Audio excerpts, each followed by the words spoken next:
I lift my voice is lifted.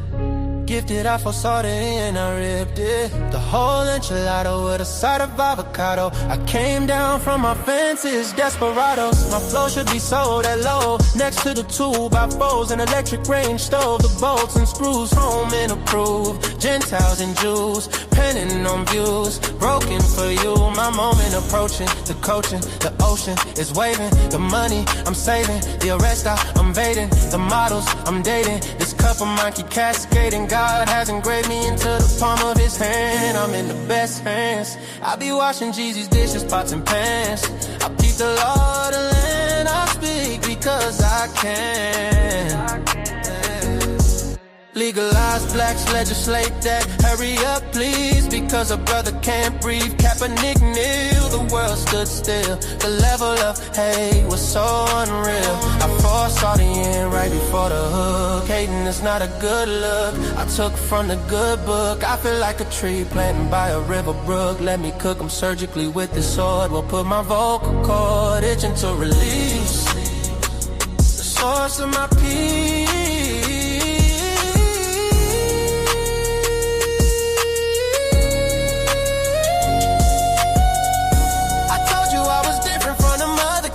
I'm flipping verses on these tracks like an acrobat. Yeah, glory to the Father, he implemented a plan. Jesus carried it out, it is finished. The Spirit empowered, blessing after blessing. We win this, we win this. My spirit's mine. We win this, we win this, we win this. My spirit's mine.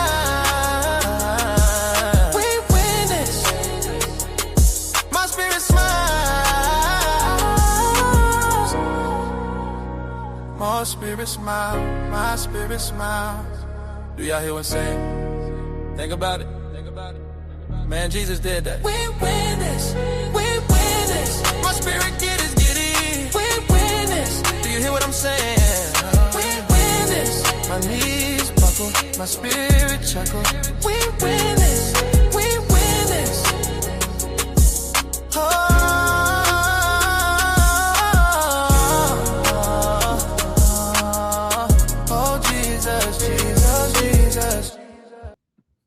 What it do? What it do? What it do? I have a review for y'all tonight. Shout out to my boy Ilkan Ali. We're gonna review. I was gonna do a whole nother show of a review from the other day when me and Boogie was going back and forth. But I have to go ahead and do this since it was hot on the press and there was a big disagreement between Ali and Mont and some other people on his panel. Keon, true story. What a good August. What's up? Santorio, what's going on? Shout out to everybody. Listen, most people over there on Ali's panel, a lot of people that follow me over there on Ali, so I'm pretty sure they might end up pulling up. But, you know, yeah, I did fall asleep on y'all last night. It don't matter. Y'all still had a great conversation, August. So, and August, you was tripping last night. I don't know what's wrong with you, but you was on some more stuff. But listen, we still going to have this conversation. We're going to do this review. And I'm going to see what's going on. So I'm going to go ahead and get it started. I'm not even going to prolong the time. Listen, help us reach all our Cash App and Super Chat goals. But we're going to go ahead and get the goddamn thing started, man. I'm not even going to wait. I'm going to go and get to it. E-Dub, what it do? Let me go and get this stream started, y'all. Let me see. Did I share my screen yet? Hold on. Let me see. All right, yeah, there we go. Let me go and get to it. Hold on. We're going to go ahead and do this right now. See what they're talking about. Do this review.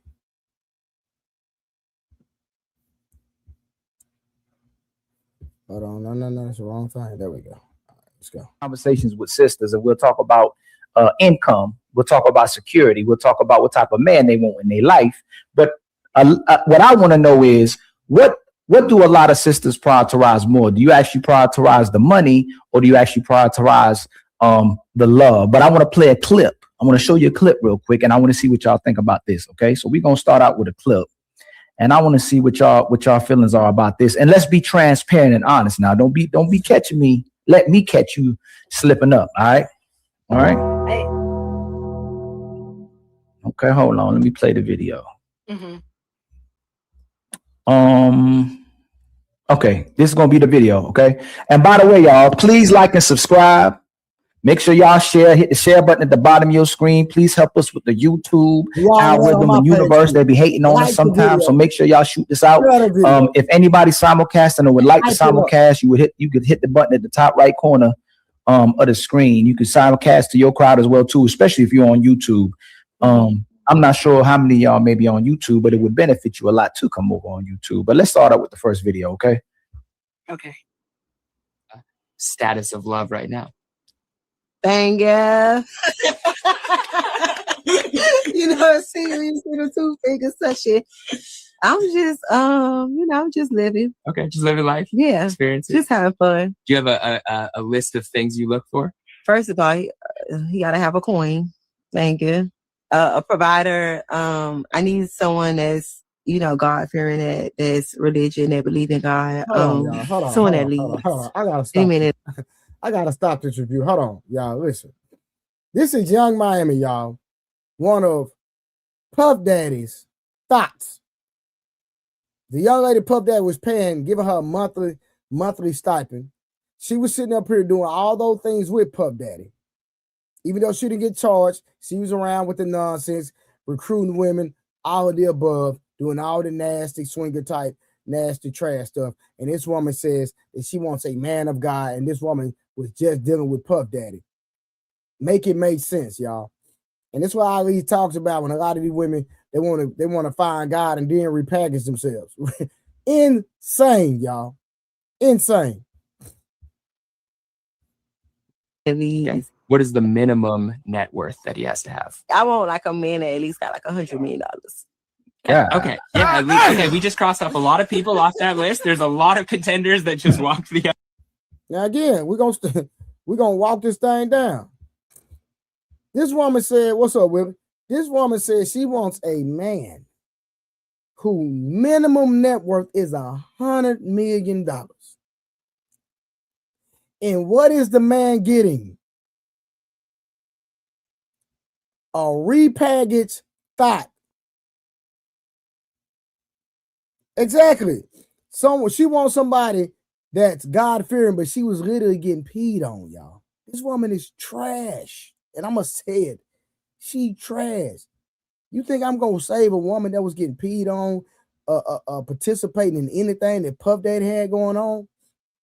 And I'm going to wife her up and treat her like she's an honorable woman? Make it make sense. This is insane.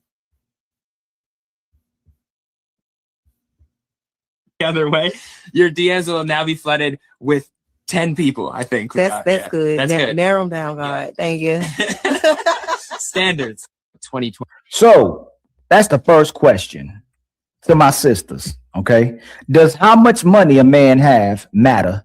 And if it does, how much does a man have to have in order for you to entertain him? So we'll start with Savage and we'll come all the way around. Okay. And you guys can hear me? I'm sorry. Yes, ma'am. Awesome. I can hear you. I'm okay with in between like 65 to 85K, like 65 to 85K. I'm cool with that. Okay. Oh my God.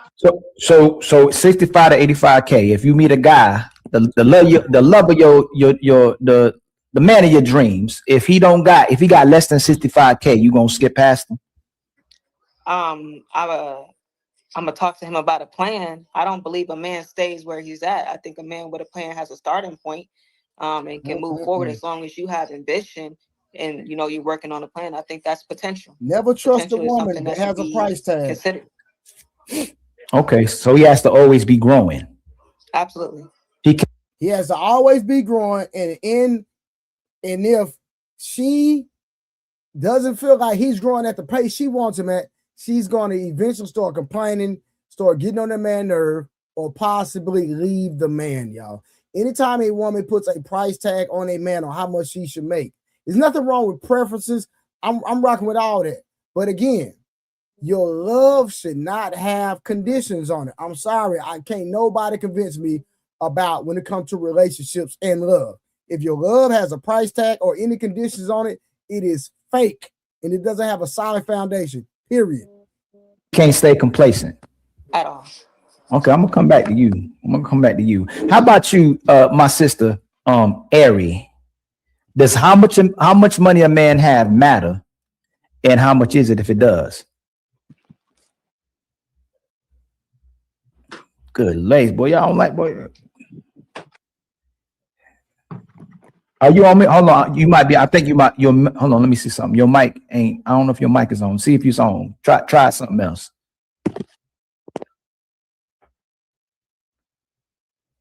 Plug it back in, because it was working just a while ago.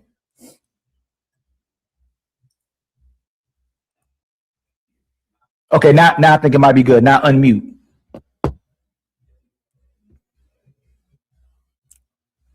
You know? Now you perfect. You perfect. Okay. Does how much money a man makes matter? And if it does, how much? Whose turn? It's not your turn. It's Ari's turn right now. Okay. I'm gonna go ahead and say yeah. Okay. And you said how much? Mm-hmm. I would say I would like him to make anywhere from 250 to 300K a year. God, he has to make at least from 250,000 to how much again? To 300K. Okay, good gracious, 200. Listen, man. This woman said a man has to make $250,000 to 300K a year. Listen, man. Listen, when they say, now our relationships are not doomed, right? Because see, like me, men like me, I don't have any problems, right? Just put it out there. I don't have any problems.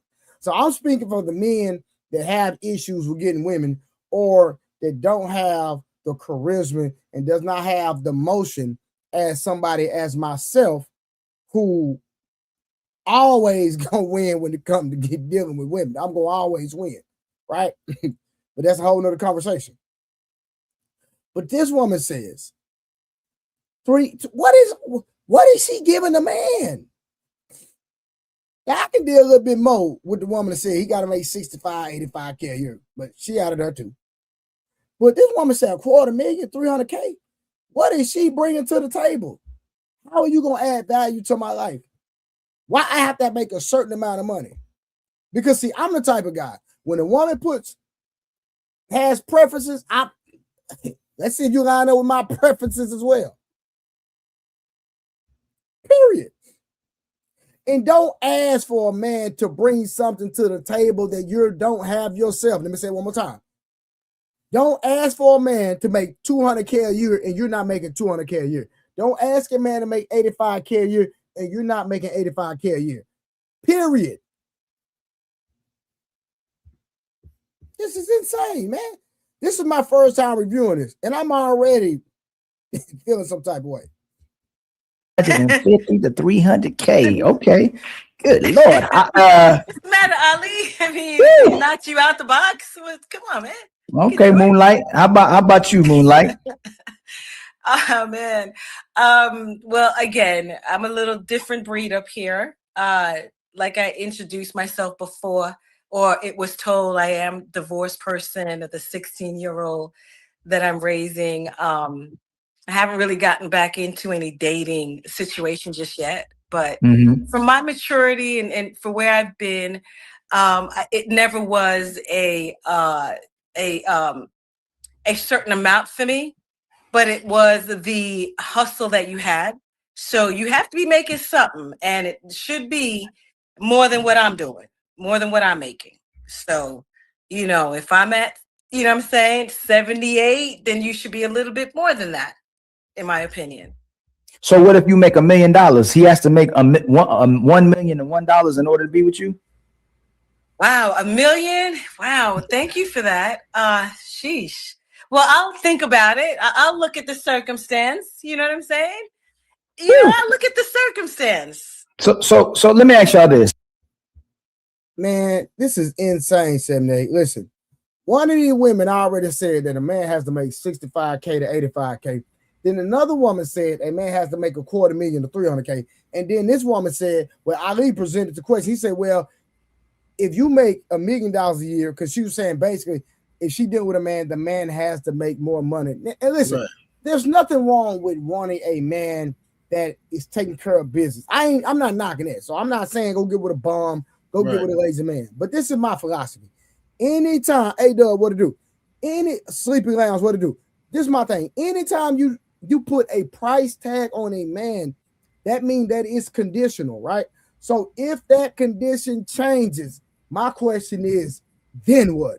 If your love is going to change for me based on what attracted you to me, then I don't want your love. That's why 78, I only bring meat to the table. That's all I got to offer. Right. Anything else, if I spend money on you, it's because I want to spend money on you, not because I'm obligated to spend money. I'm more attracted to women that don't ask for nothing. When you don't ask for nothing, I give you whatever you want. But when you start asking for stuff, then I start asking for stuff. I'm one of them. Some men not like me, and that's cool. When you ask for something, I'm going to ask for something. Keep that same energy. Yeah, you know, the main thing, too, I noticed is like, well, I didn't hear the whole story. No, we still get, I'm just not getting into the review. Okay. I think that most women got to ask themselves, because I always hear women say, a man got to have this, a man got to have this, a man got to have that. But what are you willing to do? Are you once this man has all the stuff you claim that you want, you know it's a price that comes with that, right? Like you have to fall in line, because women quick to say, oh, you know, I'm not gonna tolerate this. I'm not. Well, if you ain't finna tolerate your man possibly being with another woman, then you ain't finna have no dude making $1 million. Because the dude who making $1 million don't need you. He understands that what you bring to the table is he might like your companionship. You might be a cool person and all that, but a man of means is always gonna flex and always gonna want to enjoy himself. It's like, okay, technically, you can only drive one car at a time. But if you have the means to have multiple cars, you're going to have multiple cars. You ain't finna just sit back, okay, well, you know, I'm going to be smart and drive this minivan to work and drive this minivan to the club. It's not going to happen. People can say whatever they want to, but at the end of the day, dudes is going to have, especially if you got some money and you're a man of means, you're going to have more than one chick. It's about whether or not the women are going to follow your program and be okay with that and be okay being with number one, or do you want your man to lie to you and sneak around behind your back? You know what I'm saying? That's just my opinion from what I've seen. What's happening? Is that brother Ricky? Yeah. 78, what's good, General? What's popping? What's up, brother? How you doing? Man, everything's everything. How's the family, man? Everything doing good? Good, man. Doing good, man. Shit, I was about to go to sleep. I said, man, I gotta show my face real quick. Blu-ray ain't gonna leave Blu-ray hanging. I hear you. Good to see you, man. Glad everything good with you, bro. You too, bro. All right, real quick. Shout out to A-Dub for the $2. He said, man, we supporting the show, man. Appreciate you. Let's go and get started. So we're doing a review because Ali's still alive. Everybody was kind of up in arms about what the women was talking about, these two women on there. So I said, let me go on and do this review real quick tonight since it's hot on the press. So y'all doing this review with me. They still alive over there, so they might end up coming over here. Do you think a man is going to require you to make a certain amount of money to be with him? No. I haven't heard that. Let me turn it late. No, I mean, there are some, but it's a minority. Do you think most men would require that from you? No. Should. No. Now, I feel like it's 50-50. But do you believe that if he asks something from you, that he should be able to have that as well too? Because what's funny is Moonlight says she needs a man to make equal or higher to him, right? Yeah. Make something. Okay, yeah. So Savage, you make over $65,000 or $80,000 a year? No, I was just putting in the mind of potential. So let's say in my head, hear me out. Mm-hmm. Oh my God. This is what I picture. I'm just being realistic in my head. In my head, I could picture a man making like, okay, let's say he make like 30 to 45K, right, from his main job. I would picture a man that has a dream or a plan or a vision that he would have some type of side hustle to support that. You know what I'm saying? So if you're into art, I would imagine you would be doing art on the side to sell that. Or if you're into media, I would imagine you would start getting into your music and selling that on the side. I'm leaving room for adding to that. So if you could just have the base of at least like 45K, you know what I'm saying? As long as you're looking to add to that, then there's room for growth. You don't have to start off with 65K. You don't have to start off with 85K. But as long as you have the vision or the plan to get there someday, I will support you. You know what I'm saying? Now listen, again, let's go here. This woman wants a man that makes 65 to 85K a year, which in my opinion is nothing wrong with having preferences, right? But Ali asked her, do you make 65 to 85K? And she said no. Now listen, some men don't require women to make a certain amount of money. My thing is, I don't require a woman to make a certain amount of money, but I do require reciprocity. So if you expect me to spend a certain type of money, I expect you to spend that type of money. That's me though. Every man not like me. But I'll be done. You gonna put a standard on a man that you don't even have yourself. And she said, well, I was just basically projecting. I was just wishing for the stars. And if a man is not steady trying to elevate in his life, then she's gonna possibly look down on that man. Mm-hmm. Anybody got anything to say about that? No, I think that's fair. Yep. All right, let's keep rocking then. I don't mind working a job to support the bigger picture. A review. You make $250,000, $300,000 a year. I don't make that every year, but I have close to that now. I don't make it every year, but I mean, I have close to that now. Okay, but why do you need him to make $250,000 a year? Because I personally feel like you should want the best for yourself. And so I'm kind of being realistic. I mean, I want a man who can provide more. That's not to say if I meet a man who I like and he's not making that, that's not to say that I wouldn't date him. But if I could just, wish upon a star, I would want him to make, that amount of money. So yeah, but is he gonna have to be spending that money on you, or is that his money? Like, is that his money or y'all money or your money? Because a lot of times what I notice that my money is your money, but your money is your money. So like if he's making $250,000 a year, is that his money or is that your money? So me personally, I come from a 2-parent household. And I'm also African American, so it's also a part of my heritage, my tradition that a man provides. I couldn't tell. There's been times where if my dad wasn't doing as well, my mom would pitch in. So it's you're a team. It's not like you can't split it down the middle. You become one when you come into that relationship. So I feel like in the beginning, I would want you to be stable, but if there's ever any ups and downs, I would definitely be there for him and. Okay, so if he lost everything, you'll hold him down. Absolutely. Permanently. Absolutely. Yeah. Okay, he wouldn't have to. My parents are still married, so.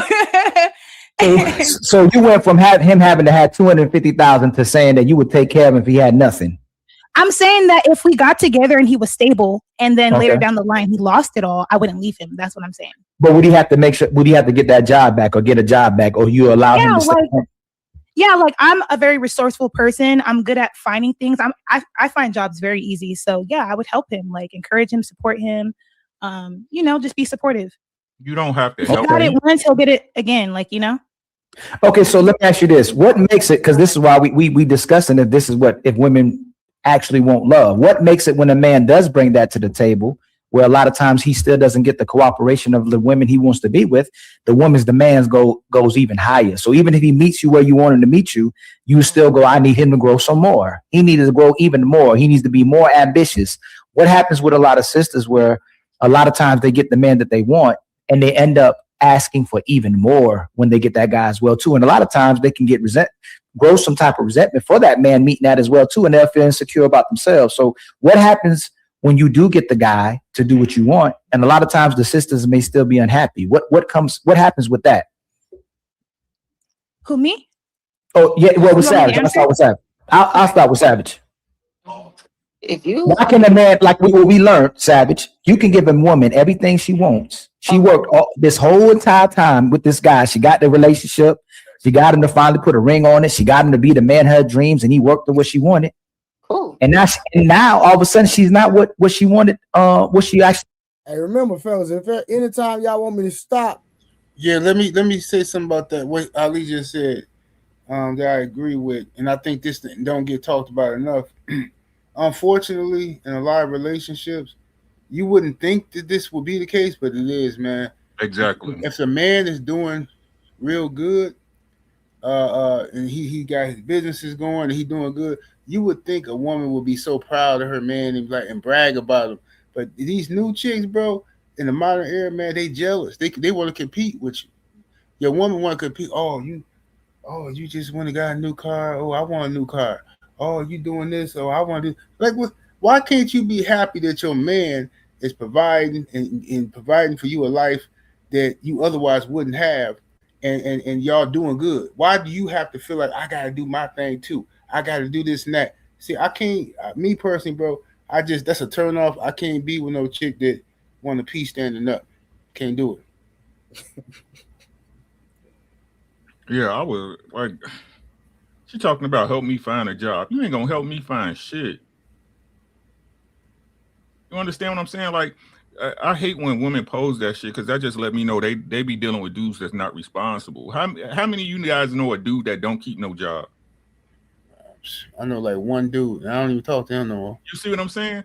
Like that's not even our in a dude's in a responsible dude's vocabulary, man. Like we be getting it. You know what I'm saying? Like I don't get these chicks, man. I just don't get them, bro. Like I like you said, I understand, right? That's why I say most of these young dudes might as well be gay because they chasing niggas. You know what I'm saying? Yeah. Like, they just chicks with they dudes with vaginas and shit. You know what I'm saying? Like what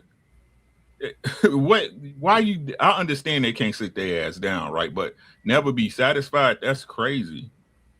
Like they're never satisfied, bro.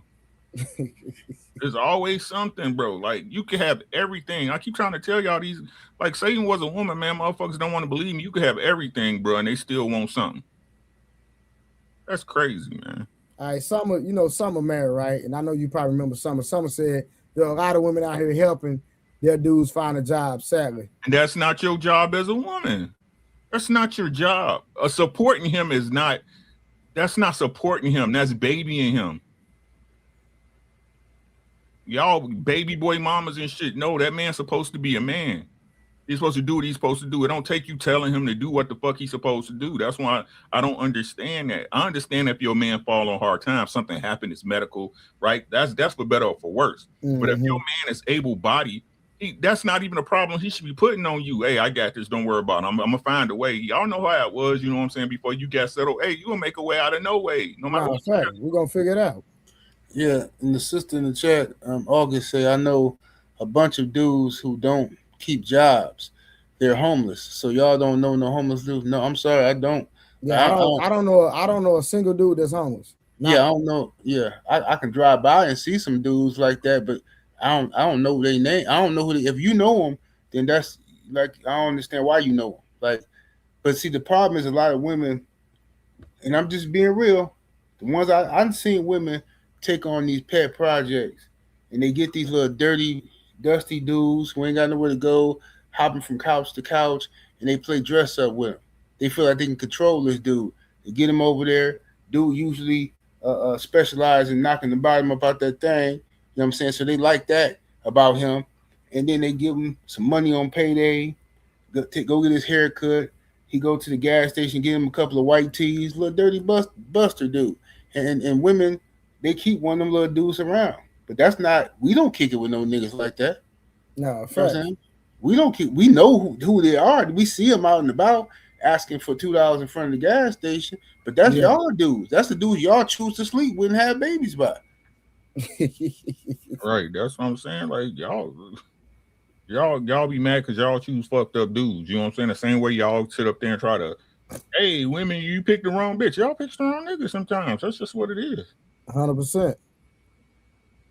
All right, hold on. Let me get back to this because they said these two. So this lady, these two girls that's up here at the top, they supposed to get into it and have. It's supposed to be. They do. I watched this earlier. It was crazy. Okay, yeah. See, I hadn't even watched it. You know what I mean? But you will see. You know, Mont was projecting like a motherfucker, but I digress.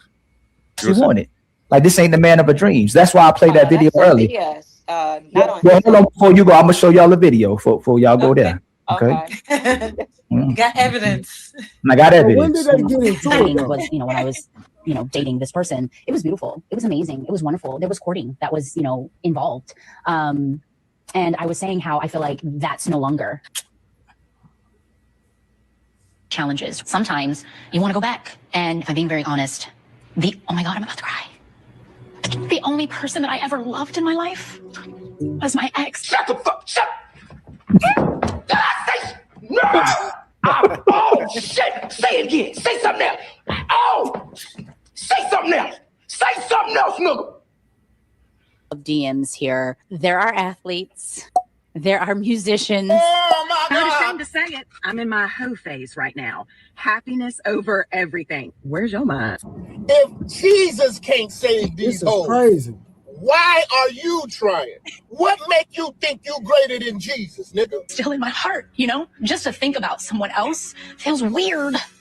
But love is not enough to stay in a relationship. Lord have mercy. I might just stay single. I don't know if I'm gonna get married. I'm happy being alone. I think I'm done. I can't see me. I ain't putting up with all this. But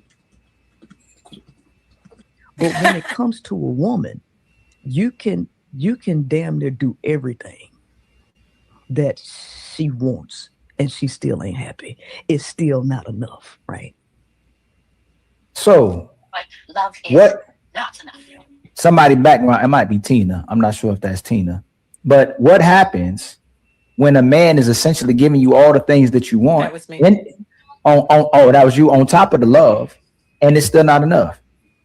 All right, hold on. So we just not gonna skim over that, man. So y'all seen Tamara, whichever one to do it. She literally left her husband, going on shows crying about the man.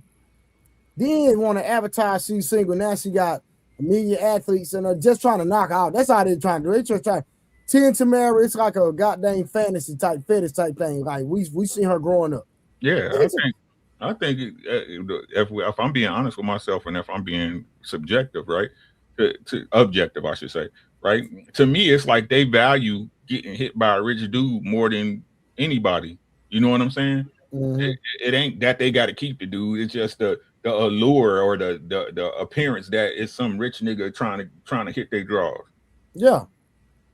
And then she said, "Did you hear her say that trying to love another man or be with another man is weird?" Now I'm a respect her for having just a sense of morality, right? I'm gonna give her a sense. The fact that it's even a thought that hooking up with another man outside of her, you know, the father of her ex-husband is weird to her, right? Mm-hmm. But at the end of the day, you going on your different podcasts and all this stuff. Just go back, because you're gonna end up just with a bunch of bodies, Rick. Yeah, that's it. But she don't even understand that feeling she have is natural, right? That was your first love. That was the first dude you let inside you. That's what it's supposed to be. You were supposed to rock with him. He has his impression on you. Facts. You see what I'm saying?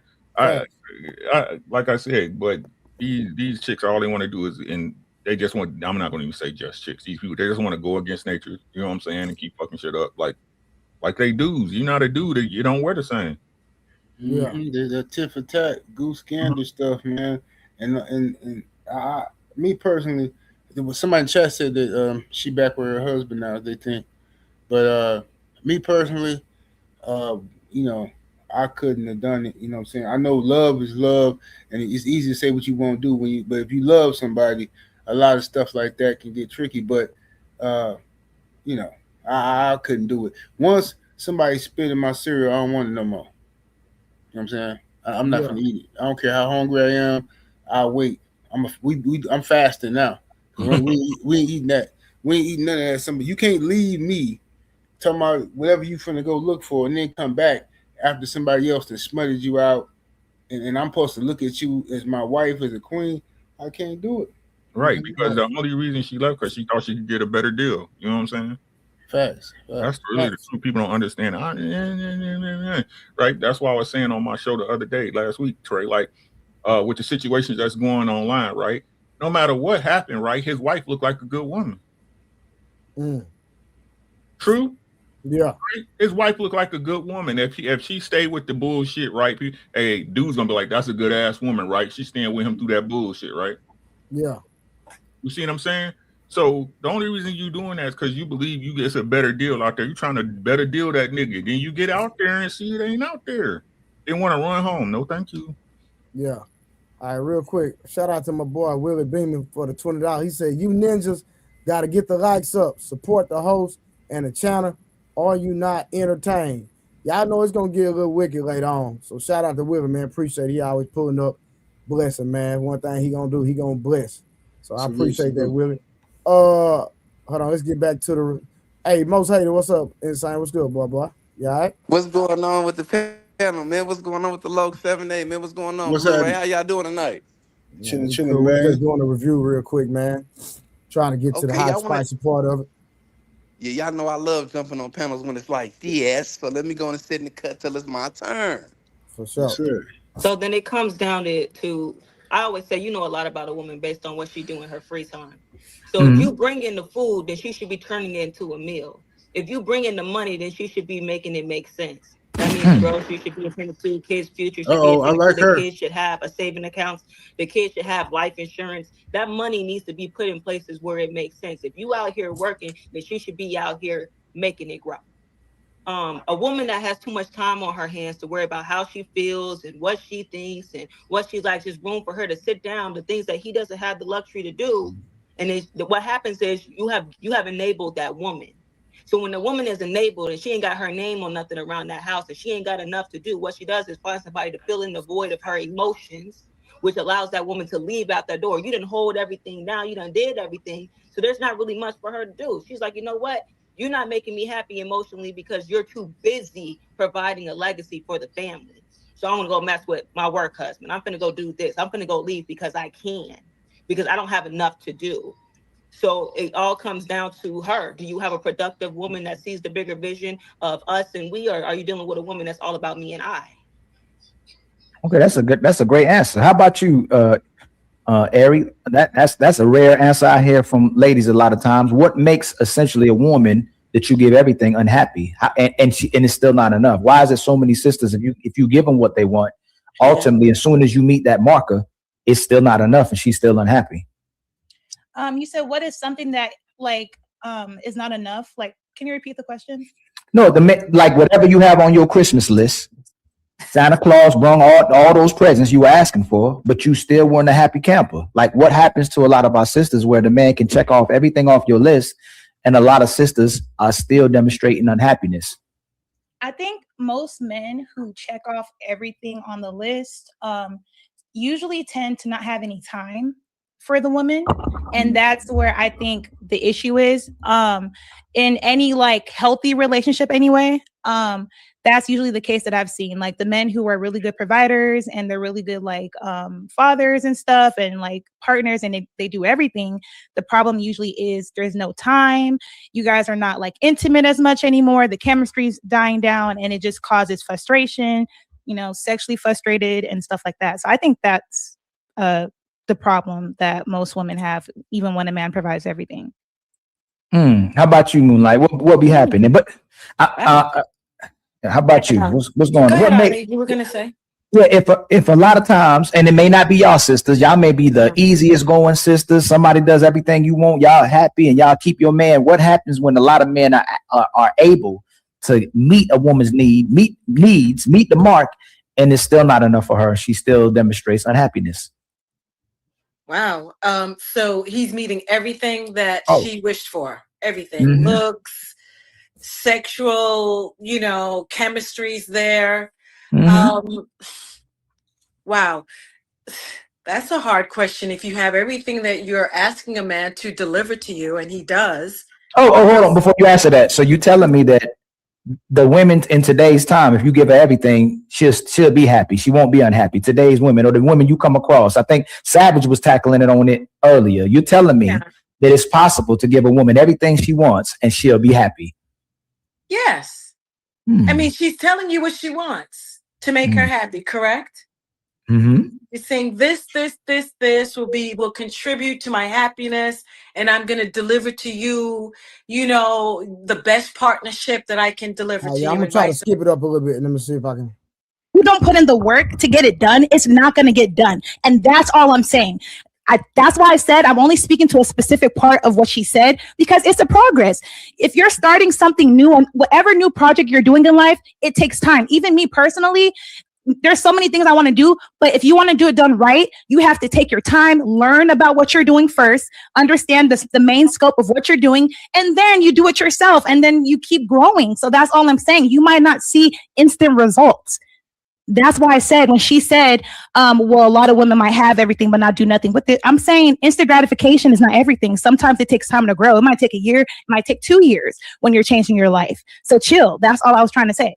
So, but it sounds like it's about you, not the person. That's why she asked it. That's why she said I. You were talking about healing your inner child. You were talking about doing because therapy. I'm saying because I am a villain era coach, and I also teach women how to enter their soft life era. And so I'm saying because I want to make it relatable. I'm putting myself in that situation, and I'm speaking to you all. So I mean, I don't know how else you guys want me to speak, or this want me to give examples. And then you can get up in it. Hey y'all, we got 220 people in the building. Please like and subscribe. I'm gonna read the super chats in a few. Make sure you hit the share button at the bottom of the screen. Please go follow Savage. Please go follow my sister Review. Please go follow Moonlight. I meant to put Moonlight. Don't follow the guy that just got on the panel, man. Something wrong with him. But you know, he just but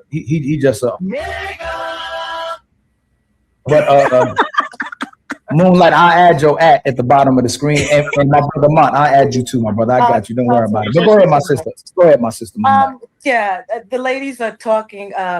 Savage is talking about accountability from women and really looking at the woman as the leader in the accountability department. Hey, Blu-ray, I think Ricky's trying to say something. And I forgot her name. My apologies. A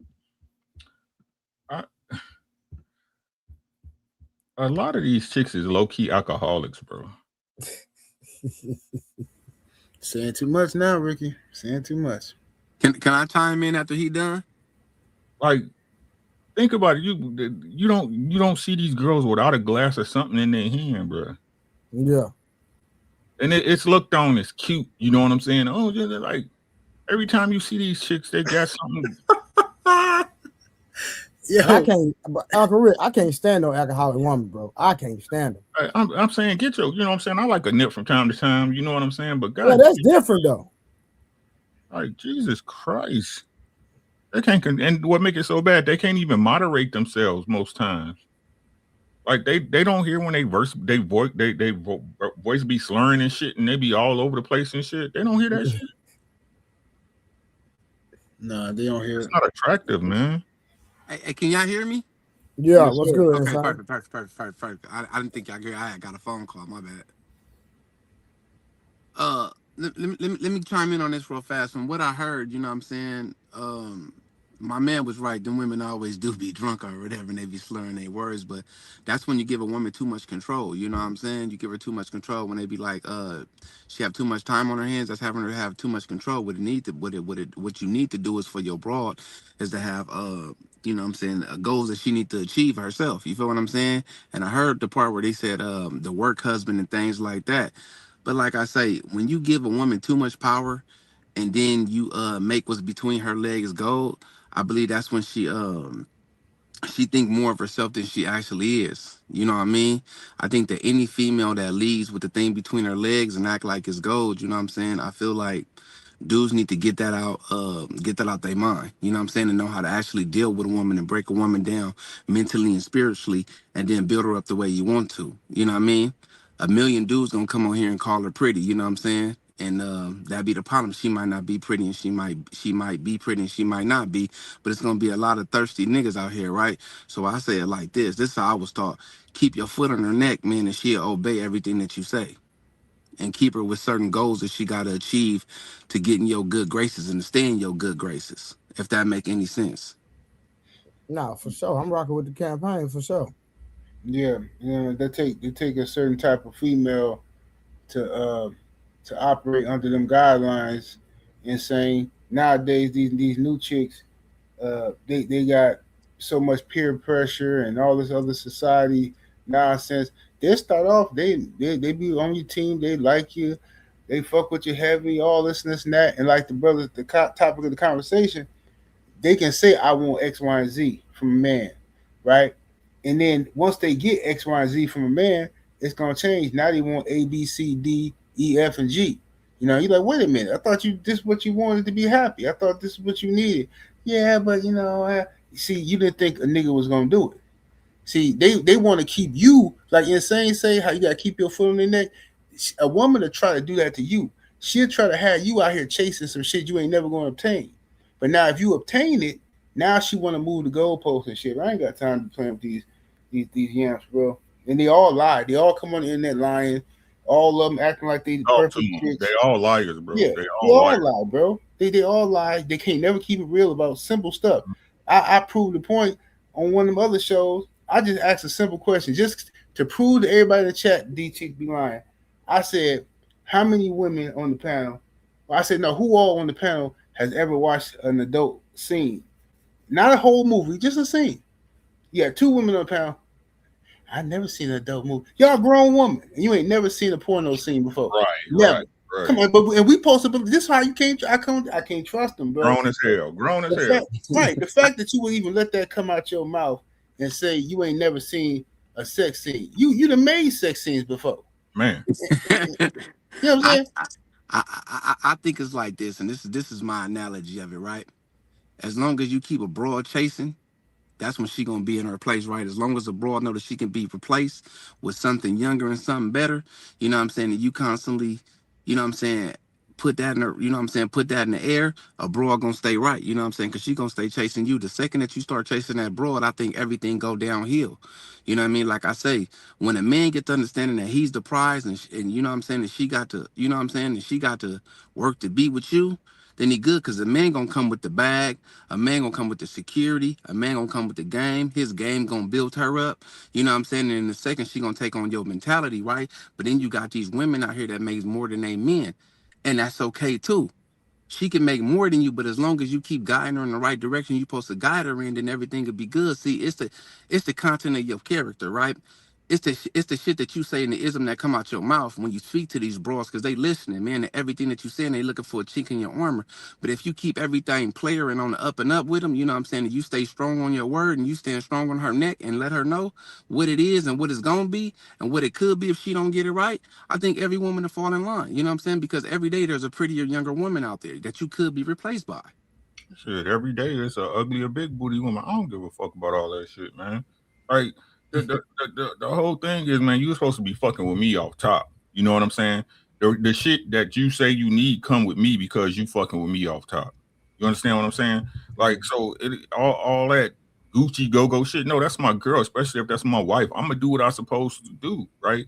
That's why I tell motherfuckers, just eliminate the excuse and see how your girl act, and then it's up to you to make the decision. It's just that simple, bro. Yeah. As long as you if you do your part, man, that's why I tell all the young homies, man.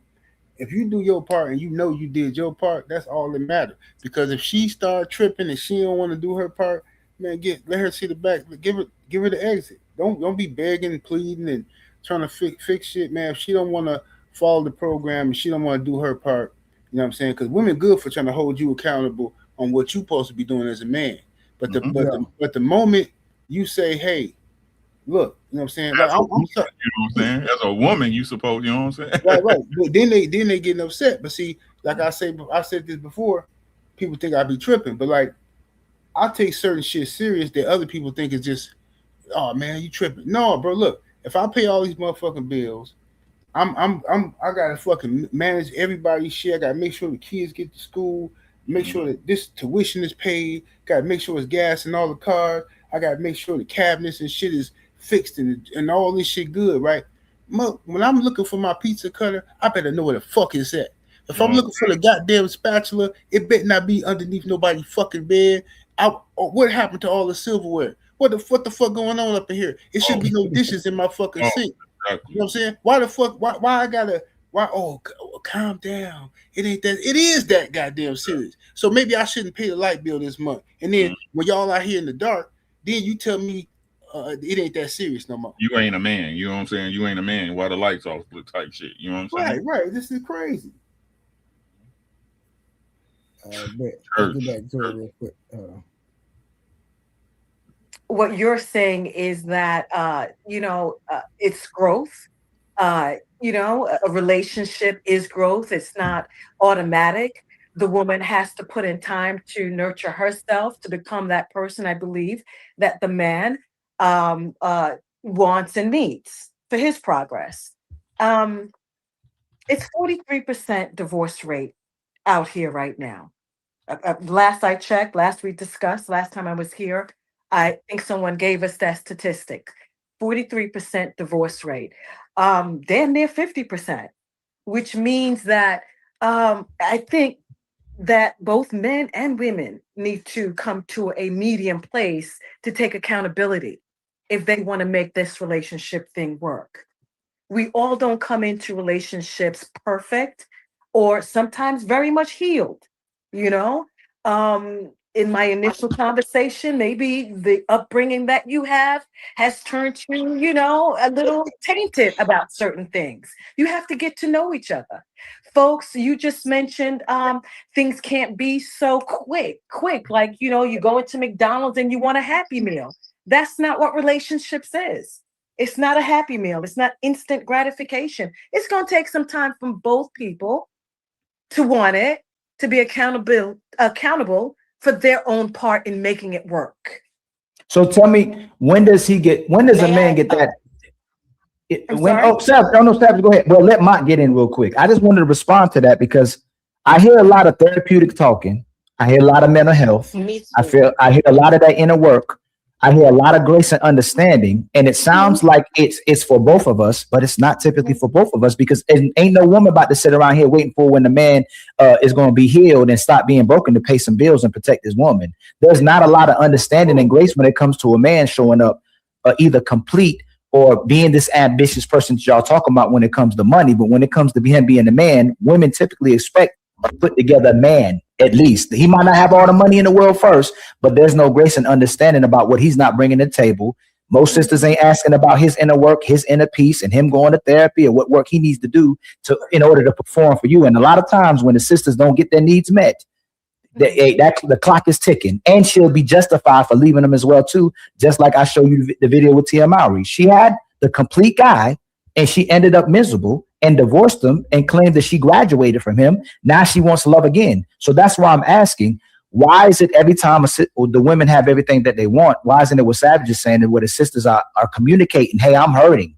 I need you. What do I need to make you happy? And and ask from the man, what do you need to be happy as well too? And if you need to do work, then you should do it together instead of going out in your own separate way. And it ends up being projected off to the guy, and it makes the men feel inadequate. But my brother, yeah, go ahead. It shouldn't be. I agree with you, but these relationships are ending because of the projection, where the man becomes the victim. The man becomes the enemy. So the man may have his things kind of together, and he's trying to support the woman and help her, but she starts making the woman feel uncomfortable because she doesn't have it all together, and she projects onto him when she feels bad about not having it all together. Go ahead, my brother Mont. What up? I heard something earlier. I heard something earlier that I wanted to, kind of speak on, but of course, you're at a different place now in the conversation. It was about the financial thing again. When it comes to like a woman having an ideal of what she wants her man to make, like I think you discount it every time of like, oh, if you have an ideal what you want your man to make, then you're not here for love. And I don't think that's fair at all. Why is that? So how much should the woman, and it better not be subjective. How much should it better not be subjective? Hey, I'm about to head out because this nigga finna start that bullshit, bro. but no, I'm sleepy though. I'm gonna holler at y'all a little while. You already knowing, huh? I bet. So listen, like I said, I'm reviewing this because Mont, my boy, Ali, my boy. I haven't reviewed it yet. I heard about it, and so I'm in the middle. I'm not on nobody's side. Y'all know I'm always gonna be down the middle. So if I disagree with Mont, I'm gonna say it. If I disagree with Ali, I'm gonna say it. I ain't taking them no side. I rock with both of them. But just like a few minutes ago when I was on Ali panel, Ali asked me a question. I didn't agree with what he said. And he like, here you go, Trey, bro. You can't tell me how to think of what to say, bro. If I don't agree with you, I don't agree with you. That's just what it is. And so, and I think when it comes to Mont, a lot of people disagree with Mont but I think you got to really, really hear the whole entire scope of what he's trying to convey before we just put him in the box, because he can make several statements. One statement can be true, and then I can disagree with another statement he made if he made 4 or 5 statements. And I think a lot of people don't take that into consideration, Uncle Rick. You know what I'm saying? But like I said, I hadn't heard it yet. Yeah, so I'm just doing a genuine review. Give it a minute. I know when they shut down, they're gonna end up coming over here. No, Ali over pursues sometimes. You know what I'm saying?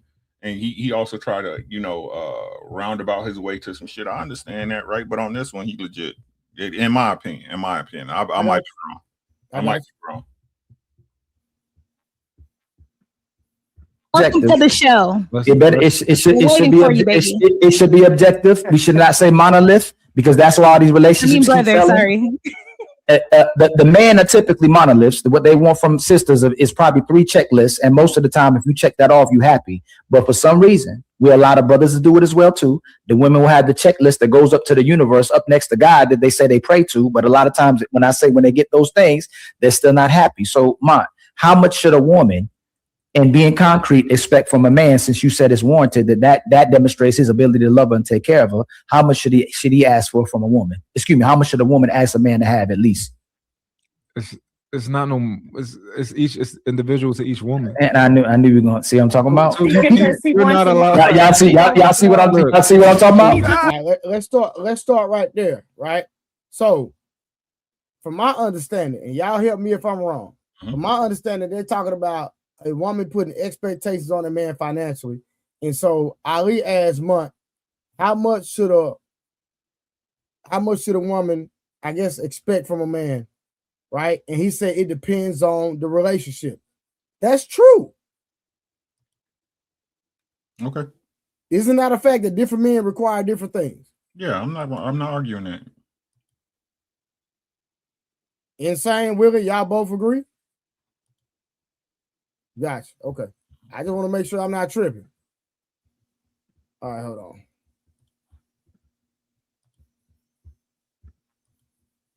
Ali, you're not allowed to only accept your own answers. That's not how conversation. That's fine, but if that's the case, make sure you address the fact and accept that she's the leader. If it's not based about the woman becoming what the man needs and it's what the woman needs, then we have to address in our community and even in the West that the woman leads the relationship, because the man has to accommodate what the woman is asking for instead of woman being what the man needs. Go ahead, Quinn. And then Quinn, I want you to get in right after mine. I completely disagree with that. So, for example, right, my woman is with me now. Let's say me and my woman. Hold up. Okay, it's very likely that. Right, you see what I'm saying? Right, Mont contradicts himself a couple of times in this conversation. Right. Okay, talk to me. So, you see what he just said, talking about. Okay, when it comes, I understand that, right? So, and he gonna say a part 2 when it come up. He gonna be talking about, well, he didn't need no money to control his girl, so why the money conversation in the first place? You see, in his case, right? In his case, and especially this, I'll wait till it pop up the show, right? But in his case, it's he the man, but every other dude is like whatever. I got something to say about that. What happened to building with a person from the ground up? What the hell is that? I don't know what that is. Hey, Willie, you playing a game or something? My bad, G. I thought the shit was turned down. That nigga shooting tanks and shit. Nah, what happened to building with a woman from the ground up? You know what I'm saying? For me, it's like this. I know it ain't gonna be real if we can't build from the ground up. What happened to falling in love with dudes that had a bus pass? What happened to falling in love with a dude that was just getting back on his feet? I have to come with a certain amount of money to date you. This is why relationships is messed up now, and why these women are getting away with what they're getting away with, and why men are getting treated the way they're getting treated, because they're looking at you like a dollar amount. But trust me, the same broad that's looking at you like a dollar amount will go fuck dude from the hood for free. And that's real. No, I got you. I'm not gonna argue that. But I didn't know we was putting dollars amounts on love, though. I didn't know Yeah. That's what most people are saying. Love ain't got shit to do with it no more. That's the problem. Oh well, yeah. Well, if you ain't got nobody right now, then you asked out because the society is messed up now. Because now this how successful you are is what type of woman that you can get. So you can get a gold digging broad. Oh, I know he up, so I'm gonna deal with him because he up. But you wasn't there when I was building the foundation, though. It don't make no sense no more. So love don't exist no more. Let's just throw that out the window. I'm hearing a different conversation just based off the words that are being used in the initial clip. If you run it back, he's talking about, he's not talking about what a woman has to have. He's just saying that, goddamn, it's not that she has to have this. It's just his consideration for it. Every woman should have going to have different standards about what they want from a man. That's a fact. So to think that women aren't entitled to have a monetary or a financial standard they want a man to meet is foolhardy. Now, there's an argument to be made that, everybody should deserve what their standard is because they can either meet or exceed that standard in a way for commensurate to their gender. But saying that a woman shouldn't prioritize or have a standard for what she wants a man who she's supposed to, spend the rest of her life with, which is the goal for, if that's the goal, or a man is supposed to protect and provide for her, that makes sense. Because if she likes nice things, she probably wants a man who makes more money. Who sets the standard? Where did the standard get set at? Everybody sets their own personal standard. Facts. Is it a personal standard or is it what society wants to be the standard to be? So like the conspiracy theory shit I can't talk about. But as far that's as not a conspiracy theory. That's an actual question. No, that's what I'm saying. It's based off of conjecture and speculation. That's a conversation I can't have. But what I will say is that everybody has the right to have their own personal standards. So I don't see why we would have. The question is if they're reasonable or not. You see what I'm saying? Exactly. That's where I agree with you. Yeah. However, if we want to get into are these women's personal standards reasonable or not, you just have to look at what their primary agency is, and typically that's a woman's beauty. I didn't see nobody up there that is worth $300,000 a year. and that's not, and again, that's just me. And that's just the top layer, right, Willie? That's just the top layer, right? And then the second layer, the next layer down is what can you offer a man who makes that kind of money? Facts. That's because what I'm saying. A man who makes that kind of money, typically he's in the top 8% of fucking earners on earth. If he's making $300,000 a year, and he having his way. And what can you offer that man that has a man who makes that much money has just as much access to women as as sexual attention from women as the average looking woman does, even though she has a vagina. Because all the women with vaginas are looking for men of his ilk. So if she's saying that she wants a man who's worth $300,000 or earns that, the next question should have been, well, what do those men want for themselves? And I guarantee you, when you ask that question to women, none of them can answer it. But does this go back to what I said earlier about men prioritizing what they got between their legs and women calling it gold, but it's not? Does it go back to that? That's all they pretty much got the offer. I wouldn't tie that to what women are, because I think that any man that thinks all a woman has to offer is vagina is just a man who's pressed for pussy. And for the men that these women want, they're not moved by vagina. What if that's all the women got to bring to the table is that? In a nice body. My bad. Okay, and then if that's all the woman has to bring to a table is a nice body and vagina, that's on the man for picking that bitch. Like, what are we talking about? I'm just asking the question, brother. That's all. Oh yeah, if a man takes a woman and he set the bar so low for himself that all she has to bring is, a magical throat and some pussy, then that's on him, because he's willing to accept that woman as someone worthy of his time and provision. That's on that man. That's not on her. Okay. And society will let them know too. Just a question. That was all. Yeah, because I agree 100%. And then not only that, like I look at it for what he was talking about, Willie, when he was just talking about society and culture, right? That's just it still goes back to an individual expectation from different people. So if somebody is trying to gravitate towards a social norm, and once you get to know that person and you vet that person and you see this person is making $30,000-$40,000 a year, but you expect me to make $100,000 a year and then reap all the benefits for me making six figures a year, then if that man decides to be with that woman, then that's on him. Period. These people, when they come on platforms, like this is where I tell people, like, I'm real big about, you know what I'm saying, the setup that you show, right? Because the more of your background and your situation that you show, the more information that people can glean from that. Facts. Nothing about that woman looks like she's even fucking a nigga that makes $300,000. And we can get as granular as into, okay, that microphone is $40, that boom arm probably came with it, so it's a set. You're saying that she needs a fill, and then she doesn't vacuum her carpet, and then the wallpaper in the back, that pink and white shit, is crooked. Homie So, like, is on her, bro. So That's so when Nah, you're I'm the on same these way. panels, and like you really got to realize, like, your results are going to speak for you, right? Your name and your reputation are going to speak for you. So all the stuff that she was doing, right, as a trade, somebody making the type of money that she wants. What about her sparked your interest? Like, what about that woman made you think, like, oh yeah, she could get it? Like, because if we went out and we both single men and we wouldn't even look at that girl. Yeah. Like, regardless, that's based off her personal aesthetic. Yep, you're gonna tag her automatically. Yeah, we're not even gonna look at her. Like, we wouldn't look at her if the club was about to close and the lights just came on. Like, it's not like my military background, right? She's not even deployment pretty. Like, and dudes going to the military, they end up fucking girls who, you know what I'm saying, they necessarily wouldn't fuck if they were stateside. Niggas not fucking with her over there in the desert. Queens Like, of the ship. They're not trying to come back from getting shot at, you know what I'm saying, get a little head from her. So for her to think that, you know, for her standard to be 300,000 is insane. I mean, that's her standard, but her result is no one is meeting that standard. There's not a lot of men that she has access to that can meet that standard. And the men that she's entertaining currently, because everybody's fucking somebody, I guarantee you is not meeting that standard. It's just that simple. You got all these demands and you ain't got no man taking care of you. It show what it means. It's just that simple. I mean, I would say that if you're demanding a man that made 300,000, baby, you should be making 300,000 too. Don't try to get over here.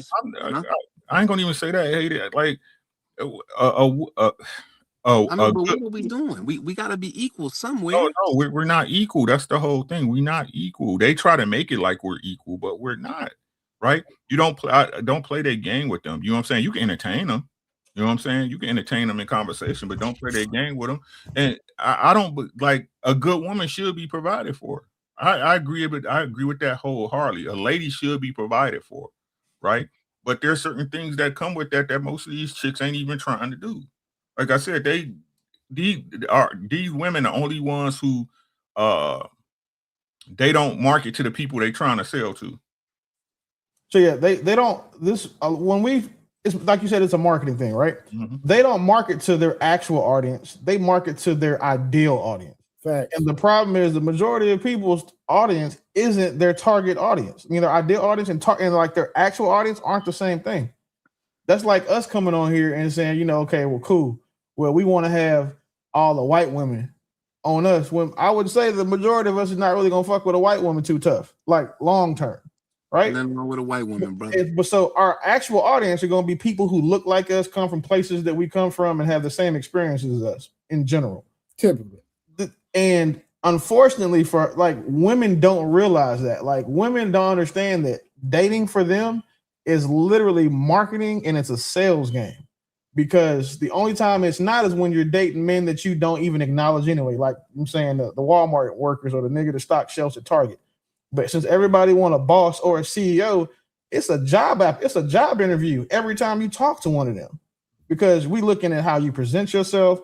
We're looking at the way that saying you represent yourself to the world. Excuse me, the way that you represent your opinions and voice, the way you speak. Aside from that pretty shit, because at our level, everybody is fine. So like you being bad, that shit doesn't carry as much weight as it would to a nigga that's working a 9 to 5, or like as it would to the niggas that you don't care about. And these women tend to have standards based off of what their actual dream is and not what their actual experiences are. Well, how can we as men though water it down and make it more simpler in dating? If you say like, what happened to just liking the broad that like you? Well, I think that those of us who understand that do it. And so this is where I have a friend, Will, he's picking and choosing. He's in this space. He talks to niggas that women don't acknowledge. I don't think that we should speak for them, because once we understand, like again, we fuck with who fucks with you. that you win. There's I you like don't you have like me. issues at that point once you understand that. The problem is that we will never get women to do that because women don't want to fuck with who likes them. They want to fuck with their ideal dream nigga that they've made up in their head. Yep. I can agree. Facts. All right, let's get back to it real quick. Let me see. She will be used to a certain lifestyle. She'll be looking for a man to some degree to be similar, you know, in what he can provide for her, right? Now, this is the thing too, right? I bet I can ask all the women on the panel a question. They'll probably have the same answer. Reviews about heartbreak, right? Yeah. What did you say about how much does a man have to make for you? Roughly. I just said 250 to 300 a year. Okay. And this is my question. Do you think that if a man didn't make that much money that you could still fall in love with him? Yes, and I also said that. Okay. How about you, Savage?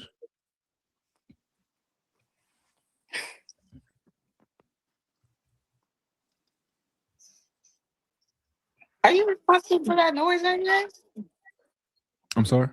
Am I the only one to hear it? No, I didn't hear. Did you say something? Y'all hear that noise? Nah, you on God mode. That's why you been. That's God. That's God speak. That's God speaking to you. That's why you've been having such phenomenal answers. That's God. He ain't talking to us. He just talking to you. Okay, now she's the only one with phenomenal answers. I mean, it seems like you're the favorite. You know what I'm saying? The favorite.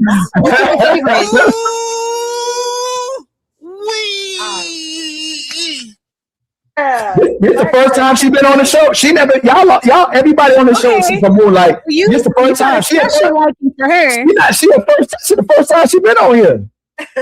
Okay, now. All right, now. I had some phenomenal answers too. So more phenomenal answer. If you go ahead. Mont, go. So Mont was asking. Hey, Savage, you might. Savage, do you still hear it? Hold on, Savage. Do you still hear it? Just refresh real fast. Yeah, I just still refresh hear real it. fast. We gotta tell Ali turn his favorite down. Refresh real quick. It happens to me a lot. That's why I've been jumping. I don't know what to say with it. We gotta tell Ali to turn his fader down. That nigga screaming. Oh, I guess. Hold on. And up and down off this panel. I don't know what's up. Hey, Quinn. Hey, so Savage is Mont is asking y'all a question. I don't want to take away from him cooking because you know he be cooking. You have another young lady up here that may have a phenomenal answer. Yes, but Mont was asking some questions. Oh, Quinn. Quinn, if you you too, Moonlight. Well, Moonlight, you probably don't really care about the question, but Quinn, how much does a man need to make? How much would you ideally want a man to make to be with you? I feel like that's such a hard question for me, but at least 6 figures. Okay, now if a man didn't make 6 figures, do you think you have the ability to fall in love with him? Absolutely. Okay. Savage, you back. How much roughly would you want a man to make to be with him? Like I said, he can have a starting base of 30K. I said he could make 65 to 80K, 80K. That's fine. Question. But would that determine why I love him? Question. Is love and respect the same thing from a woman? Fuck no. No. I got something to say from what I think I heard. I think they're putting a dollar amount on love. Like, even though they're not saying it, I honestly believe they're putting a dollar amount. I think they're putting a dollar amount on respect. Yeah, that's that because they said they could love a nigga who didn't make the money, but they won't respect him. Yeah, but they ain't gonna be. But love is respect. Because if you love me, for you. Yeah, I think men look at it different. Brother, they got a different definition of love, Here, bro. I can give you an example of why it's not the same. I respect you as a man. I don't love you as a man because we don't have a relationship. We have, there's no connection between us. But just because I respect you as a man, there's certain things that I won't do to you. If your woman loves you, she can love you and still cheat on you. She can love you and still do all that other fuck shit. But if she respects you, she won't do any of that because she respects you. So that's why the idea that most men, And I am of the belief that I want my woman to respect me more than love me, because respecting me will keep her from doing more things than her loving me will. So I agree. Okay, as a married man, as I've been married for over about 15 years now. Hey, congrats, bro. That's tough. Yeah. Tell me about it. But the way she loved me is the way she respects me. If you respect me, that means you love me. And if you love me, You're that not means you listening. respect You're me. not listening to yourself. I'm speaking from a married man. Hold on, I'm speaking from a married man. Are you married, young man? Are you married? Maybe. Okay, well, I'm married, happily married, own homes, or whatever. Love is respect, and respect is love in my eyes, and that's what I see. Right, to you. That's to me. I'm speaking only for me, and I'm speaking for as a married man. Sure. I ain't trying to argue with you, bro. I am not. No, we never do that, brother. We never do that. We brothers. I would never do that. But I'm just saying that in my eyes, that's what it is. But then we got a different outlook of life in general anyway. So I understand and I get it. So the difference is, right? So love is like the attachment. You know, that's like her attachment to you. The feelings. Yeah, it's the feeling piece. Exactly. Yeah. That's what I'm saying, because again, respect. So and this is what we talked about before, Trey. You know what I'm saying? How most women I understand most women want to do that, handle their fucking business. You as a man, you should want to handle your business. That's where the respect come from, right? That's where the respect comes. That's where the respect's. I'm gonna say this. That's what it shouldn't be there. They should respect you as a man just for the ability you have as a man in nature and what you can perform. If y'all know what I'm saying. Yeah, because like respect is just a recognition of your value and like your boundaries and your competence and worth. That's why if a woman respects you, she respects your boundaries. A woman can love you and not respect your boundaries. How many women love their husbands but don't agree with the stuff he says and don't want to let him lead fully or do what or only want to let him lead when it's appropriate? A woman who respects her husband lets him lead in totality. That's why like respect is weighted more heavily for most men, even though that you do want both. But if you have to pick between the two, I believe that men would be better served by choosing respect over love. Insane. Well, I said, the crazy thing about it, insane. The Bible even tells a woman to respect a man because they don't naturally submit. Yeah, because like love is about connection. Respect is about regard. The Bible doesn't tell you. The Bible doesn't tell your woman to love you. The Bible tells your woman to respect you. The Bible doesn't tell a man to respect his woman. The Bible tells a man to love his woman. What about loving me enough to respect me? But let me just say this real fast because my phone is dying. That's what it say, Arwen, regardless. So I'm not trying to have no Bible debate. That's what it says. I'm not. One thing about me, I ain't gonna talk about no Bibles. I don't know nothing about it. I'm talking to Harwin. It's a reason that the Bible tells a woman to respect her husband. Yeah, love makes you stay. Respect makes you behave. Okay, as a man that actually been with a woman and actually built with her from ground up. Bro, hold on. Respectfully, insane, respectfully. And I ain't trying to argue, but why are you just trying to quantify because you've been married like you superior? I never said that, brother. I never said that. Hold on, because you hold on. Insane. You literally came at Uncle Rick when Uncle Rick made a statement and you asked, was he married? No, because I was speaking from a perspective of a married man. And he's married too. He just didn't tell you that. Perspective of a married man that's been married. Married too. He just didn't tell you that. And then I said that we come from two different environments as well. The way he see the world is not the same way I see. But he's actually married though, insane. He just didn't tell you he was married. And I understand that, but I'm speaking for myself, and that's when he said that's me, and I said, yeah, that's how I feel. Everything is how I see is how I feel. I can't speak for nobody else but myself. So I just clear that up right now. But as a man that's built with I'm just saying you keep alluding to it. I don't know if you realize that about being married.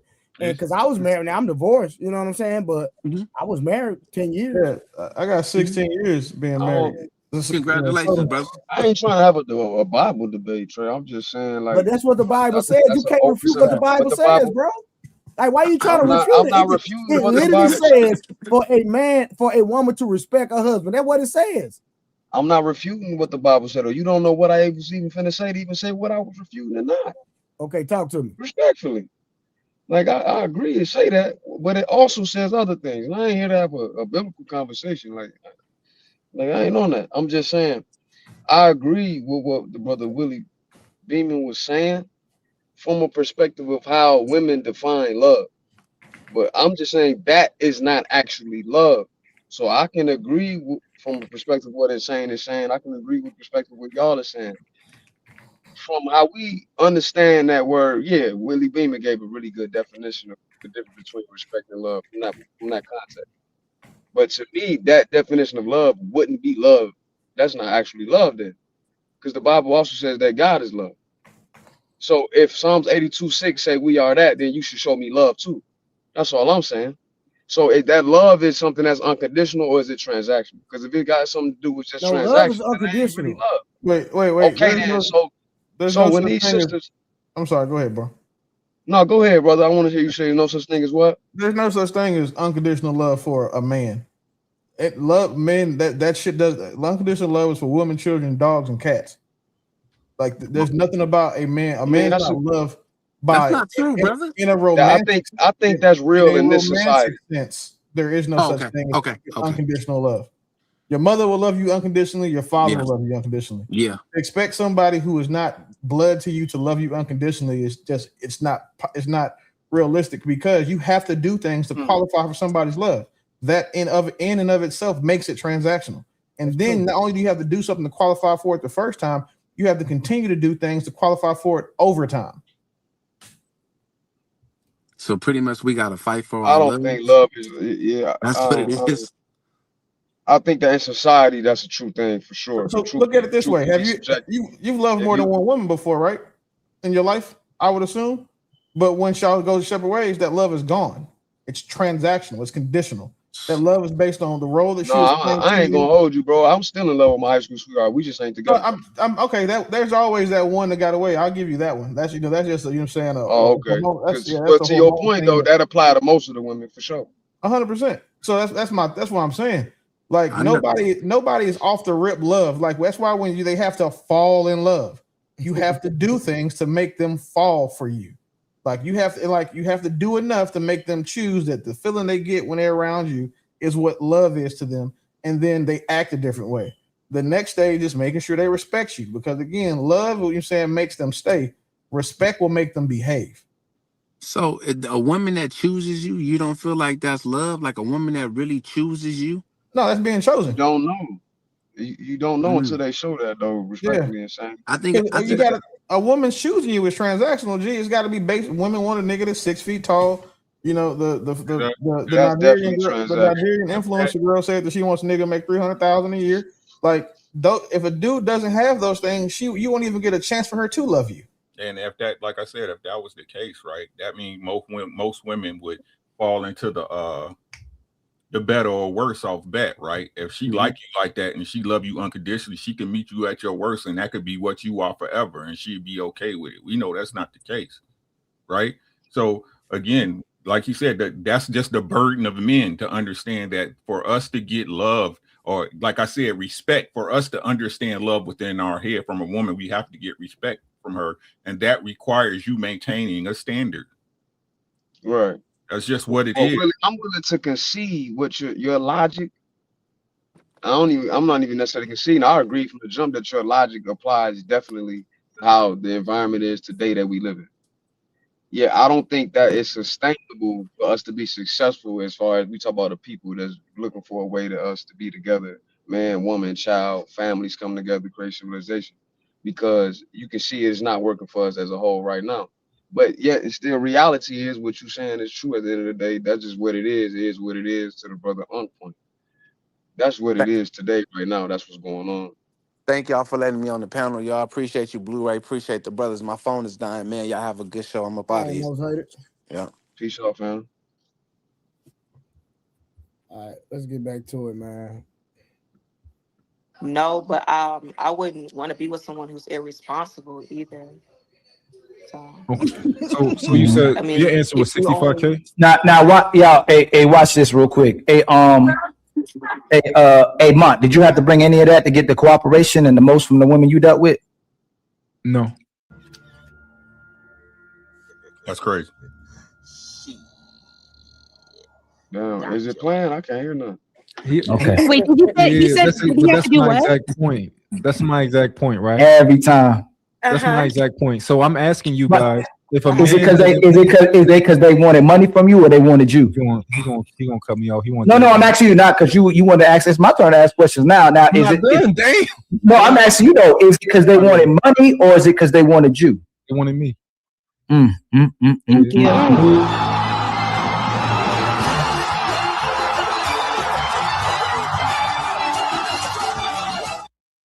Well, Mont be cooking, boy. That boy be out here cooking, boy. We love a black king. We love That's a a black king. king. The black kings That out is a here. black king right there. Respect that man.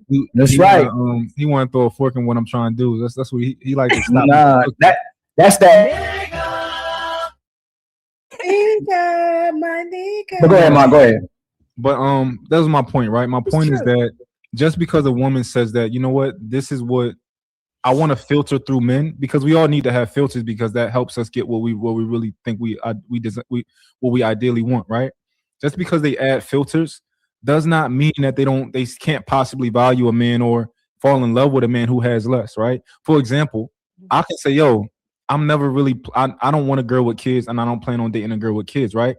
But I can wholeheartedly admit I can fall in love with a girl that has children. And if I do fall in love with a girl that has children, I'll have to accept her children and I'll have to accept them into my life.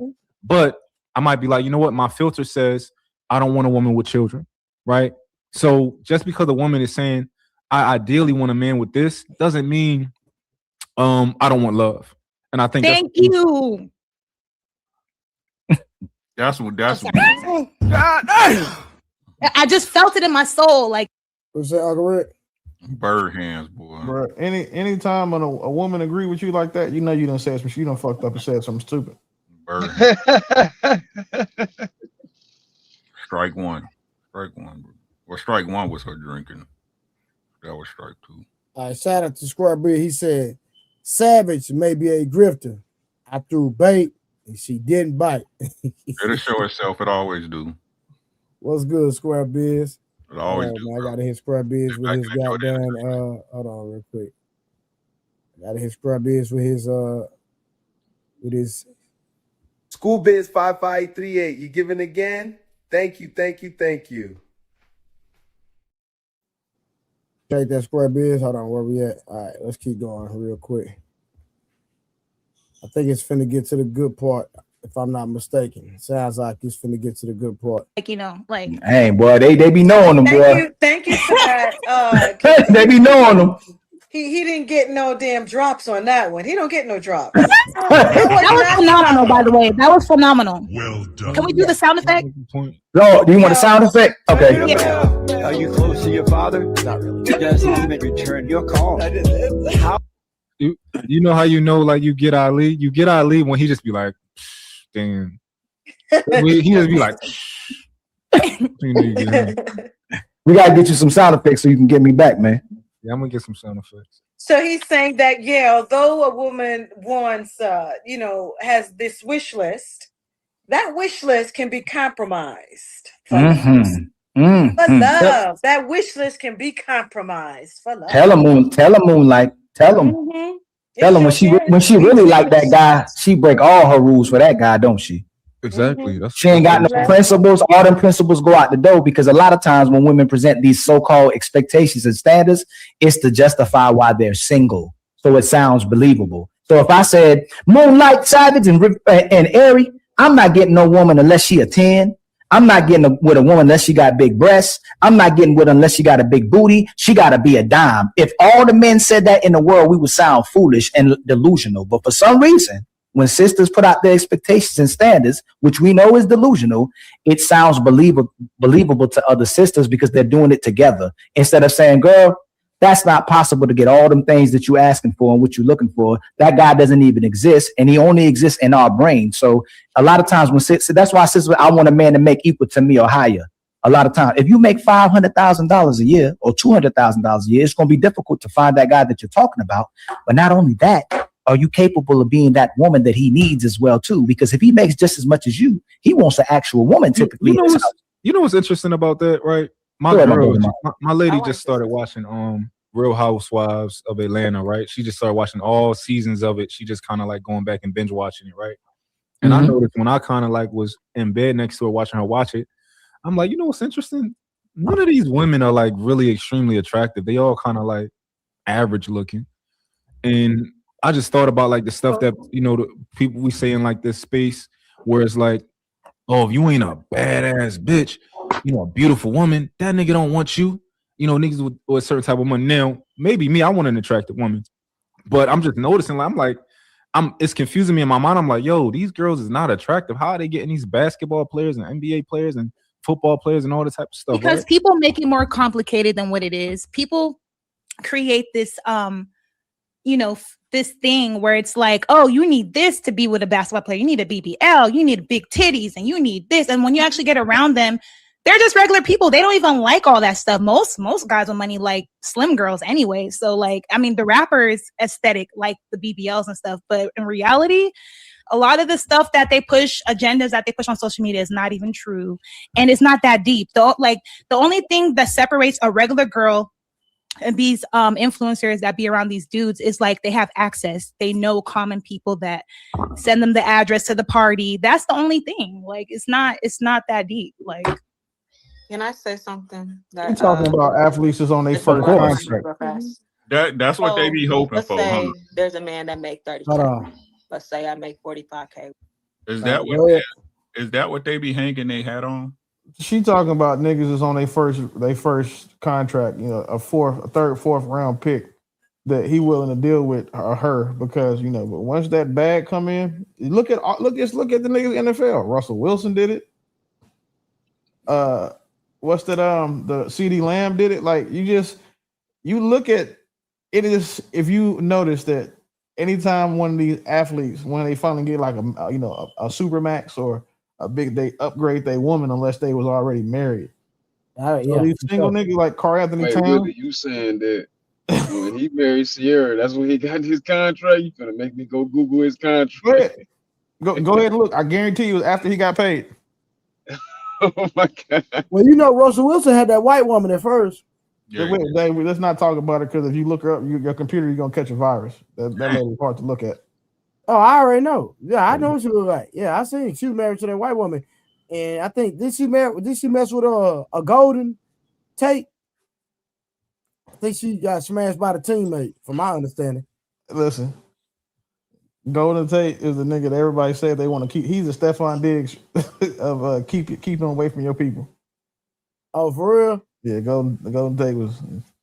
You seen him? It's like which one of your teammates would you not keep your sister away from? And they asked all the teams. Most niggas that played with Stephon Diggs, not even on the same team currently, said him. But when they did Seattle, it was Golden Tate. Gotcha. Yeah, from my understanding, Golden Tate was hitting that white lady. Yeah, hitting Russell Wilson's wife, and that's how they ended up breaking up. Yeah, you can look at sports. It transcends. It's baseball, soccer, all of that. Once they go get that supermax big bag, if they got they woman just tends to upgrade. And then even some celebrities. Look at Kevin Hart. When he dropped that like a bad habit, boy. You dropped that like a bad habit, bro. Yeah, and I'm not saying it's right. I don't understand the reasoning behind why any of these relationships, devolve. But the pattern is the pattern, and these niggas, once they get some money, they even saying go get a woman who looks like the money that they currently have, instead of a woman who looks like the money they used to have. Yeah, for sure, 100%. Yeah, but what I was asking though is that example she used about the only thing they missing is the access. Do you think they all believe that to be the case, right? That they don't have to have a certain decorum in those spaces? No, it's cope, bro. That's all it is. It's just cope. That's the lie they tell themselves to make them feel better about where they are and who they are in life. Hold on. Can y'all hear me? Yes, sir. Hey, listen. Sierra and Russell Wilson started dating early 2015. Reports of their romance surfacing around March or April of that year. They made their first public appearance together at the White House dinner in April 2015 and married in July 2016. I repeat, Russell Wilson signed his first big contract, a 4-year, $87.6 million extension with the Seattle Seahawks on July 31st, 2015. God damn. Hey, one thing I'm gonna do, bro, is I'm not gonna be on the internet and be wrong, bro. Like that's Not on purpose anyway, right? Not on purpose. No, Right? period. I'm not gonna say nothing that Okay, I it'd got be you, wrong because that's what happens. Like that's why when I have debates with people, I have the position. I have that position of, well, hey, Willie know his shit, and I do my research too. But this conversation is something I've talked about at length with Yeah. people, and it's a psychological thing. It's like for me and you, right? Mhm. So I just say you. So you go say and make $5 million. The first thing you're gonna go buy something because our psychology as people is we have an inner child, and when we have more resources, that inner child says, "Hey, well, I want this toy," and then you go sate that by going to go buy. That's why you go buy the Lamborghini. You don't want a Lamborghini for any other fucking reason that as a kid you know what that shit represented, and now as a man who has access to it, you want to go pay for what it represents, and you can go do that. So you want to go do those things. It's the same thing with these niggas, except they already got all that shit. So the only thing they can go upgrade to is a new woman. Mm-hmm. Makes sense. Gotcha. All right, let's get back to it real quick. We can merge our money together. There's always room for that for the bigger picture. You know what I'm saying? Like if you don't make 100K, if you don't make 80K, combine the incomes and get to the bigger picture. There's not a for me, it's not a you have to make so much more as long as there's a potential to be more for both of us. I mean, we're in this together, aren't we? You know what I'm saying? If I'm working, that's what feminism paved the way for, right? For women to be able to work and the man to work, and then we bring our money together and bring it back to the house. And then we come together as a force front to work together. So we come up together. It's not about serving me and you. It's about being selfless. I'm gonna serve you and have your back. You're gonna serve me and have my back. We got each other's back. Nobody's cup is being unfulfilled. I mean, that's how I was taught love is about. Man, you I like it though. Go ahead and ring it. There's You nothing know, wrong no with what one's you said. cup is gonna be unfulfilled. This is true. all right, Savage. You better not be ended up a red flag by the end of this show. You doing a lot of cooking. You don't know about your red flags Save yet. me a plate. Save me a plate. But You gotta save area plate. Yeah, but she's serving up a plate, man. Queen, what's going on? Can we also add what Kevin Samuels said? And he said it often in his lives. Women, we have to be mindful of wanting to be with potential. We see the potential, we marry the potential, we go with the potential. It's a potential. He always said, be mindful of potential. Give potential an opportunity. But if you see potential ain't really getting where it needs to go, you have to be strong enough to, and respectful enough to yourself. Thank you. To share that this is not happening for both of us. Self-love. I love that. It's not working for You know both why of us, women but gotta- you know what I'm saying? You There's other opportunities. So I think that's part of it as well. You know why Give women gotta potential be an careful. opportunity. You know why women gotta be careful with potential. Women gotta be careful with. I'm not saying Yes. like absolutely. I think it's reasonable to pick a man with potential, but they gotta be careful with potential because you're not a coach, right? I think men are the leaders. Hey, Mont, you gotta kind of like, since you already on a panel and we reviewing it and you're talking, you gotta kind of raise your hand and let me know when you're trying to say something. All right? Oh, for sure. Yo, how far did y'all watch the whole thing? Or y'all started Nah, at certain- we this where we at right here. We at right I here. bet. Yeah, we've been watching it since you've been up here. All right. In my opinion, I think most men want a leader. He's a coach. You're not the coach. So you looking for potential, it doesn't really make that much sense because how you going to coach a man up, right? When I think, in my belief, I think that men are supposed to coach women up. Yeah, it's true.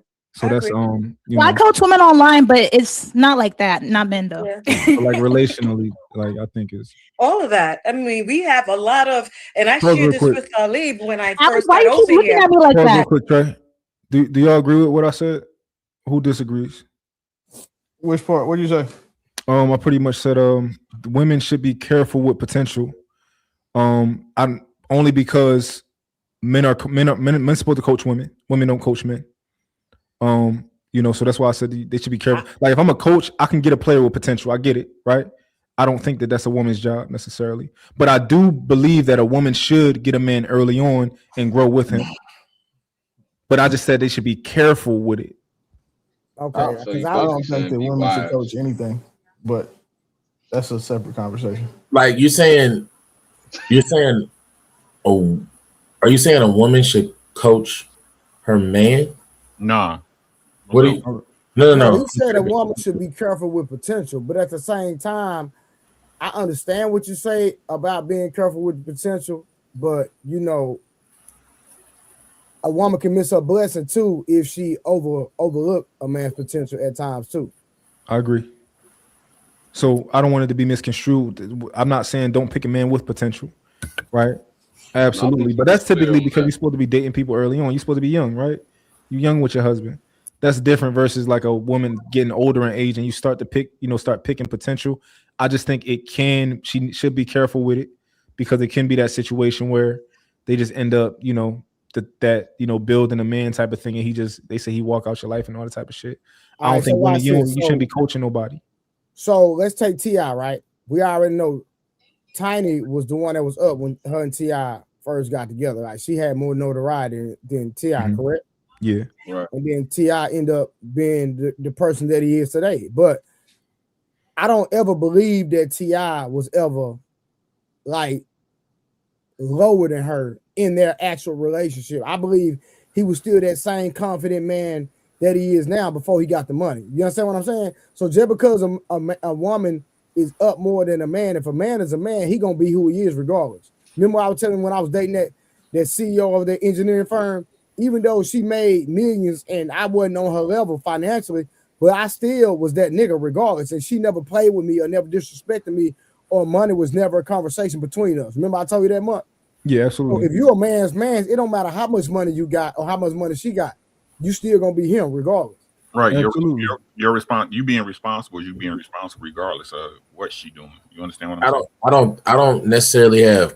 I don't see. Here's the problem. I don't have pushback with what's being said. The issue is like there's been multiple times where we say if we give, most of the time, if we give a woman that power or that leadership or something like that, then they can't necessarily handle it and they have like necessarily power trips or have control issues. Typically that happens with the woman that makes more money. If she's tiny and she's tiny from Escape before he's T.I. with 20 foes, not saying that's exactly how it went down, but I'm saying if she was already established before, typically it's the standpoint and you can hear it in comments, right? Like you're not gonna like get out of my house.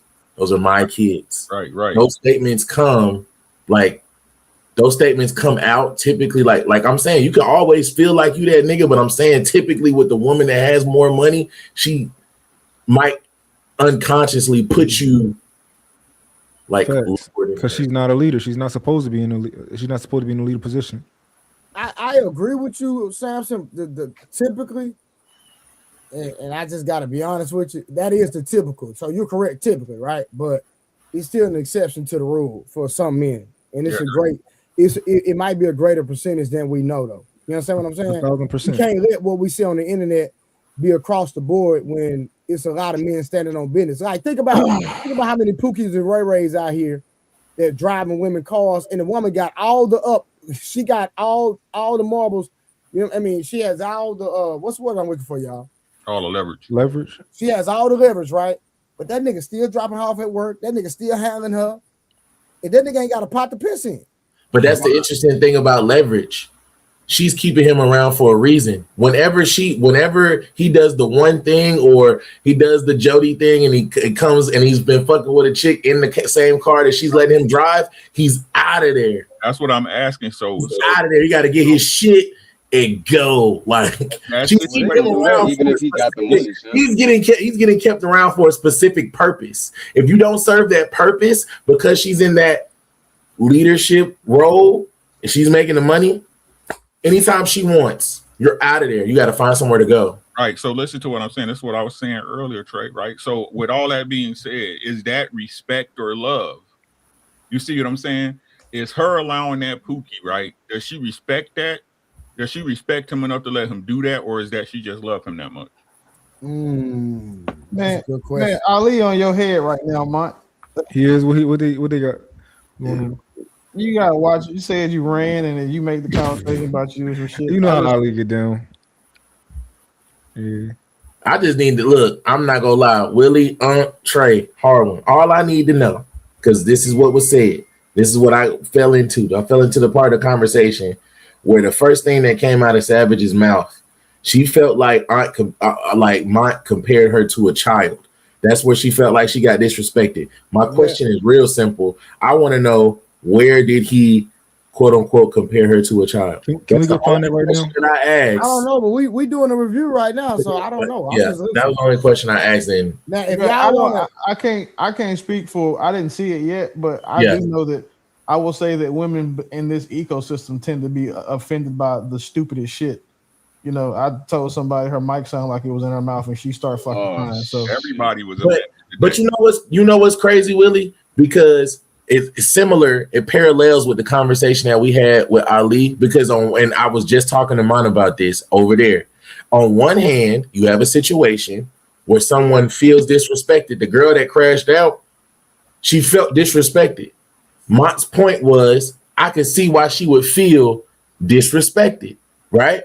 Savage's response was in line with yours. She said, I didn't disrespect her, right? But she still felt disrespected. Then Ali was like, we're not talking about feelings. We're talking about what happened. She stayed in frame, right? He said she stayed in frame. She didn't disrespect her. She didn't raise her voice. Or girl went ballistic. So she was disrespectful. Mont's point was, I hear what y'all saying, but for what she was saying in the other additional context, I felt like other stuff was happening that made her react that way. Why? Let's not invalidate her experience, right?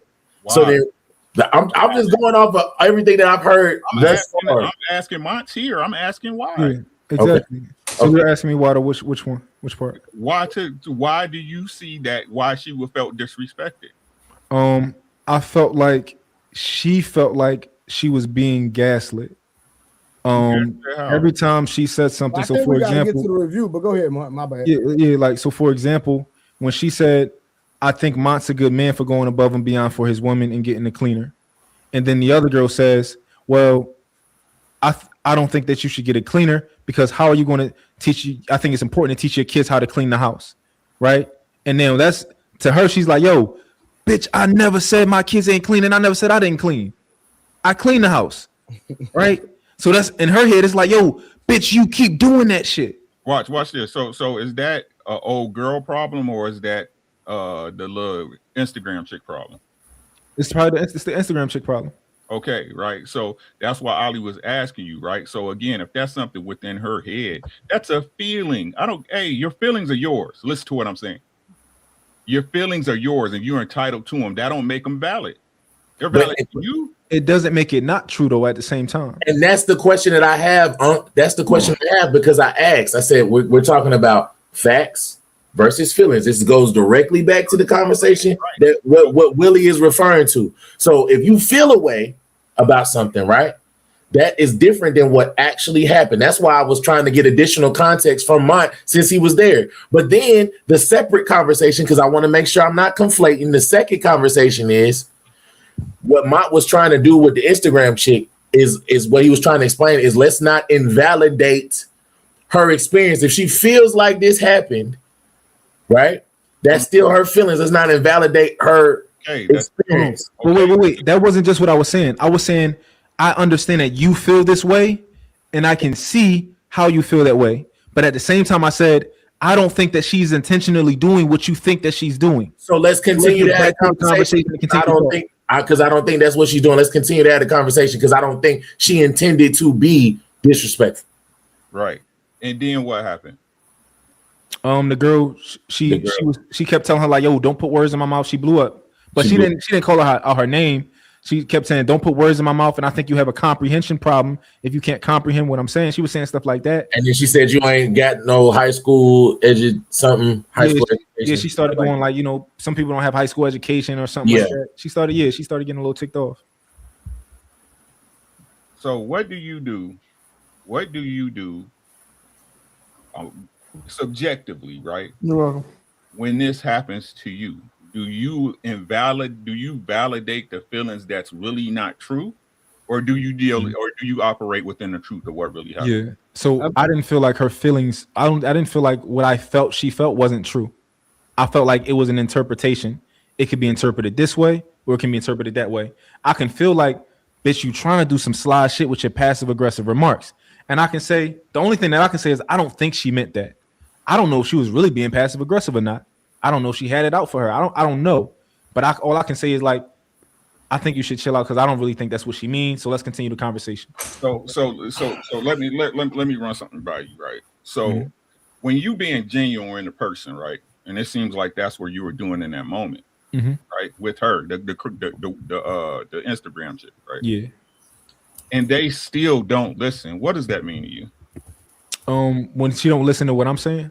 If she don't listen to what nobody's saying in a truthful moment of true honesty, of conversing, of coming to an understanding, what does that mean? What would that mean to you? What would your take on her character be on a day-to-day basis? The first thing that I would think is that person's in a state where they're not able to have a conversation, where they like just too turned up, and they just not able to, have a conversation at that moment. Or again, I'm speaking in general. If you knew a person like that in real life that handled situations like that, right? Well, how would you judge them? Would you say that that's a person that you could have a conversation with had the capability in most cases to be reasonable, or is it a person that just reacts on how they feel something happened, not what really happened? It's potentially I could feel like they react to how they feel. Okay. I blame all of y'all for arguing with a drunk bitch, like Instagram influencer on top of that. Like y'all got to start treating these Instagram influencer girls 30 like they niggas that are 40 trying to be rappers. My point. Go have a job and do something else. But y'all arguing with bitches that's drunk. She drinking out of him saying a glass that you can pour a half a bottle of wine in with ice in it. Like that's where y'all fucked up. You trying to be reasonable with someone who is drunk, let alone a woman that is drunk, let alone, you know what I'm saying, just a person. Like what are we talking? Like, that's where the conversation went left. Willie, I felt like I could handle everything that was going on. Right now, this is the thing. If they feel like y'all let me know if I'm tripping, right? I felt like what I said was completely fair, right? The girl is saying like, and I was just saying what I saw throughout the night. This is what I peeped, and I could have been wrong, right? I'm just saying like what I saw. I said I can understand, right? You felt the same way. Not necessarily. I didn't feel like she was attacking her, but I felt like every time she did make a point, she took certain points out of what she said and kind of twisted it a little bit. I did feel like she. That's fair. That's fair. Yeah. Where I think you went wrong is thinking you could handle the shit or that you even should. But Willie, I think that I could handle it. This is the thing, right? That's why I think you went wrong at. Yeah. But let me break it down. This is I just want to break it down. We gotta watch the video. But go ahead. Yeah, if we watch the video, right? I think Trey, you'll see that like I was on to something. I don't think you was on shit, to be honest. Yeah, I don't think you was on shit, to be honest. I think you was watching the video and you felt a certain way about it, and she felt a certain way, and y'all fucking formed the Justice League at that moment and shit. She was waiting for you to come up there and save her ass. Got you. But this is what I'm saying, right? Out of what I said, I don't think anything was incorrect, and I don't think anything was pandering. I don't think it was me kind of placating her feelings or nothing like that, right? All I was saying was that I think I see what you see, even though I don't agree with you. I may not agree with you in her perspective, but I see you're not crazy. That's all I was saying, and that's what I believe. That's not how. But the problem, honestly, is the word. The problem is the words, right? Because when you said what you said to her, that did give validation. Let's watch it. I see it. But it is violent to some degree. But let's watch it. Yeah. Let's get back to it. Hold on. Right, you felt the same shit she was feeling. You thought she was getting sniped. No, I'm looking at y'all like because that word potential, y'all gaslight me with the word potential. Like women love throwing the word potential on there, but when you really think about it, it's condescending. You're saying you want to get with a man that got the potential to do what? And I want to ask this: what do women have to do better when they get in a relationship? Because it's always the man has to improve, even though he's the leader. He always got to be ambitious. He always got to grow, and that's why y'all end up leaving men because of irreconcilable differences. What does a woman? That's tangible. I don't want to hear nothing about motivate this man some more, inspire him, be his gift from God, be beautiful. What should a woman do that's tangible that she has to work on as well too? Okay, can I answer this one? Oh, of course you can. Okay, starting from the Bible, because I believe in God, and I think everyone else in here does. So the Bible says, when the whole thing with when Eden happened and he ate the apple and she ate the apple and all that good stuff. Yeah, you guys, your punishment was to provide. Our punishment was to have children. And that's why we are where we are in life today. Now, as a man is physically more stronger, right? To go out and fend and bring home the food, the money, whatever, bring us back everything we need. You know what I'm saying? So I just feel like at the end of the day, in the modern world that we are in today, women go to work, men go to work, right? That's equal. I go to work, you go to work. So if we have children, I'm supposed to give birth to a child and keep working. Now I'm doing more work than you. So all you got to do is go to work, make money. I got to go to work, make money. And then I have to have children and raise them and nurture them. Like, how is that equal? So that's why a man's main priority is to provide so that a woman can take care of the household, raise the children. And then if she can work, yes, she's going to help her man and provide also. But Whose fault is that? So I'm gonna tell you another thing sisters do. Y'all want to do everything and complain about everything. You want to be with the kids, you want to be on your man, you want to go to work, you want to open up a business, you want to do all these things, and then y'all complain about it. Men ain't coming around here complaining about all these things. You just said, what does a woman do? I told you what a woman does. Let me finish. No, I asked you. Yes, Mr. Ali. I asked you what does she need to work on? Like men always have, women are telling men they need, don't get a man with potential. The potential to do what? But I don't want to address that yet. What does a woman have to do better? That hasn't been answered yet, tangible wise, that she has to do better. A woman is not better than a man. So why does she have to be better? Whoa. Yes. I didn't, hold on. Did I say that you're supposed to be better than a man? Or I said, what is it that you can do better for a man? Hey, Trey, hold on real quick. Why do I have to do something better for a man? So this is, y'all got to stop letting these hoes just have diarrhea of the mouth and then feed into the conversation, think it's going to be intelligent. Because she done made 4 points that ain't got shit to do with nothing y'all was talking about before, but then y'all like encouraging this shit. Like this, from the outside looking in, it just seems like you want these retarded bitches on y'all's panels so y'all can get the views and shit, but not to really move a conversation forward.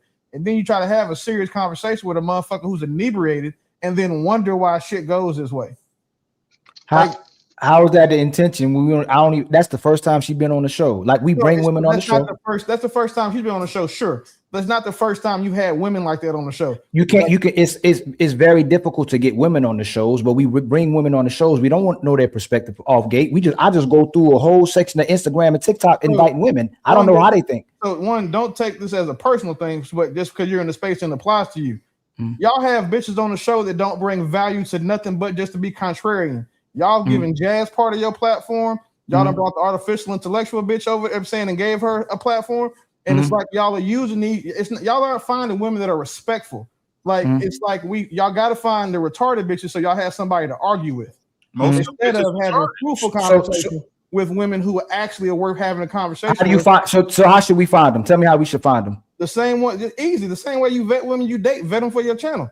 And this is for in general. So I'm talking about all the content and spaces that I've seen so far in my limited experience. Y'all go get the girls who y'all think move the needle for views instead of move the conversation forward. So if it's supposed to be informative, that's one thing. But it seems as if a lot of these channels just want to be entertained or entertaining instead of actually having genuine conversations. Because if you only want to be entertained, then you can't say somebody's having a bad faith argument because it's entertainment at that point. Right. So it's what you think. The majority of women coming on there, when you get women with that type of perspective, you get to have a woman be loud with the way majority of women think out loud with it. And when you bring the other women who typically don't want to go to that extent, or women who move feminine or quiet as well too, which a lot of them show the same behaviors, you get to see if these women show and demonstrate the type of behaviors that men in general are seeing. So if we wanted to have messy shows, we bring way different type of people on the shows too as well too. And if we want to be real messy, we would gaslight these women constantly. We wouldn't tell people to be quiet. I wouldn't mute people. I wouldn't drop people. We'll just have a crazy show and let everybody go crazy on each other. So that's not our desire, to make the women be disrespectful, to make the women shut down and go crazy. There's desires to have the actual reality of women on these panels, regardless of who they are and how they think. But we don't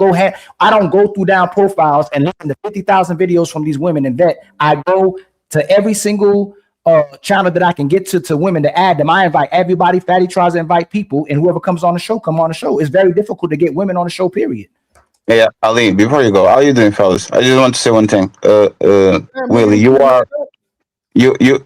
it's 4 a.m. Oh yeah, So yeah. Willie, My bad. the thing is, like, you are kind of new, right? The ladies first show, for example, been running for 2 years. We had more than 400 women. You can name 10 women that are jazz like.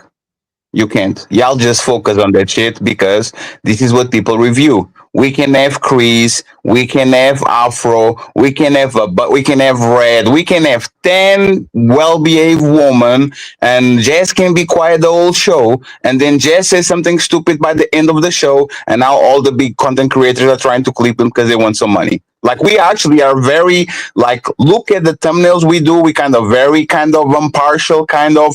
We don't do the Ilkan Ali destroys jazz and Fatty stomps on tyranny. Like the sensationalized, like, thumbnails, we don't do it. We don't do the titles. But once again, you can blame us for what people consume. So if we get 350 women and 50 of them are trash, and every time we do it, y'all focus on the woman that is trash but ignore the 3 other women that actually are okay, how is that we fishing for disagreements? So remember, I prefaced it by saying I'm not speaking about you guys specifically. I'm saying that content creators in this space, generally speaking.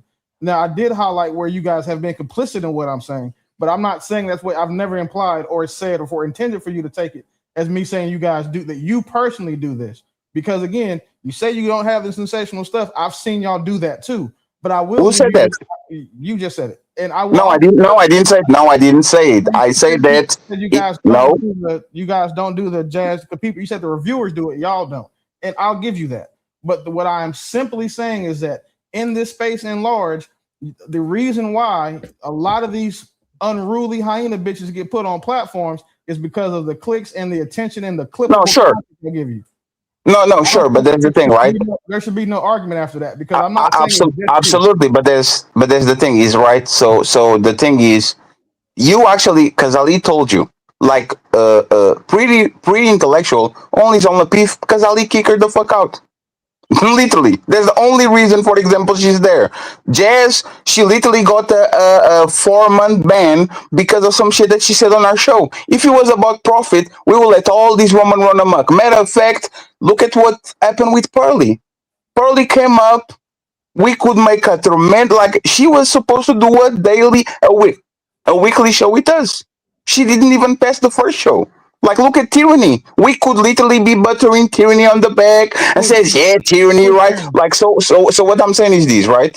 You are right because you are observing something that actually happens on the shows. But we are definitely not targeting women that are nasty like that because, and I'm sorry for saying this because the people might say that talking about them. People might think, what you mean? You good? No, I'm saying that we are not targeting people that are going to display nasty behavior towards us in a day-to-day basis because most of the women we retain are actually very agreeable and okay to talk about it and all like that. So it's I get it, but it's not Jerry Springer at all. If it was Jerry Springer, every time I went at this woman, Ali will be on the back saying, yeah, Fatty, more. No, he says, hey, let's chill a little bit. Hey, let's not do this. Let's not go there. Let's be careful. Like, he doesn't incentivize it. We are not trying to go for the viral moment because if we did, we probably will be on the same place that most of these platforms I would have left old girl on the show today. That show could have went crazy viral. I put off the show when she got super blatantly disrespectful. I put off the show. I could have went crazy with that show. It would have went to 700. We got 2 minutes and we're gonna get back to the video. I just want both of y'all to remember. I'm not talking about y'all specifically. I've already highlighted when you guys have done it. I'm not saying that's your goal, but what I'm saying in this space, the majority of content creators do that. And sometimes I've seen you guys do it. Not that that's your point, and that's what your overall thing is, but that's just undeniable. So again, don't make it worse. I'm saying it's what you do all the time, but everybody has done it. Go ahead. Absolutely. Let me ask you a question, Will. Do you give more attention to nasty, like women that display kind of a foul behavior, like Bo and all these people, women that are very agreeable and nice and kind, and they don't fight back and all that? If you actually had to look at the amount of minutes that you give attention to the woman in front of you, do you go at the disagreeable woman or do you go at the woman that are agreeable? I have more conversation with the agreeable women. I only respond to disrespect from the unruly bitches. You don't see me engaging. Do they clip you? Huh? Did they clip you when you're having a nice conversation with the regular woman, or every time you have a fight with a disagreeable woman, they put you on the Summer Jam screen? You are on thumbnails. What do they do? I'd say it's a 70-40 split in your favor. I mean, 70-30 split in your favor. Hold on real quick. Are they bringing you on the Peep Show to argue with those women or talk to the nice women? They're bringing me on there because from what the conversation I have with them, I get invited because I have a point of view that most people don't have, and that I'm able to defend myself in debates against anybody. No, yeah, but that's the point. No, one second, Ali. 1 second, Ali. But that's the point. Hey, You go are. there, Ali, go so we can get back to the review. Yeah. I just want to say this, Will. You are Will. You are extremely disagreeable, and that's good for the shows. You only come back because you actually disagreeable. You are a debater. You like to go there. You like to put like same thing with Uncle Rick, same thing with Ali, same thing with Fatty, same thing with Trey. If you were one of these goody nice, I'm going to sit here and the only like you were not coming back. I guarantee you. So this is what we're talking about. Even man and woman, you want strong personalities that can butt heads with each other, because that's what actually makes the show fun and exciting. Just for the people on the panel and for the people watching, man and woman. If that wasn't the case, we would bring a diplomat from the United Nations to be doing the PC shit, and all of a sudden you have no show, no nothing, because people are agreeing with everything. Ali, you got something to say real quick before I start? Go ahead, Trevor. No, we got to make it about Mont, because Mont left the show because it wasn't about him anymore. So we got to make sure we review the show, make it a great show, so we can make it about Mont. Thank you. Thank God. He's finally understanding. She's listen better. A relationship is not about 50-50, and that's the problem. Stop keeping track of what a man is doing and what a woman's doing. In a relationship, in a partnership, when I fall short, you come in. When you fall short, I come in, and that's how it goes. In reality, if we're being realistic. Hey, Ari, obviously you and Savage were not saying the same thing, because you would want to be listened to what I'm saying, so you can better receive what I'm saying, so you can perform for the person that you with. I'm just giving you my perspective. Especially when you're coaching women to be better women for themselves and men as well. Okay. So what did I say that was wrong then? I didn't tell you to be. So this is what I'm saying. When men are asking women to be better women, they'll say men are projecting and men are bashing women and competing with women. I didn't tell you to be better than a man. You want to put on earth to be better than me. You said, what can you do better for a man? Boy, so is that saying be better than me? Why even frame the question that way? Because the man framed it that way. You said, what can you do for a man? You said you're a phenomenal follower, and you're ready to and you're a phenomenal follower in that household of yours as well too, right? You listen to your man as well too, right? So I'm asking you a logical question. Did I tell you to be better than a man, or did I tell you to do better for a man, just like you asked the man to do? What can she do better for a man? Hey, Ari, you said a man shouldn't be content. He needs to grow. Didn't you say that? I didn't say man should be content. Yes, you did. You said men should not be content. You're the main person when you say your man needs to make $250,000. You said he doesn't need to be content. He needs to grow. Did you say that? No, I said when Savage said that, what did she say? She said a lot of women have a man who gives them everything, but they don't know what to do with it. And I said it takes time, and you have to grow when a man gives you everything. Ari, listen. Comprehension is key. No, I think you're struggling with listening. You're not applying that same thing. No, I'm listening. You guys are the one that is getting lost in connection. Hey, Savage, you had a conversation with her directly. Didn't she say her man needs to grow? No, we can pull it back. We can rewind. That's not what I said. You gonna send 100 to the super chat? It's so much being spilled out here. How much you want to? All right, real quick. To Ali's defense, because I'm reviewing it. She did say that the man needs to grow. She did say that. So I'm just gonna preface that statement right there. That she did. Her and the Savage chick said that the man doesn't need to stay at the level that they're at, that they need to grow and exceed where they are. Because the Savage girl said a man needs to make 65 to 85 a year. Then she changed it to 30. Exactly. She started at 30, but that was She has bullcrap. side She's just running hustles them and out. she bringing money in other ways. That's how What's that, Uncle Rick? she said he should have side hustles and Who the fuck can live off $30,000? If you only make $30,000, the last thing you should be doing is trying to date somebody. No, but the point is that's what she said. That's what we talking about. What she said. okay. You're not right. You're not wrong. You're not going to be able to survive in today's world with 30 Off of 30? 30 off of 30. Depend on where you live. You can depend on where you live, but most time, if you're trying to live a certain type of lifestyle, you ain't surviving off no $30,000. Most people. Question, just because I'm not saying I agree. I'm just maybe uninformed. Where in America can a single person with no kids, survive off of $30,000 a year? You said a single man, a single who with no kids? Just a single person, a single grown adult. Where can they survive? Iowa, Idaho, Louisiana, Minnesota. Are y'all just saying shit because the places sound like they corny? Because you talking about the United States or the world?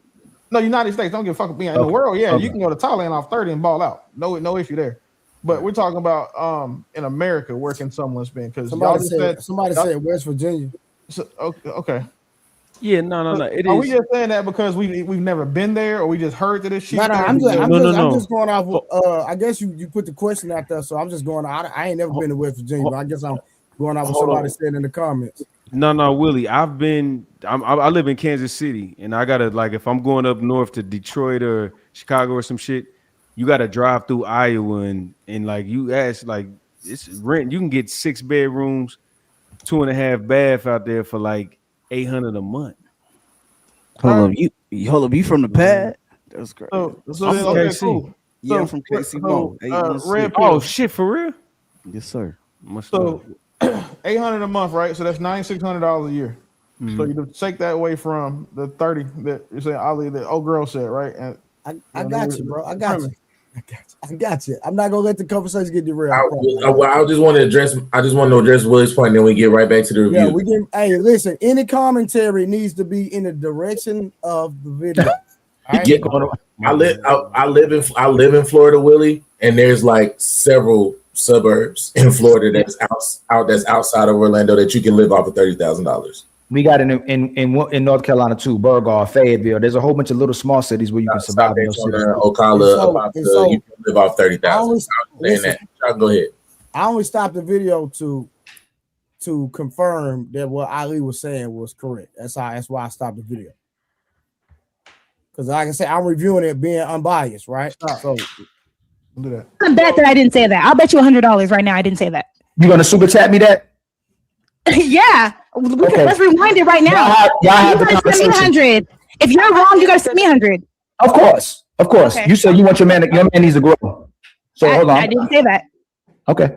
Y'all go ahead and continue to keep talking, please. Okay, so to your question, what should a woman work on more? I'm gonna speak in general. That way nobody can feel like, oh, I do this, I do that. I'm saying in general. Either you do or you don't. To who it's applicable to, right? Okay.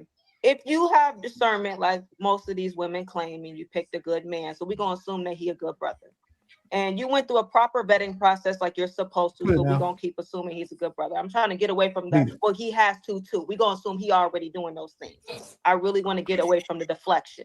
Now that that's out the way, we don't want to hear about him too. We're gonna address strictly just her. What a woman can do more for a man is, number one, be respectful. 2, have the ability to be taught and to learn. Number 3, keep a good attitude. Be happy and enthusiastic and supportive. Okay. Then I would assume that she would have good motherhood. That doesn't mean you have to be a mother, but also love the children and consider the children in everything you do. And then when you take everything that you're doing, make sure that you're being considerate, be selfless, have some type of ambition, make sure that you're working on your flaws, make sure that you're looking at what could be detrimental to that house and to that family, because everything you do is not all about you. It affects everything around you. Make sure that you have great communication skills. That means when something goes wrong, it should look like, hey, when you said this to me, I took it like this. When you said that to me, it made me think this, and then give room for clarity and correction, or let that person properly apologize to you so you guys can work on your communication still. Loyalty, staying put when things get hard. That means even though I feel some kind of way and I feel like I want to run away, I am not entitled. I am not more important than you, and you are not more important to me. We're going to work through this. Even though I feel like I'm angry, I'm going to express that, but I'm not going to overexpress it where everything stops because of that.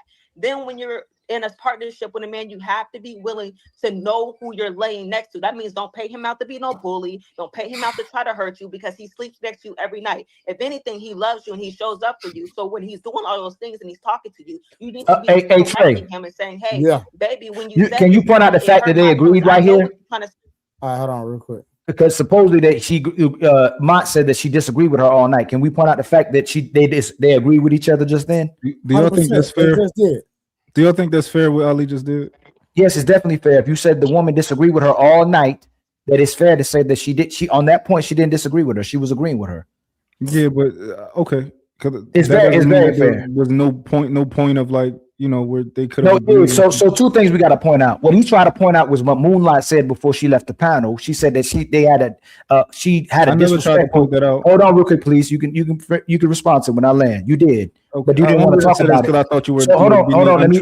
So Moonlight said that something happened in the back while I was in the back like this. We watching the whole show. I'm watching the whole screen. I ain't go nowhere. I was staying here the whole time. She said they had a negative energy or some type of disrespectful exchange or whatever. If a person's being agreeable on the show, I'm asking y'all on the panel, does it seem like that she felt like she disrespected her at that moment right there? Did she feel disrespectful at all? Are you going to be agreeable with somebody you felt disrespected you initially in the show? I'm asking the other people so you don't lead it. So you don't. I'm asking them. Did they get the perspective that when she's agreeing with her that she was disrespected initially in the beginning of the show? No. Y'all gonna answer? I said no. No. Okay. No. And y'all, and second one, y'all, she did agree with her, right? She agreed with her right there too, right? Hey, Ma, you can respond. I'm just trying. Ma, Yeah, she agreed with her. She agreed with her, right? So did she disagree with her the whole show? No, because she agreed with her there, so she didn't disagree with her whole show. Right. All right, now you got the floor, Ma. So this is the thing, right? When you say that there was disrespect before the panel, and I say that what I recall Moonlight saying was that there was a certain energy before the panel that she could pick up on. Those are two completely different things that you can't conflate, right? If Moonlight said that there was blatant disrespect before the panel, that's one thing. But I don't remember her saying that. I remember her saying that she just picked up on something slight. That's what I remember Moonlight saying. I didn't conflate. I'm not conflating. That's what the words you're using. Moonlight says she picked up something in the beginning of the show. What I'm saying is when we're watching, did anybody pick up a weird exchange between those two, especially when they agreeing at that moment where they might have disrespected each other or had a negative energy? I'm gonna say this. Since I've been watching it, I haven't seen no energy between those two. It's just been real quick, right? It's just been a conversation. I don't want to leave this point that Ali just made, right? Right then he just said picked up on something, right? That's completely different from you saying that there was disrespect before the panel. Those two are different things. Disrespect is blatant. I don't want those two to be conflated. I don't know saying that somebody was disrespected. No, it's the justification. You kept saying she felt like she was disrespected. So I'm just saying, did she disrespect her initially, or does it feel like she had? So I'm bringing two things. I'm not trying to conflate. You said that she felt like she was disrespected. That's why she disrespected her. So I'm making 2 points. I'm making 2 points at the same time. So if in the beginning Moonlight said she felt something, it could have been a negative energy. Whatever she felt, it could have transpired to her disrespecting her and feeling disrespected because of the negative energy initially, and it built up to that. So if I felt like Trey disrespected me in the back, or he had negative energy towards me, eventually that can transpire to something bigger, and I can respond to her in disrespect because I already felt negative energy in the beginning. Yeah. Yeah, well, me personally, I haven't seen no negative energy between those two ladies so far. That's just my personal opinion. But anybody else picked up so far? Yeah, we didn't really watch much of the show at all yet. Yeah, we kind of came on the tail end. But we're not talking about the other part of the show. We're talking about this part of the show. I'm just saying in reference to what I was saying that I was. Matter of fact, me, Uncle Rick, and Willie, we've been watching it since the beginning. I was in the chat. I was in the chat, and like I said, man, I'm gonna be honest. You was projecting, bro. Like you just said, you coming up and you telling everybody else how she supposedly feel. Fuck that. You not her. You came to put a cape on. It's cool. Just say that. Right. Move on. Yeah. So that's the point. So that's the part. Like you're trying to say that, oh, Mont, you're not being genuine in what you're saying. When you say that you saw this, you're just lying. You're just saying like that's. No, that's what you're saying. You saying I came to put a cape. Not listening again because you in your feelings, right? And I told you earlier, your feelings. Right. Cool, okay. That's what I'm listening. If we gonna have a talk, let's have a talk. That's what you said. You came up and said, I feel. They're your feelings. Mm-hmm. That ain't what happened. That's not what happened. They was having discourse. Did old girl agree with her? Yes, but she never disrespected her. Old girl took it as disrespect. That's subjective. She felt that way. So if it's objective, then let them have their objective conversations and keep your ass up out of it then. Yeah, no, I don't agree with that. I know you don't. Yeah, I don't agree with that. You made it about yourself. I never made it about my. You did. I thought that it was fair for me to say what I saw. You got me to rewind the tape. That's why we got late the trade show, and then you left and came over here, and now you wanted to make it about you. That's why in the private chat you said you taking it somewhere else. That's why you said I'm not. Listen, I'm gonna tell you again. I'm not extreme. You are logical. You can have a debate. Why you keep taking it to that? You're consistent because I'm gonna tell you because I'm not gonna make it extreme. There's points in shows on certain panels you'll make it about you. It had nothing to do with you. You interject yourself and you try to be the woman whisperer and you fail miserable at times as well too. They still disrespect everybody on the panel and they disrespect you. That's what's been happening on the peep because they finally see this man. Eventually, when you disagree with them, they'll turn on you because you've been simping and pandering at certain points. You don't always simp and pander, but you have your moments. That's why they've been turning on you like that because you've been supporting them and you've been enabling them at certain points, and now they're turning on you because you were agreeing with them. Now you're not agreeing with them. Listen, respond, Mont. Everything. Listen, I've never simped. I've never pandered, not once in my life. Simping and pandering is when you're being disingenuous, saying something that you don't truly believe. I only say what is truly in my brain, what I truly believe, which is why when we say, oh, you're simping parenting, that's you trying to get out of having the conversation. You're trying to say, oh, you're disqualifying somebody's point in their perspective. You're saying, oh, you don't really believe that. You just simping, you just pandering, right? No, I'm telling you how I feel. So handle the conversation. Attack my point. Just do that. When we do that, it's corny. So, a last response. He can still be a simp, just like somebody can get beat up if they're not scared of somebody. Just because he believe and feel that way, don't make him not a simp. So that's a bad argument to say he don't. You can't say I'm not a simp because I say what I believe and what I feel. That's what you said. No, can you respond? No, move the goalpost. Respond to what I said. Real quick. So Ali, you feel like Mont is a simp? No, I told him, I said I won't be extreme. I don't think he's a simp or a pander, but there's moments where he will simp or pander where he'll say things to make him. So is him agreeing with a woman simping? No. So question, what is simping? Because if there's no interest or no sexual interest or like hope for gain for that woman, then that's what would make somebody a simp. And if that's not, and I don't think that he has that case for any woman other than his. No. So he'll dirty Mac to make himself look good to other women or that woman in the individual. It's mostly for the crowd. So let me. He dirty Max. He'll do things what makes him look good and takes away from the conversation, takes away what's happening at the very moment. Even if one of y'all got disrespected, he'll do things to make himself be the center of attention and make himself look good in front of somebody that's being disrespected to a woman who's disrespectful. Well, I might have the definition wrong. Y'all clarify for me. OGs used to always tell me dirty macking is when you talk shit about another nigga to try to get his bitch. That's what I thought. Dirty No. So am I wrong? So this is what we're gonna do. Dirty macking. So that's fine. This is what we do today. So in regardless to a conversation, when someone's dirty macking on the conversation and panel, they try to talk bad about men to look good to women, or go at men to look good to women. That's what it is on the panel. I'm not saying he's trying to make.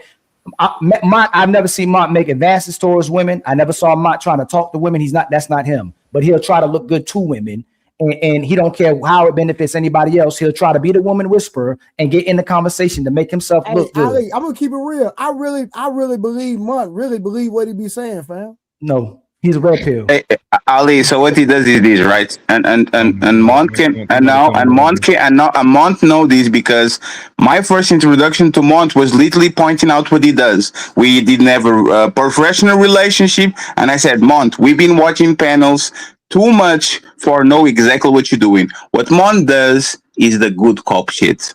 So imagine if Uncle Rick is going at it with a woman and the woman is actually shooting up the place. She's not an innocent bystander. She is not somebody. And Uncle Rick is being stern about how he talks with her.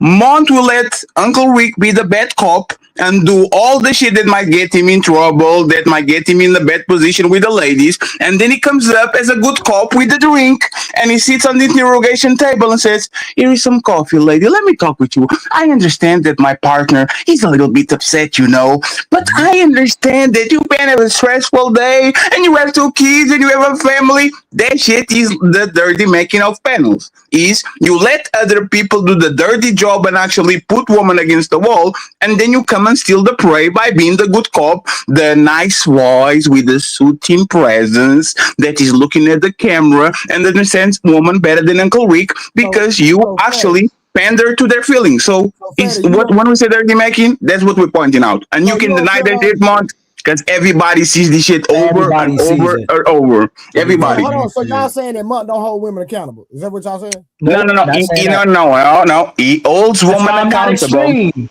But that's everybody sees the movies. For you to break a witness, you need to have a bad cop, which a lot of times is fatty. I come in, rah, rah, rah, rah, rah, and then somebody comes in afterwards and does that shit. Bruiser does that shit all the time. Mr. Let Go does that shit all the time. We've been seeing Thanos did that shit all the time. We've been seeing men letting you do all the motherfucking heavy lifting, and as soon as you solve them up, now they come in all nice and shit and try to actually make sure that once, by comparison, now this man doesn't look aggressive because even though he's doing the same thing, he's softer in tone and he's calm and collected. And for the second part is, at the end of the show, would you think they're going to remember as being their ally? Motherfucking Samsung and Trey that were actually being stern and rigid, or the one that says, "I understand what you're feeling," because it might be a misunderstanding. This woman had the nasty energy from the beginning. She was loud.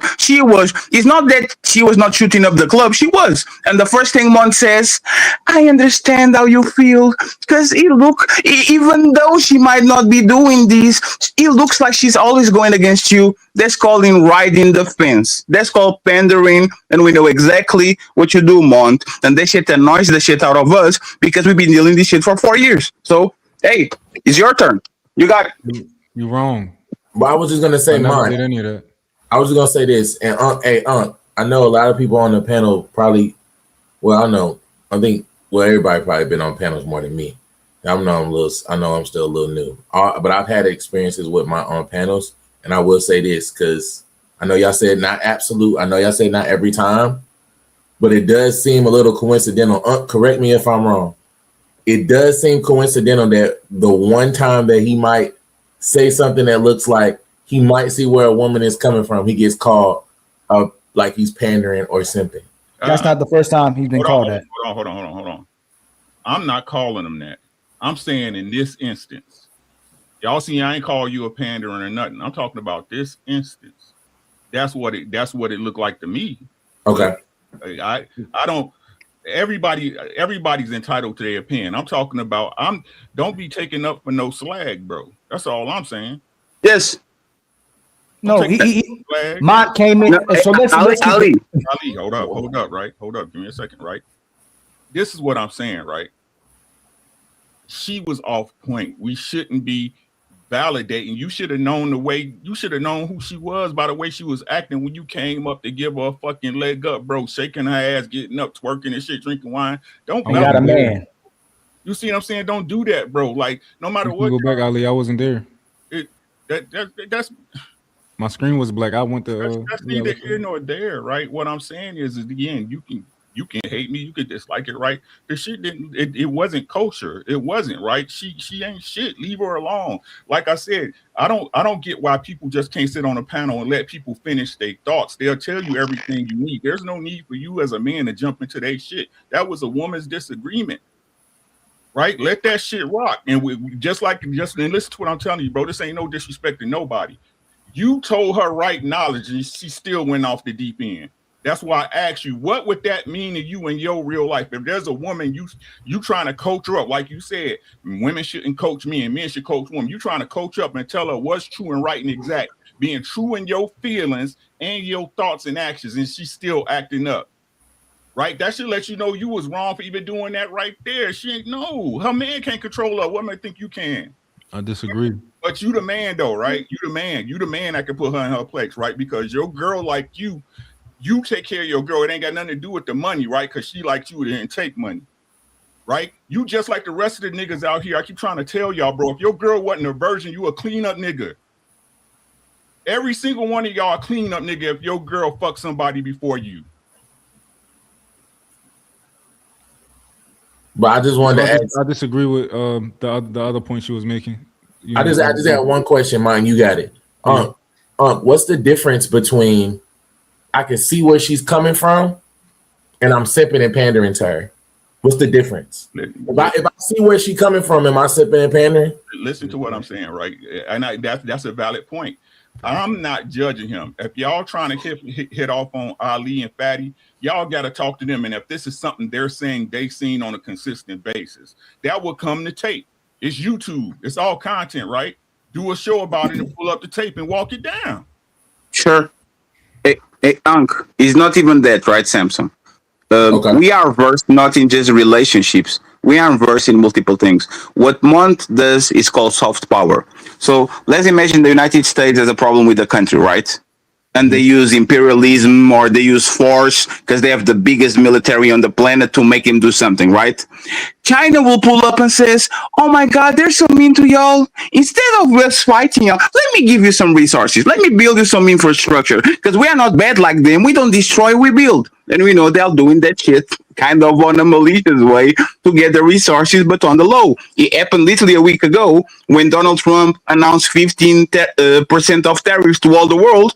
China announced 0 tariffs for 50 countries, right? So it's soft power is you don't go ahead and kill them with aggressiveness. You kill them with kindness.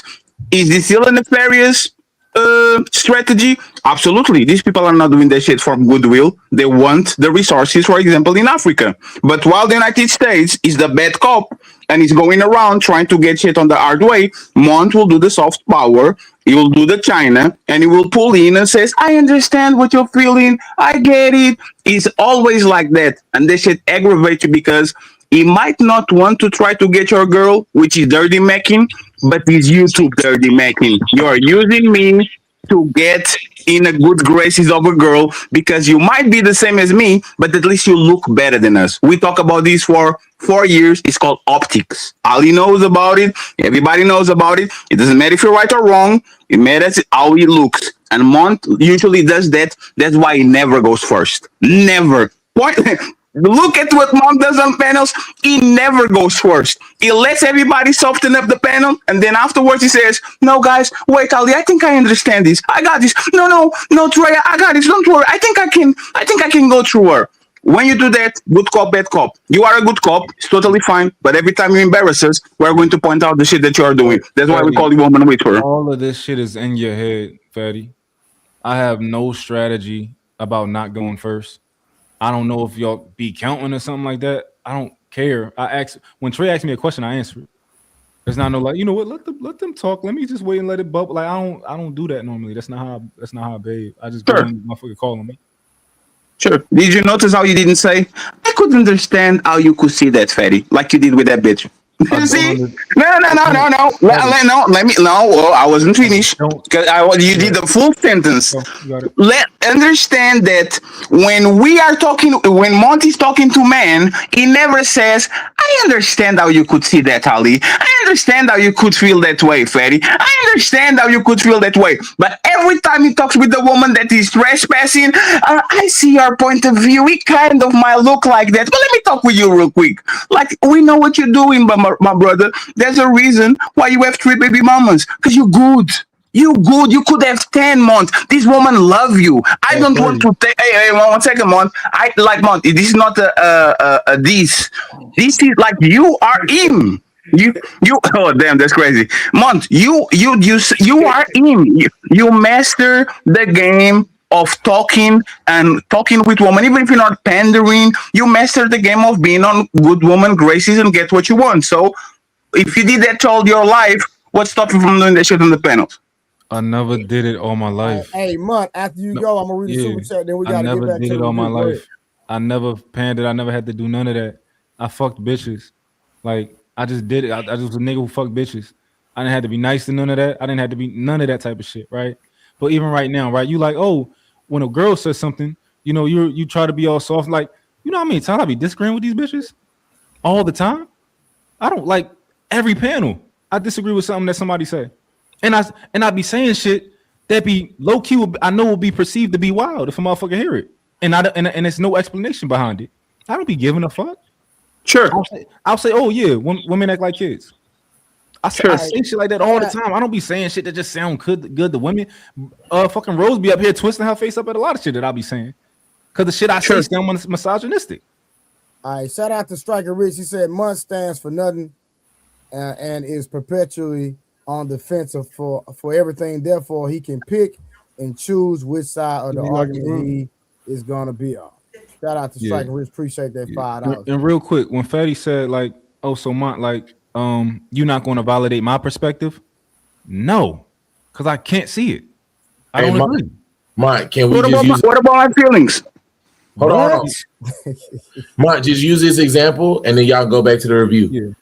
Use this example because we all had this debate, and I think Fatty was there when we had the conversation about if you have a chick and you have a girl, and then she ends up like y'all end up breaking up, and then she goes and becomes a fucking hoe. And a lot of y'all response was if she goes and she starts hoeing, that's a reflection of you. My response was the opposite. I was like, no, if she decided to go be a hoe, that's her decision. She a grown ass woman. I said that to you, Fatty, or everybody, and all y'all told me to charge it to the game. I said, nah, that's not right.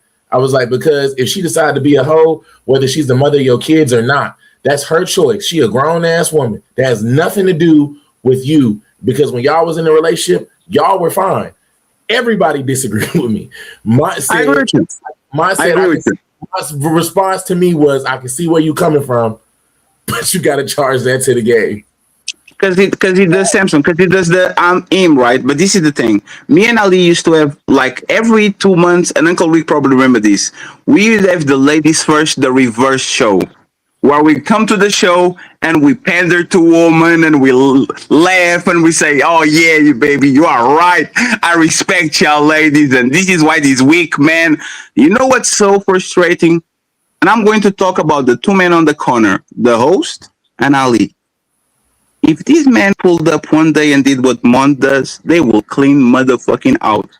If they will do the good cop, I'm going to be soft on woman and I'm going to champion them. That's why it's so irritating, because we could do it. We just don't do it because we're not trying to get some ass. And I'm not saying that Mont is not trying to get some ass, but there's some men that are male adjacent and there's some men that are woman adjacent. Right? There's a man that usually go sit with the girls and they like to be around women because that's how they are. They are more smooth. They don't want to take nothing serious and all that. And there's men that go play with the boys, like to play basketball and all that shit. I'm saying that on YouTube terms, Mont is kind of that person. And Mont, do the homework of somebody called Thanos Theory that was literally with us for 3 or 4 years.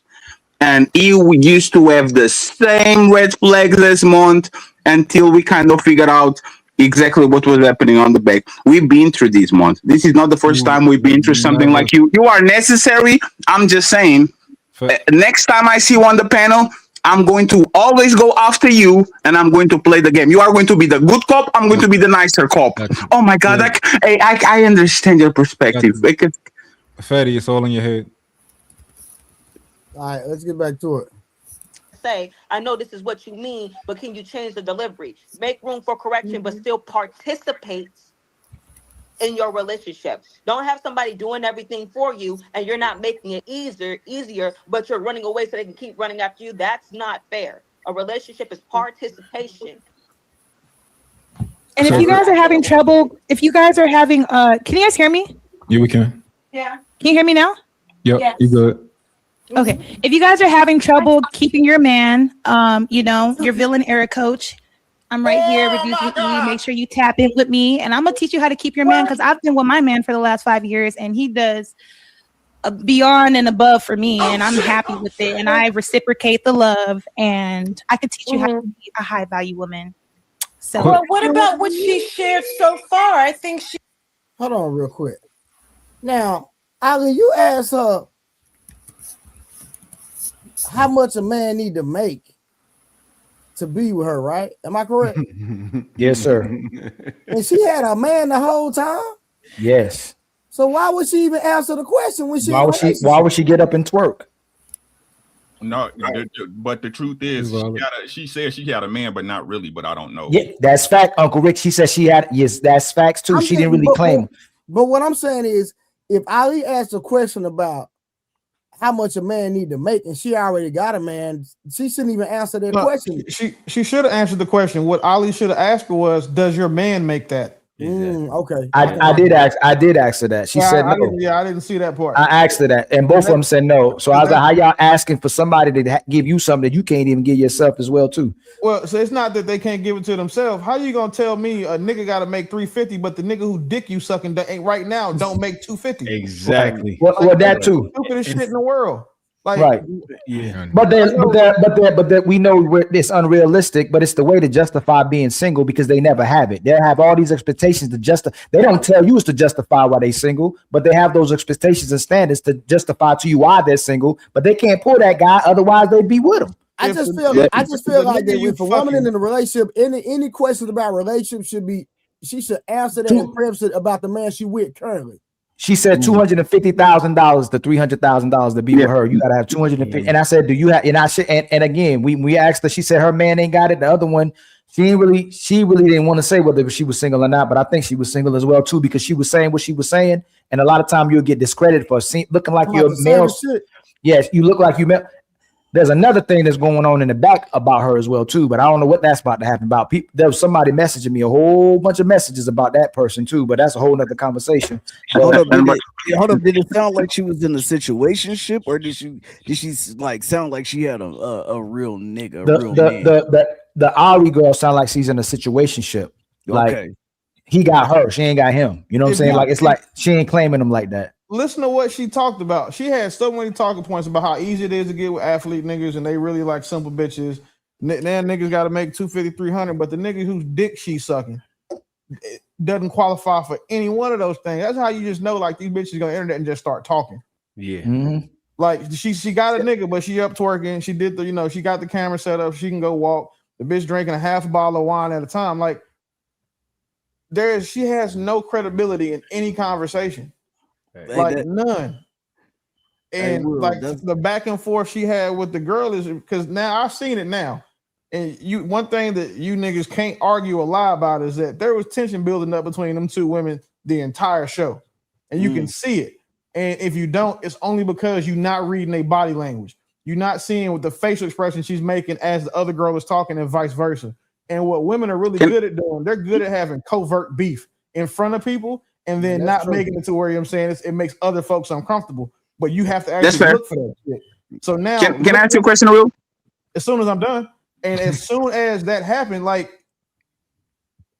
if they wanted to be disrespectful, girl had plenty of things she could have said to be disrespectful. So now I understand how y'all feel like Mont should have just stayed out of it and let them two hoes have it. Because again, what Mont thought was disrespectful and whether or not he could see where she was coming from had nothing to do with what the conversation them two bitches was trying to have with each other. So I get that piece. But I also understand why Mont had you saying he could see where she's coming from and he wanted to share that because he's on the panel. If it was me, I wouldn't did it, even if regardless if I can see where them hoes are coming from or not. But in that moment, those two women the culmination of the beef intention they had because those two women's worlds are different. One girl is a good woman, the other girl is for the streets. And you can't have a bitch from the streets and a good woman having a conversation without it turning into that, especially when the other bitch is drunk. And that's what I'm saying. Like, this is what I'm saying, right? The question, even if it was that shit you say you saw about them, why? Because old girl was speaking facts and the other chick was ratchet. You see what I'm saying? So what you doing is reinforcing the bullshit because we tell good ladies to speak up. We tell good ladies to speak up and say shit, right? But here you go trying to cape for the little dumb bitch. I don't think that he was caping for the dumb bitch or reinforcing the ratchet shit. Whatever. You see what I'm saying? I'm saying what it looked like. I'm saying what it looks like. Not only was caping, he let her go because if Willie can make a diagnose of that woman clearly being an hyena, pretending that she's a good woman, Mont can too. Why did Mont didn't intervene when this woman was saying, "Oh, I can teach you how to be a high value woman, and I do this and I do that"? Why are you quiet? You can say, "Hey, lady, come on, lady, chill, man." Like, right? You let her go away. You let her get away with that, and then afterwards, you were trying to soften up like you usually do. All of that stuff that you saying that I didn't peep none of that stuff. I didn't hear none of that. Where me and Mont differ is, I probably have more experience dealing with hyenas than all of you niggas put together. I got a family full of them. I'm from Dallas. I'm from Oak Cliff. All the bitches that I was come up around are hyena bitches. That's just because of how the city is. So I wouldn't expect Mont to have the same eye for that shit that I do. And then more importantly, I wouldn't expect most of you guys to have the understanding of just like, physical psychology and reading people that I do, because you don't have the professional life that I have. So I can't expect him to have that because he's not paying attention to it. But when I'm on panels with people, I pay attention to everything, because what happens is we have to have conversations like this. So I want to make sure that as a debater that I have all the information that's been presented to me, whether it's been audio or not, or just been visual, and I take that into account when I'm having a conversation with someone. Mont doesn't do that. Mont had a conversation what he heard, not what he saw. So you were just saying that you are a better debater than Mont. That's what you said, right? I'm not saying what I'm saying specifically. No. Say it, mean it. That's what you're saying. That you are a better debater, a better reader of bodies. You are just better than him, right? I'll tell you exactly what I'm saying. What I'm saying is I am a more complete debater than Mont is. And in this situation, Mont he made the observations he made based on the level of which he was invested in the conversation. Say if we put me in that conversation instead of Mont, we wouldn't even be reviewing this shit right now. Because what does that mean though? This is the thing. So let me. This is why I asked the question. Ali, one second. This is why hold on a second. He's better than Mont. That's what he said. This is why I'm asking the question. He should think he better. We got relationships with each other, right? We're not having this understanding about pretty intellectual. We're not having this understanding about Bo. We're not having this understanding with these women on the Lapeef show. We only doing it because we know Mont. And man, I love Mont. I love Willie too, but we doing it's being biased because you connected to him and we connected to them. But I'm not going to give him grace, just like I don't expect y'all to give me grace. But there's no understanding to be had about this situation. That woman was disrespectful. The woman didn't even get the chance to address it. I got the chance to address it a little bit. Instead of addressing the disrespect, he went to understanding the disrespect. That's not standing on no man code. I'm not standing on having an actual conversation. He didn't have to disrespect her. But let's have a conversation about what you just did to that woman. Let's reel it back and let's have a civil conversation. Don't go, I understand where you're coming from for feeling disrespected, even though you're being disrespectful. Got you. So here's what I thought I communicated this to you already, right? The girl said that she was disrespected. That was her perspective. She thought that the girl was disrespecting her. Maybe it's because she was drunk. Maybe it's because it was covert. Who knows? It doesn't matter. She said I was disrespected, so now I'm gonna crash out on this bitch because she been playing with me the whole night. I told her I understand what you're saying, and I can kind of see your point of view. However, I don't think that's what she's trying to do. Let's continue the conversation. I only did that because I think I specialize in diffusing things. I thought what I did was necessary. Y'all can disagree. So why you ain't diffusing Savage? Why you ain't diffusing with Savage? It was nothing to diffuse with Savage. She was chilling. You got worked up. She worked you up. Let me finish. Right? What I did, it worked. It calmed her down. Then she got put out the panel. She didn't calm down. Because y'all started arguing again. No, you became nice to her. Just the first time I ever met you, when old girl told me to suck her dick, you were trying to patty cake Baker's man, and she still ended up crashing out, and you were trying to be the woman whisperer and explain to us how we can calm her down. Why you can't calm down pretty intellectual? Hold on real quick, Willie. I'm talking to Mont real quick. You can interject when you feel like it, or after I'm done. Excuse me, Mont. Why don't you control pretty intellectual like that? Why don't you do it with Bo? Why don't you be complacent and be understanding and give them grace and talk to them, give them that same energy as much as you've seen these type of women? And again, the main question, forget all them questions. Why when Savage responded to you and she wasn't disrespectful and she told you her perspective, you were triggered by what she said and you was worked up by what she said. You didn't give her understanding. You don't. So this is the thing, right? I'm gonna answer your questions, but even though I know that you don't want the answer to none of the questions you just asked me, talking about a conversation. No, I'm going to answer them. However, all three questions, you don't want the answer to them. I said I can give them to you. just answer that main question. If you're so understanding, so graceful towards the woman that was being disrespectful, why didn't you address? Why did you get disgruntled by the savage woman, and you would being triggered by her? Why? Got you. Because he was talking to him. Because exactly, Savage was talking directly to me, and she said, "First of all, I'm gonna need." She said, "First of all, pretty much, don't compare me to a child." Even though, from what I remember, I never compared her to a child.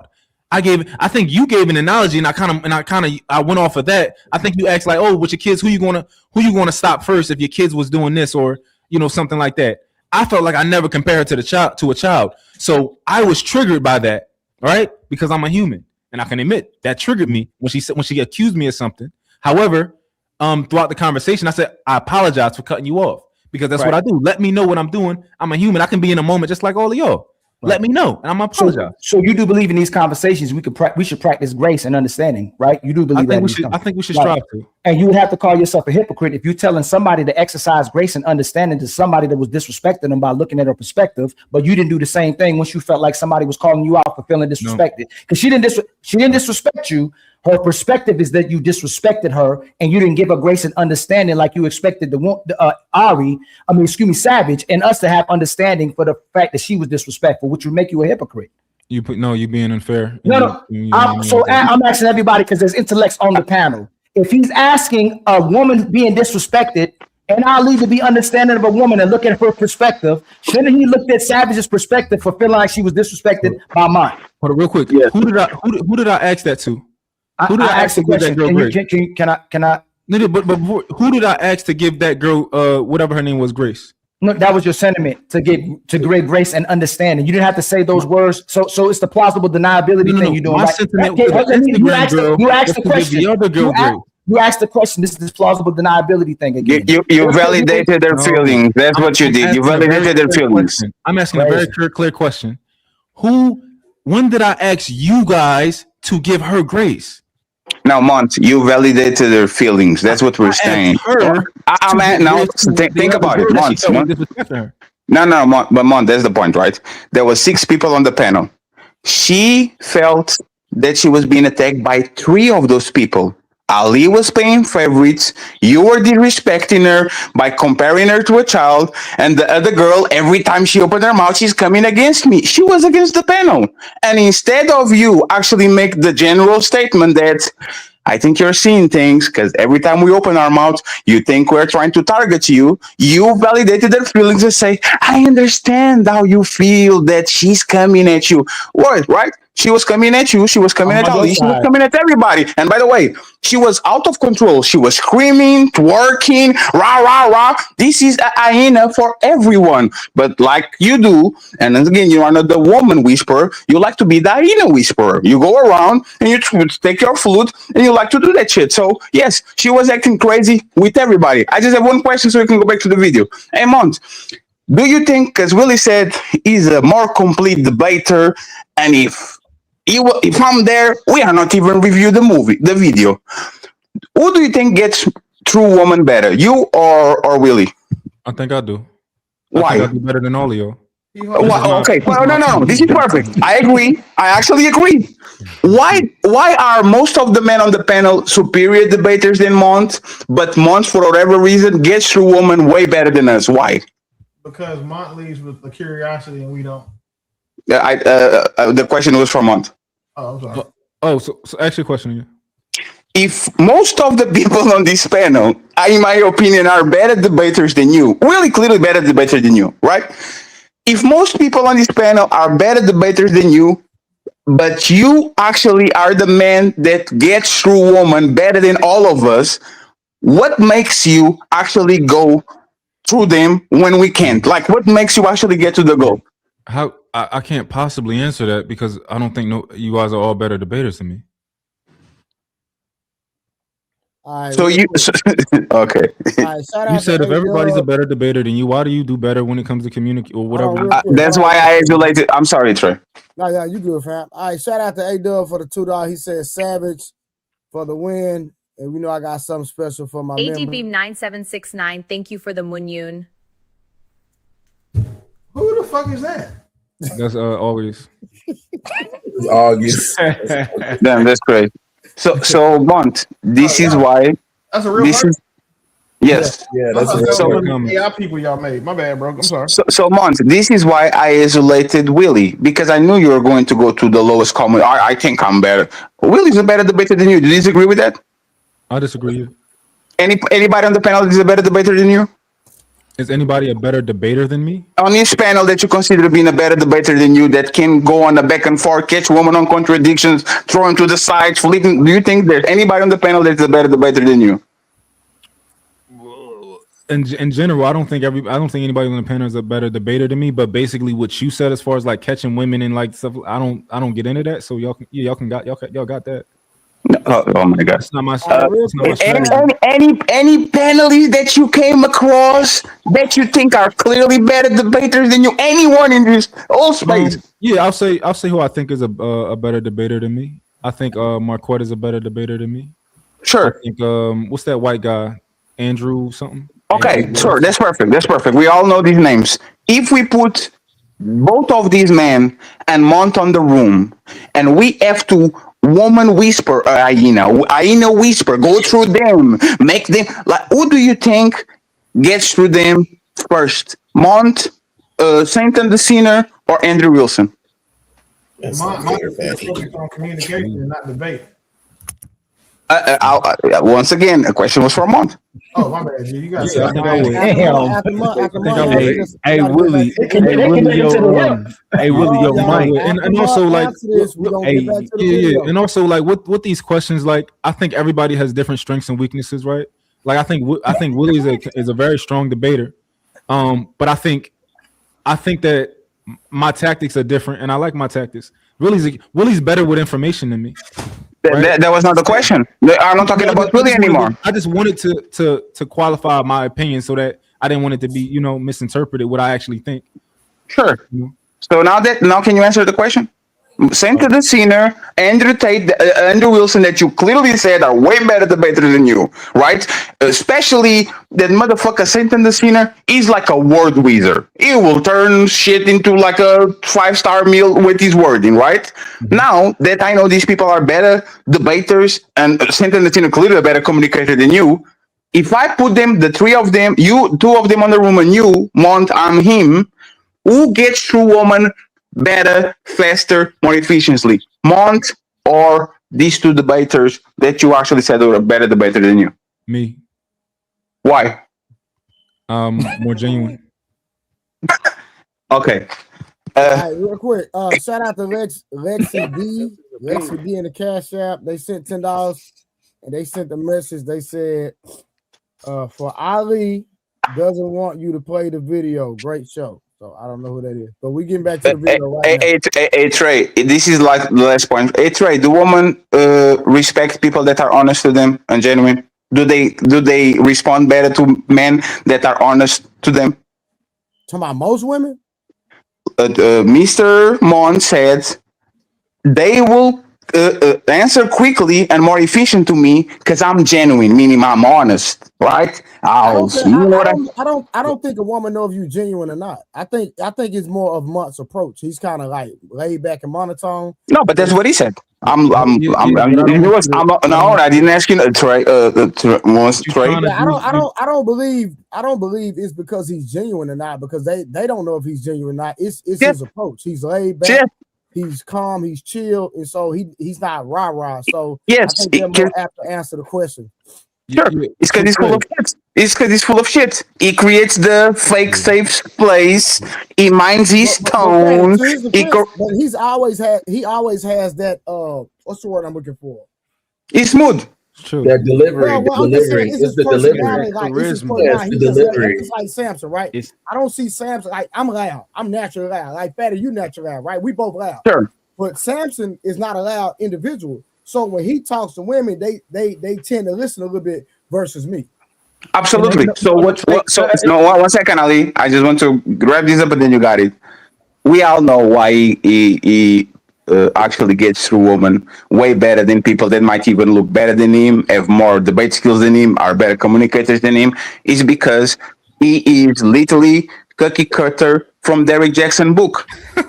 That's literally what it is. You are going to talk with women and only input information that you know is not going to trigger them. In my country, which is a very country that nobody knows about, very peaceful, that's called being a coward. That's called you lowering yourself to make sure woman can be heard and all that shit. You are no different than a feminist. They do the same shit as you. If I put you in public offender on the room, you are going to have to show your ass because you can only be like that with us.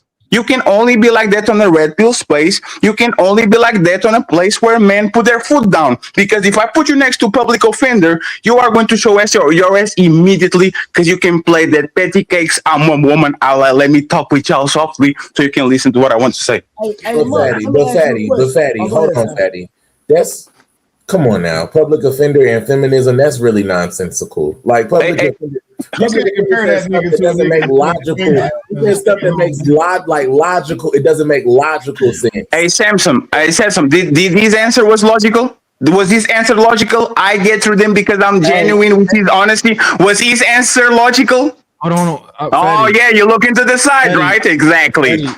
All of us on this panel know this motherfucker lying. It's not because he's genuine. It's because he flips his way. He changes his code to talk with women so we can get through them. That's all he does. I'm genuine. But Fanny, hold on. Isn't Mont always like that though? That's not yes. No. I answer. Mont is always like that, just like Derrick Jackson was always like that. Just because I was always a liar doesn't make that right. You were a liar before, and you are a liar now. Mont is smooth before, and he's smooth now. It doesn't. I don't care if he was always like this. So this is the thing. Go ahead. This is the thing, bro. Like when I say I'm genuine, I don't mean that I'm always brutally honest, like you're trying to make it seem. Oh, he's just always honest. No, it's not. That's not what I'm talking about. Elaborate. I'm saying that when I have conversations, I'm listening and people understand that I'm listening, and I make it known that I heard what you said, right? So I'm more genuine because I care about your perspective. I'm not asking questions where I'm like, all right, I'm playing chess. You gonna say this, and then I'm gonna get you, bitch. Like I don't do that, right? I don't operate like that. That's not the definition of genuine. I'm trying to get women to understand the male point of view, right? That's my goal, is to get you to understand my point of view. Right? That's not the definition of genuine. What you're doing is I create a safe place for bitches. I create a safe space for Marina because Trey is not going through her. So I'll create a safe space so she can come in and she can understand the woman's perspective. Hey Trey, full circle. What did I told you? Good cop, bad cop. You are on that interrogation room. Where is the money? Where are the hostage? And motherfucker Mont comes with a frappuccino from Starbucks and says, let me create a safe space for you to tell me where the money is. Like, once again, Dirty Maker. He's not a woman Dirty Maker. He's a YouTube Dirty Maker. Checkmate. Thank you very much. I see you later, friends. Appreciate y'all. Just give me 10 seconds. 10 seconds, right? I think that what a lot of people don't understand is that when people don't feel like you're hearing them, they shut down, right? Whether that be a woman, whether that be kids, it don't matter who it is. That's true. When people feel like you're not hearing my perspective, nothing you say matters from that point on. And when I say I'm genuine, is I want my message to get across. So I want you to understand that I'm hearing you, right? When I used to be young and old people used to be telling me shit, and I used to be giving them my perspective, and they should be like, no, you ain't even listening to me. Fuck you, right? So I'm just that's all. But go ahead, play the video. All right. She shared some real valuable. I mean, her list was very extensive, but it was on point in my opinion. It was on point. We have to do our part and have accountability for ourselves and be in a partnership. I mean, Savage pretty much laid it all out. Yeah. And that's what I was saying earlier about doing the inner work. You have to do the inner work within yourself. And that's simply what I was just trying to say earlier. So, I mean, you guys we're all saying the same thing. So, yeah. God damn. They just agreed again. Yep. That's twice. Is Ali frozen? sorry, That's Ali. why I'm not in my head. Like, are we I ain't frozen? No, I ain't frozen. First of all, let's do this. Let's do this real quick. Hold on. Let's. Ellie, don't kick me Yeah, they out. let me get away with a Just loud play mic. around, okay? No. Heck no. Why would we kick you? No, we're having a great time. Heck no. Hold on real quick. Y'all. It's time for some super chats. Hey, fast forward some. Trey. Notes. Yeah. I took that note. Oh, so the woman shouldn't be cleaning up the house. The cleaner should be. I'm Right? just Wind saying, it back. that is a Wind good it back. man. Trey, Like, a little bit more. No. What I'm saying. Hey, what I'm saying is that. A good man ensures, like a real good man ensures that his woman has the leisure life. Your woman shouldn't have to be cleaning. She should be touching nothing in the house, correct? No, I'm not saying that. I'm talking to our sister, Harry. No, I'm not saying that. I'm saying that because at the end of the day, I said, even if the man does not make my ideal financial goal, I would still be with him because at the end of the day, I'm a lover girl. So, but I'm just saying, he just said that the cleaners are coming over. So that shows me, from the outside looking in, that shows me that he wants to make sure that his woman is taken care of, that she's comfortable, that she's pampered. And any man who wants to see his woman happy is a good man, period. I'm not saying it's a requirement. It's not a requirement, but the fact that he's doing it and he wants to do it and he loves his woman and he wants to do it is what makes him a good man. Because a lot of men, they don't want to do it. You have to force them to do it. And so that's the difference. So hold on. I just get this straight. If your man don't get cleaners for you, he's not a good man. I'm saying a man who wants to pamper his woman is a good man. It doesn't have to be cleaners. I'm just saying. I'm just asking you. Hold on. There's two men. One gets you cleaners, the other doesn't. Are they both good men, or one is a bad man? I'm going for the man who goes the extra mile to make sure that I'm pampered. That's all I'm saying. The man who goes the extra mile. Hey, can I stop that real quick, Ali? Mm-hmm. Now, I don't have a dog in this fight. I understand what she was saying, though. She was just saying that Mont is a good man because he's considerate of catering to his woman. I don't think nothing wrong with that. She didn't say that. We completing her sentences. She gave context after he said that he'd get cleaners for her. He didn't say nothing else but the cleaners. That's all he said. No. Listen what I'm saying. She said the fact that he's a good man because he's being considerate of his woman is nothing wrong with that. No, I didn't say there's nothing wrong with it. She gave. I'm just putting it out there. It was based off the fact that he said he'd get cleaners for his woman. I know, and that's cool. Okay, so she's completing his sentences on what he meant when he said it, just like she was completing completing her sentences when she was saying things as well too. You played the little song that said beta male. I said who? Oh, I was being funny. I joke with Mont all the time. I don't think Mont know better. I play with Mont. Mont know that. I got you. It's what I'm saying. That's all I'm saying. Oh my God! Oh, she dancing. I don't clean, but let me tell you, I got this ring. Hold on, my connection is lagging.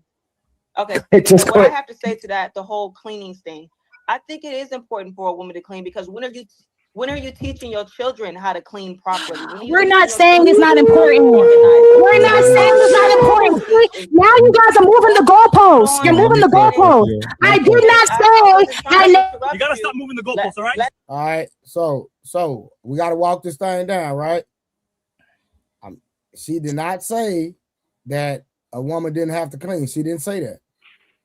I didn't say she said she's responsible. Ali, we walking the video down. I just want to go line upon line that she's correct. She's arguing with the savage chick, and the savage chick. Well, I guess the young lady's getting triggered because she's assuming that the savage chick is about to disagree with her. I'm just saying that she didn't say that though. That's all I'm saying. Is this the same savage chick from the Peef? This is my first time seeing this individual. Huh? This is my first. I don't remember seeing this girl before. Maybe I wasn't. I've never seen her before. No, we had a savage over there. Okay, that's cool. Leave it where it is. Every time you shift it, this happens. I never said a woman should not clean. I said he is a good man because he goes the extra mile to spend extra money to make sure that his woman can be pampered. That's what I said. I never said a woman shouldn't clean her house. So don't come for me. Stop motherfucking playing with me. Stop putting words in my motherfucking mouth. Stop putting words in my mouth. That's not what the fuck I said. Hold on.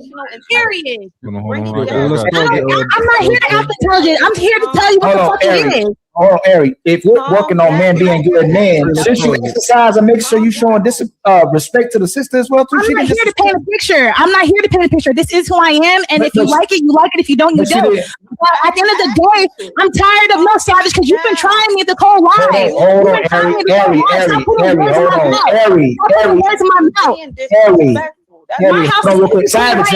on. I have to put you clean right now. Put no words in your mouth. You twisted words. 2,000 years later. Yo, Trey, can you pause it? All right. This is part of so when you hear her say, like, you've been coming for me this whole life, right? Like, you've been, in her mind, what she's been perceiving is this girl covertly trying her the whole life, which could be wrong. I don't agree with that part though. He's speaking for her. He's telling her what she's thinking and feeling. Yeah, she wasn't trying her the whole line. That's not true. I'm not saying what was happening. I'm saying what the girl said. She said, "You've been trying me this whole life." But Mont, so let me ask you a question, right? For somebody to say you've been trying me, you have to be able to validate that. Do you agree or disagree? Yeah, I think you should. So my question would be, because I've been listening to the majority of the review. I haven't seen no weird tension. I haven't seen the Savage chick going for her. Now, when she made a statement about the cleaning thing, I think the young lady took that as she was trying to say that a woman should clean, and she never said that. So the young lady just started getting irate for no reason as well. She didn't have no reason to assume that Savage was talking about her. She just said that I believe women should clean. So that wasn't a shot. So Trey, we started this video. We didn't start it in the beginning, and when they started kind of talking about whatever they was talking about, we started this closer towards. I started from the beginning. Me, Uncle Will started from the beginning. Oh, all right, cool. Because I didn't even start it as early as y'all probably did. If I could, right? The reason why she said she was taking shots is her because she was disagreeing with her. Facts. That's your perspective. Just like it's your perspective. So exactly. We both have perspectives. So which one is valid? What really happened or what a motherfucker feel? They're both. No, they're not. No. So hold on. You're saying what you said is she got mad because she disagreed with her, right? That's not necessarily true. That's how you interpret the reason that she got mad. What's the other reason then? What any other reason could it be? You saying that, you just mad because she disagreed with you. That's the perspective. That's an interpretation. No, that's not a fact. Answer my question. What else could it be? So, for example, when she said that the reason that I don't think you should have cleaners is because you gotta when are you going to teach your kids how to clean, right? She's taking that as, when the fuck did I say that I wasn't cleaning and my kids didn't know how to clean the house? So right. Again, I'm gonna ask. You're speaking for her. Stop, Ali. Who is that? He actually quoted her on that one. That's what she said. Let me finish my point. I don't interrupt y'all. What she said, right? Ali. I don't interrupt y'all. I said she's speaking for her. I don't interrupt y'all. Right. So I'm gonna ask you again, Mike. Is that a person who simply would like the same way old girl was expressing herself? Is that her problem or the person who took it that way? Say that again. Whose problem is it? Is it the person who was simply expressing themselves, or is the person that took it a certain way? It's the person who took it a certain way. Exactly. So again, I don't care how you feel about it. How she feel about it isn't true. That's not true. Hey, Samson, who Unc sound like right now? Talking about who problem is it? Whoever's offended, who he sound like right now? And y'all and saying some of you niggas was trying to tell me I was crazy. Shout out to Trey for standing on business, him saying and understanding the logic behind it. But you said the same shit I said, the exact same thing. But that's why I said it's a parallel. I did say that. You know what, bro? You're right. You did say did that. I not? I said that about an hour ago. I said at the very beginning. The motherfucker feel away don't mean it's true. But that's why I said it's a parallel because. But that's the reason why I said it's a parallel because. Whether it like I said at the very beginning, I said we have a conversation about two different things. We're talking about facts We're talking about what actually happened, and then what we feel something has happened, what we feel like. And then I said, what I'm not trying to do is conflate, because the other point that was being made is the invalidation. And like I said before, because I saw we were trying to review it earlier, and Mont didn't just I know you could say he validated her, but he wasn't just saying I can see where you're coming from, but he also followed up with additional context of I can see why you feel the way you feel. That's the validation part. But he also said, I disagree. Fair. Continue the conversation, because I don't think she meant it the way you taking it. Fair. So to Uncle Rick's point, like Mont saying that she felt like she was coming forward because she was disagreeing. That happens when you have a good woman talking about good women shit, and she's having a conversation with a whore, or like a woman is trash. Anything that good woman says is going to trigger her, because those women think that anytime you disagree with me or you say something that highlights me knowing that I shouldn't be this way, but I am because I have to embrace it because of what my persona is based off of, feels like a personal attack to them. That's how that happens. It's secure. That's not true. But that's not. But that I get your sentiments. I believe your sentiments. Before you interrupt. So okay, go ahead. What happens is that now that's the reason why. And I've watched the video. I've been watching the video while we talking. So like y'all going through it, I'm listening to this shit. Like that's all that happened. Nothing that Savage said should have made her feel that way. But this is where, like I said, like you said, the parallels between what happened with me and the microphone mouth girl. Like when she said that, like just because she's offended, unless Savage's intent was to offend her, was to be disrespectful, how she took what she says is not Savage's problem. Savage is responsible for the intent behind her words and the words she chose to use. And since neither one of those words were intended to be either one of those were intended to be disrespectful, that's all it is. So the girl felt like she was disrespected.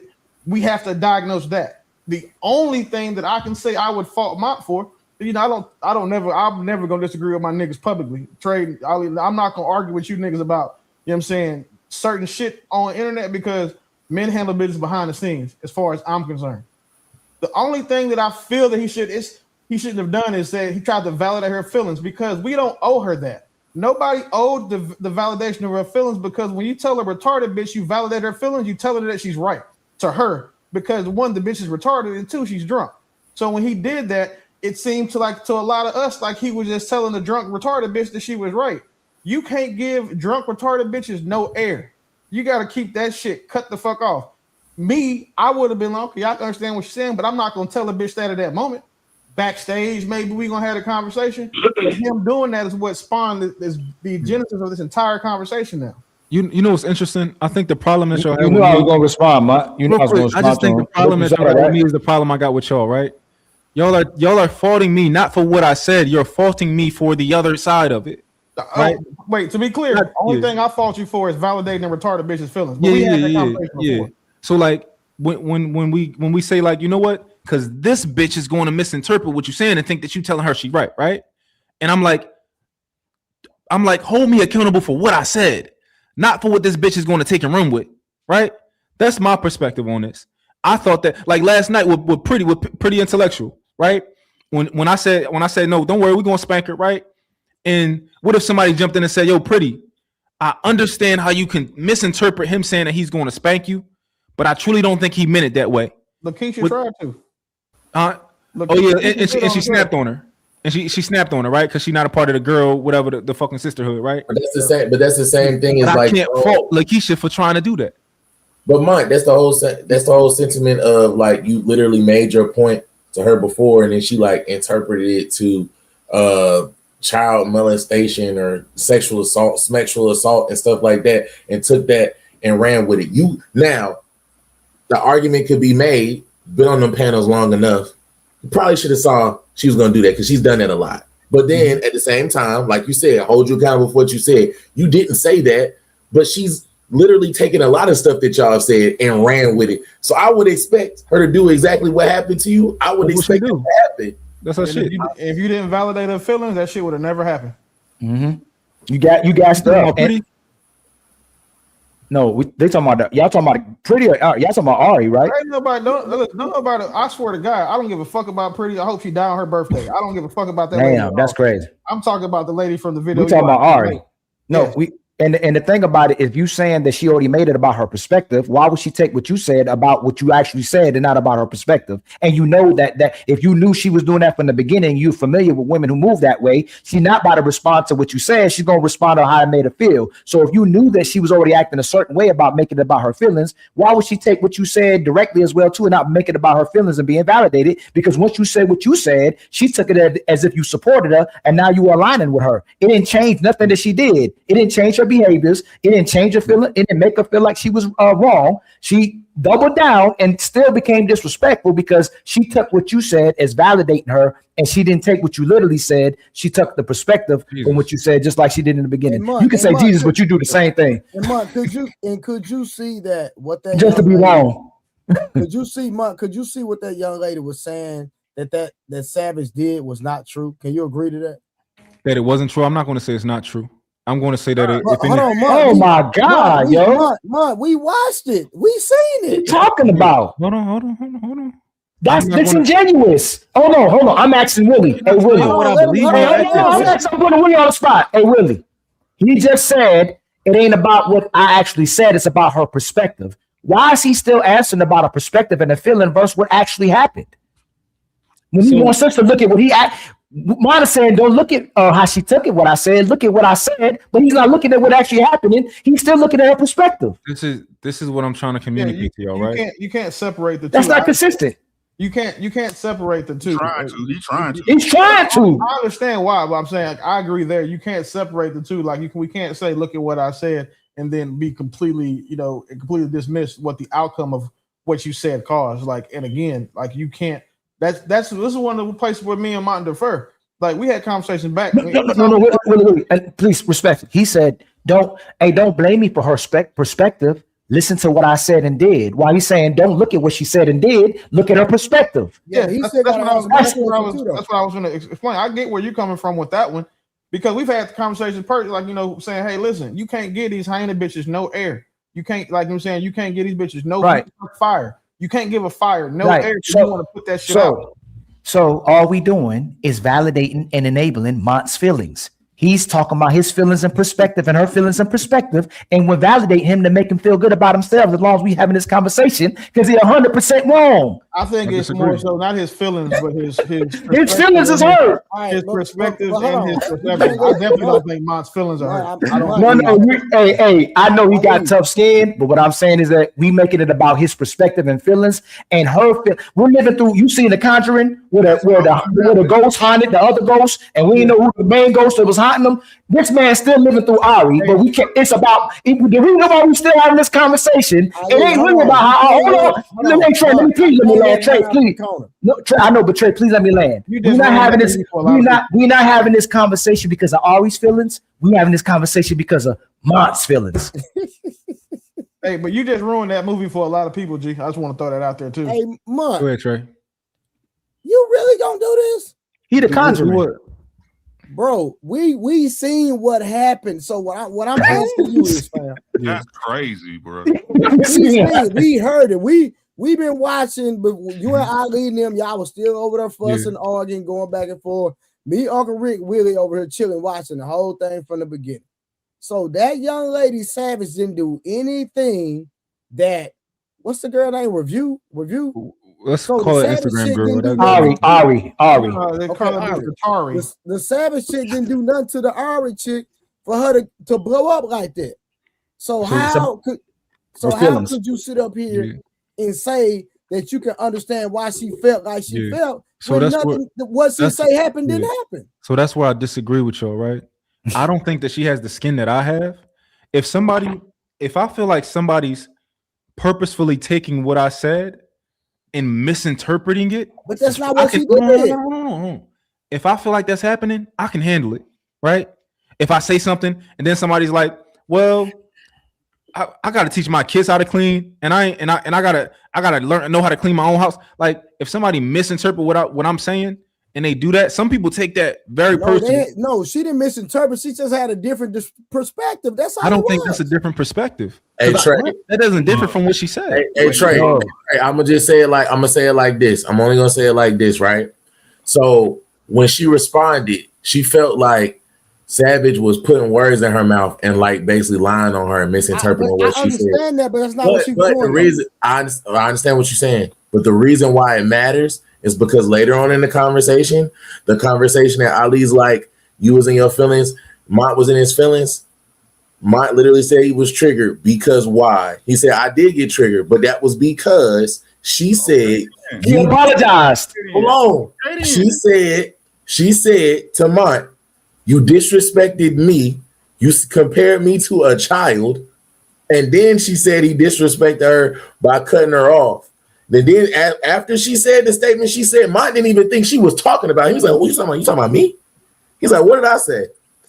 And that's the reason why he cut her off, because he triggered him, because she misinterpreted something he said, and he didn't like that shit. He didn't like it. Ari didn't like that shit either. All I'm saying is both parties, we got an example of Ari doing it, we got an example of Mont doing it.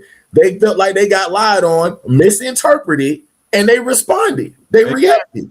Both of them. Exactly, but he didn't see it from her perspective and understand it, right? He went by what really I happened. never said I didn't see it from her perspective. Listen, I said, if you rewind it, I said I did see it from her perspective. From whose perspective? Savage. Okay. What? No. If you rewinded, Ali, right after that, you said, "Oh, why didn't you do this?" And I said, I said, Savage's feelings are valid. She thinks that I disrespected her. I think that I didn't disrespect her, right? And if she tell me I think you disrespected me, I can apologize. Like, I never meant to do that, right? I told you that her perspective of what happened was valid. You can see it on the replay. It's on there. Want me to just keep playing it, Ali? Yes, Till we get to that part, because we're not that far, right? Man, that's in there. No, we're not. Let's go to the video. He supported both of them, man. Hold on, y'all. Hold on. It's supposed to be 1, 2, 3, not 1, 2, back to 1. It's a dumbass. Candyman here. We gonna respect each other on the show, right? Eric, you was talking about sisters and brothers and us coming together. You being a woman of tradition and heritage and culture. Is that how a woman acts like that when she got heritage and culture? Is that what we doing? A woman should Can you answer my? But she didn't disrespect you though. So why you disrespect me? Because by you saying, oh, well, woman should always clean up her house. That's not what we're talking about. And I think you have comprehension. You're lacking comprehension skills. Because what I said was, he's a good man for going the extra mile to pamper his woman. I never said a woman should not clean her house. So can you rewind that? She's gonna tell you how she did. What'd you say, Ali? Can you rewind that? She's gonna say how she disrespected her about talking about the cleaning. Like go back like 5-10 seconds. She's gonna say this is how she disrespected me. Yeah, I heard of what she said, but that's not true. Yeah. But even that was her perspective. If it's her perspective, how does she disrespect her with her perspective? Can bond together and they will have that memory for you. I don't want nobody else cleaning my house. This is my house.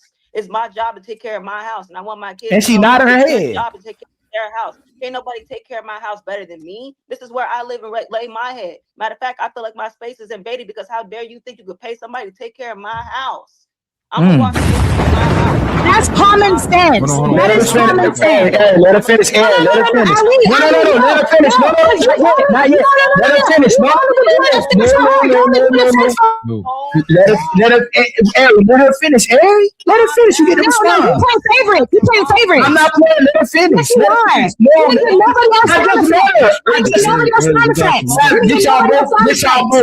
I've been giving you sound effects. This whole thing. We're gonna talk about the whole thing. If you go back, you got sound effects too. She ain't the only one getting sound effects. You got sound effects too.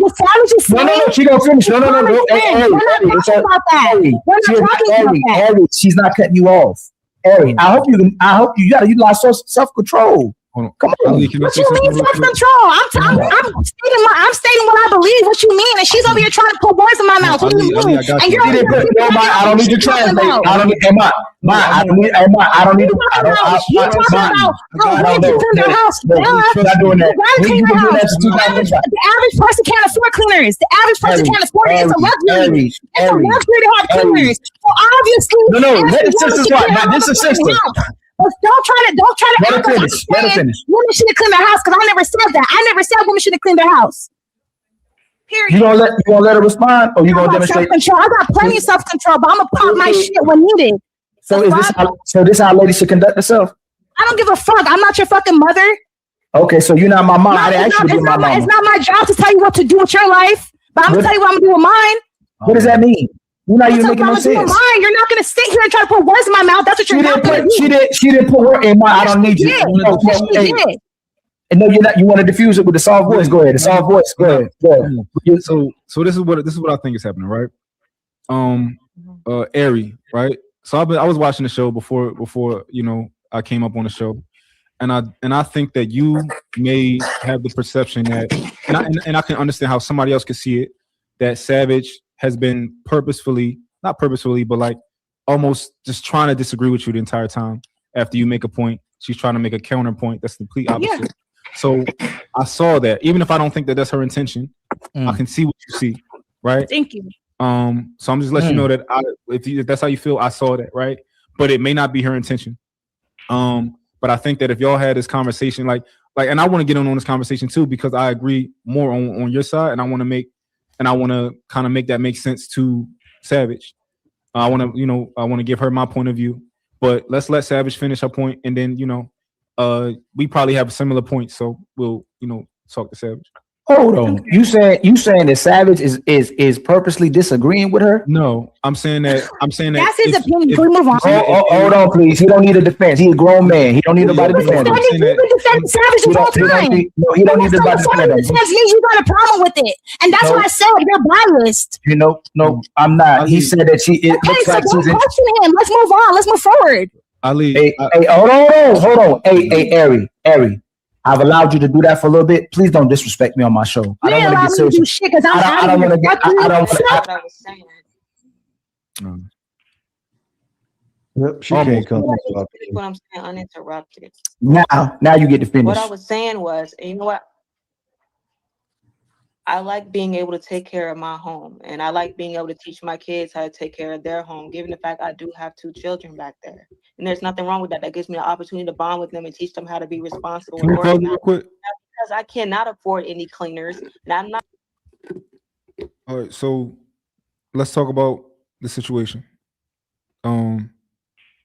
What's I guess everybody got the same position. Did anybody see anything different? Did anybody catch anything? Samson, what's your point? Your view? So I know we about to get to the part that I've been asking about for like 3-4 hours eventually, but so far from watching it at the beginning and now, I'm still missing the part where you compared her to a child, because that's what's about to happen next. And we're about to get there in a couple minutes. Yeah, I haven't heard it. She's about to say it now, but I haven't heard it. So I think it's a combination of what I've been saying from the very beginning. We got a situation where someone feels disrespected versus what someone's intention was. We got a situation where what actually happened and then what somebody's feelings are. And then we got a situation where you validated her, point of view. And by validating her point of view, because as soon as you said that, you could clearly see she like, yep. Felt empowered. And those are 2 separate incidents, though. Those are 2 separate incidents, Samson. Yeah. You don't even have to blend those 2 together. Samson, do you feel like what I did, whatever tactic I used, do you feel like it worked, right? And secondly, do you feel like even with me using that tactic, somehow it was the wrong tactic because long term it would have a bad effect or something like that? I feel like it was a bad tactic from the standpoint of it's gonna sound messed up. It's a bad tactic from the standpoint of, if we've already seen how she's reacting to the panel by you using that tactic, she's gonna interpret that as the charge up that she need to go off, like she's validated. Not saying specifically you and that tactic is a problem. You using that tactic on someone that you've already seen, because you said you was watching. You've already seen how she is, so you recognize that behavior. Like you said, you study people. Mm-hmm. So if you already seen it, that tactic, using it on her, is going to have a negative effect. Yeah. That tactic is going to be completely different on somebody like Savage. Working on her, that's going to be the charge up that she need to go off and cuss everybody out, because I got this man that agrees with me. Not saying it's what you were doing. Yeah. I'm saying when the validation came, that's what it looked like. That's what it looked like. That's because her feelings were validated. Her behavior was never addressed. So was it going to escalate? So when he did that, did it disarm? Let me say this one part. Let's go back to Willie's point. Based on the female, right? Based on the female, as soon as you said, "I can see where you coming from," she stopped listening. She felt hurt. As soon as you said, "I see where you coming from," that's all she needed. The rest that I clearly heard, that was irrelevant to her. She heard that part. The onus becomes on you because you've already seen how she was acting.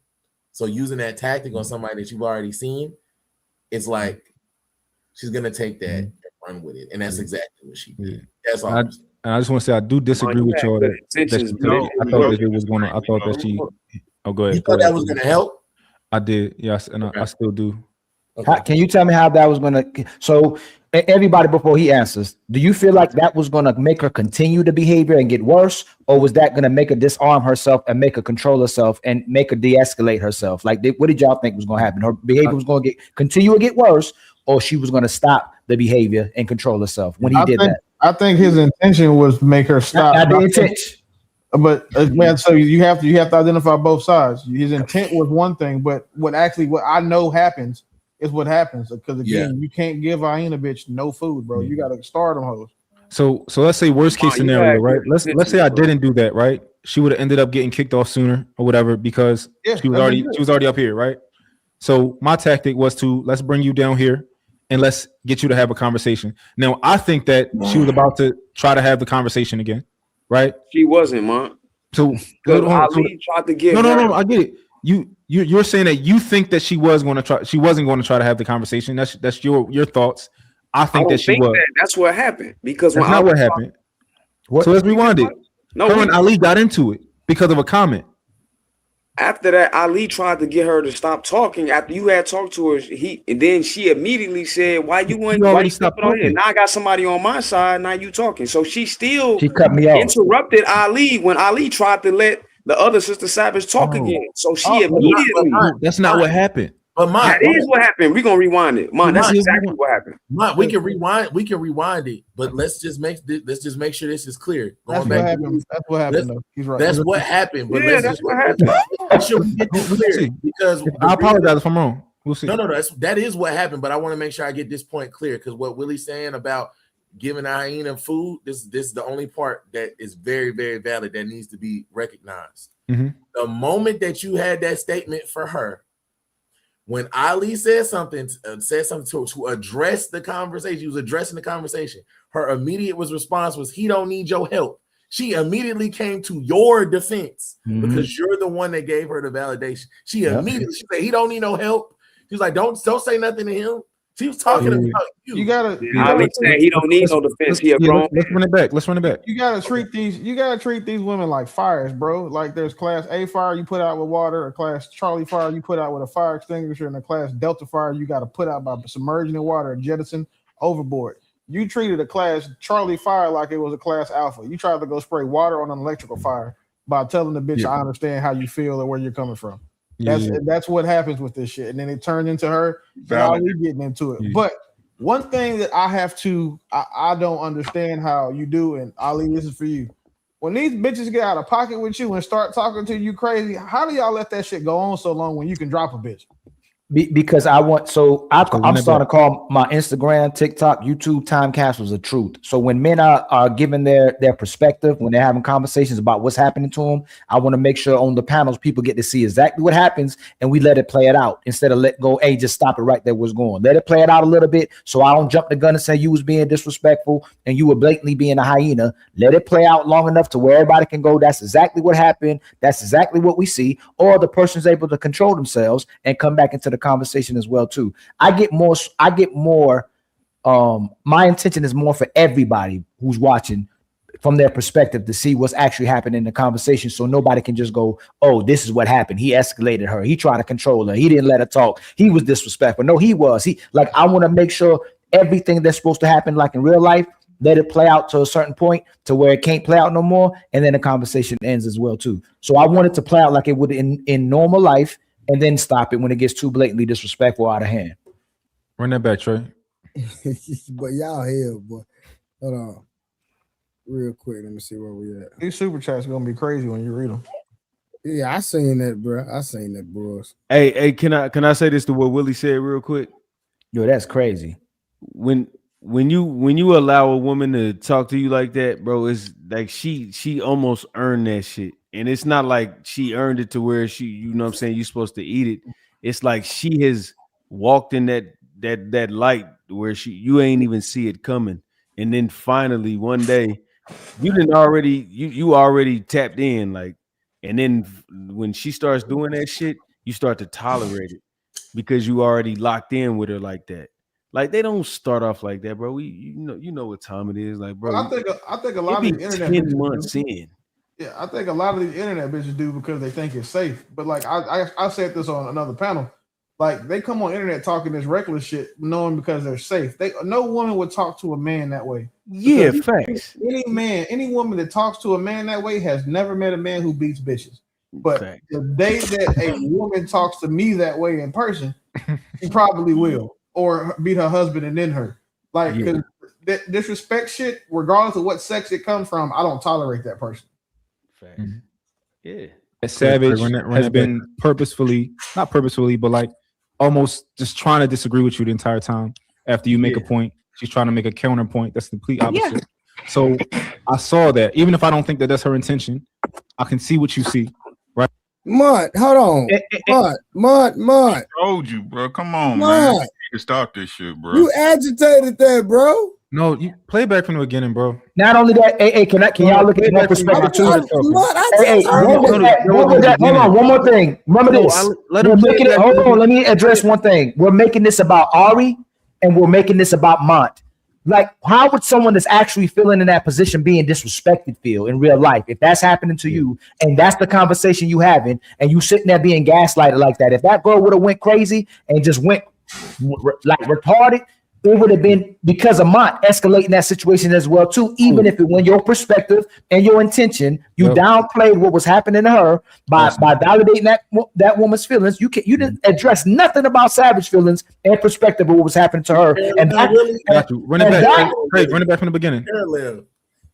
Beginning. Well, you talking about when they start first? When I started, right? Because you that's the middle of me talking. Let me see. It's crazy. By you saying, "Oh, well, woman should always clean up her house," that's not what we're talking about. And I think you have comprehension. You're lacking comprehension skills, because what I said was he's a good man for going the extra mile to pamper his woman. I never said a woman should not clean her house. So stop putting words in my mouth. Nobody put words in your mouth. What we said. Nobody put words in your mouth. What we said was that because a lot of people they didn't graduate high school. Let her respond. Okay, but let her respond. Listen, I don't want to mute you. Come on, you got to get together. And you a cat woman, right? Come on now, you should have that. Go ahead, Savage, please respond. Let her respond. Let's have respect for each other now. Come on, especially the sisters. So, all right, can you press pause real quick? Press pause real quick. Hey, Trey, real quick, Trey. Hey, was this situation just de-escalated? No. Not yet, no. No. Look at what rewind it back. She got back that. No, look what she did with her hand. She did the meow like she was back in form again. Oh, you talking about the Ari chick? Ari chick, was she de-escalated? Oh, okay. No. Yeah, I got you. No, I wouldn't say so. How? Hold on. Rewind it just 5 seconds. Press what? See? Now look.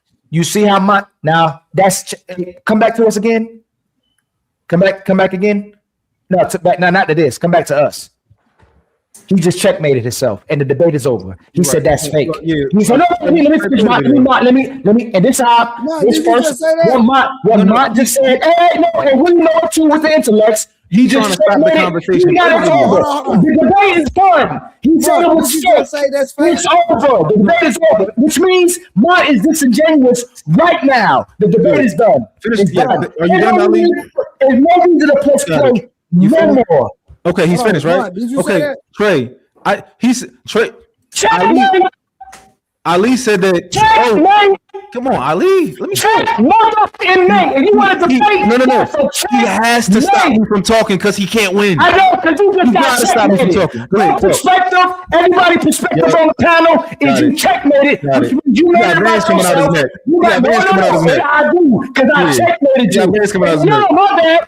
I didn't even have to checkmate you. You checkmated yourself. Awesome. You win, Ali. You win. You win. Let me talk to Trey. Now you win. Now you gotta talk to Trey. I'm gonna send you a plaque. All right, let me talk to Trey. I got it. You gonna get a plaque. Ali, you gonna get a trophy. I got you. He said it was fake. That's over. Trey, you see how he gotta talk for 10 minutes so that I can forget what I was about to say? You don't keep watching. You don't keep watching it, but he checkmated. Yo, mute this nigga. Let me talk. You ain't never seen him come out of his body. Mute this nigga. All right, Trey. Come on, let him talk. Ali asked me. Ali said, "You see, it was just diffused." I said, "No, it wasn't diffused. That's fake. That's faux confidence. When she did whatever she did, that's her trying to act like she's cool, calm, and collected. She wasn't cool, calm, and collected. What are you talking about, Ali?"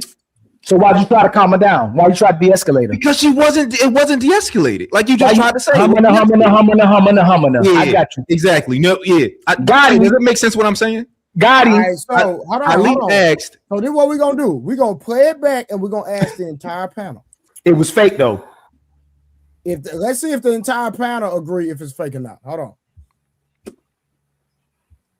Give me a second. All right, there we go.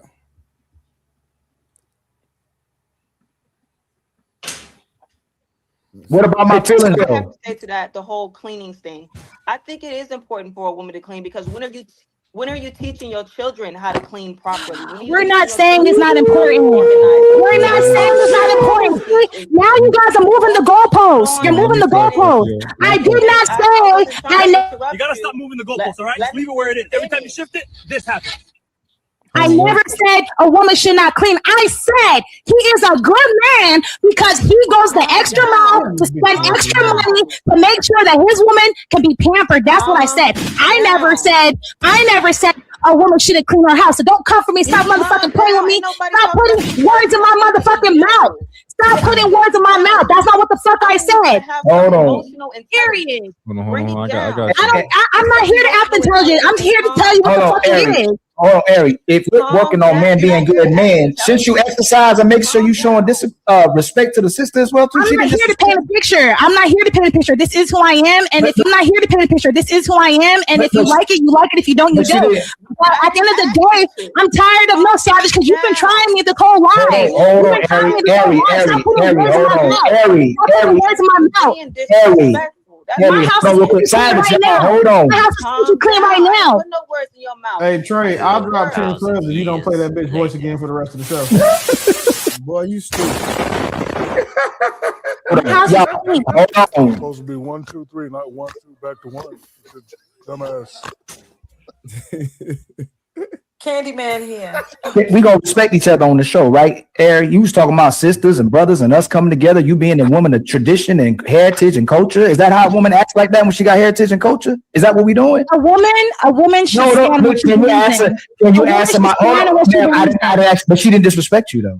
So why you disrespect me? She disrespect me because by you saying, "Oh, well, woman should always clean up her house." That's not what we're talking about. And I think you have comprehension. You're lacking comprehension skills because what I said was he's a good man for going the extra mile to pamper his woman. I never said a woman should not clean her house. So stop putting words in my mouth. Nobody put words in your mouth. What we said was because a lot of people they didn't graduate high school. So let her respond. Okay, but let her respond. Listen, I don't want to mute you. Come on, you got to get together. And you a kept woman, right? Come on now, you should have that. Go ahead, Savage. Please respond. Let's have respect for each other now. Come on, especially the sisters. That was right. Pause it, Trey. Go ahead, my sister Savage. Ali asked me. He said, was what you asked me about that, Ali? He said, "Was it diffused?" Yeah, and I said no. I said no. That was fake. Whatever she was doing, she was trying to act like she was cool, calm, and collected. Mm-hmm. I think she was turned up inside. Hold on. So let's go around the panel. Samson, do you agree that it was diffused or it wasn't diffused? No. Do you feel like she calmed down? No, she wasn't calm. That wasn't real. Uncle Rick?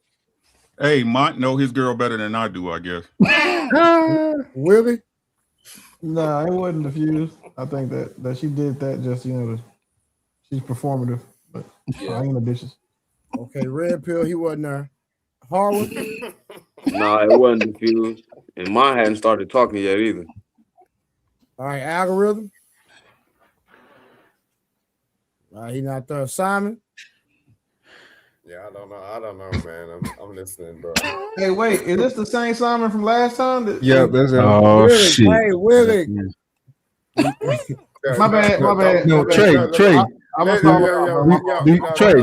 Hold on, I messed up my goddamn thing. Hold on, y'all.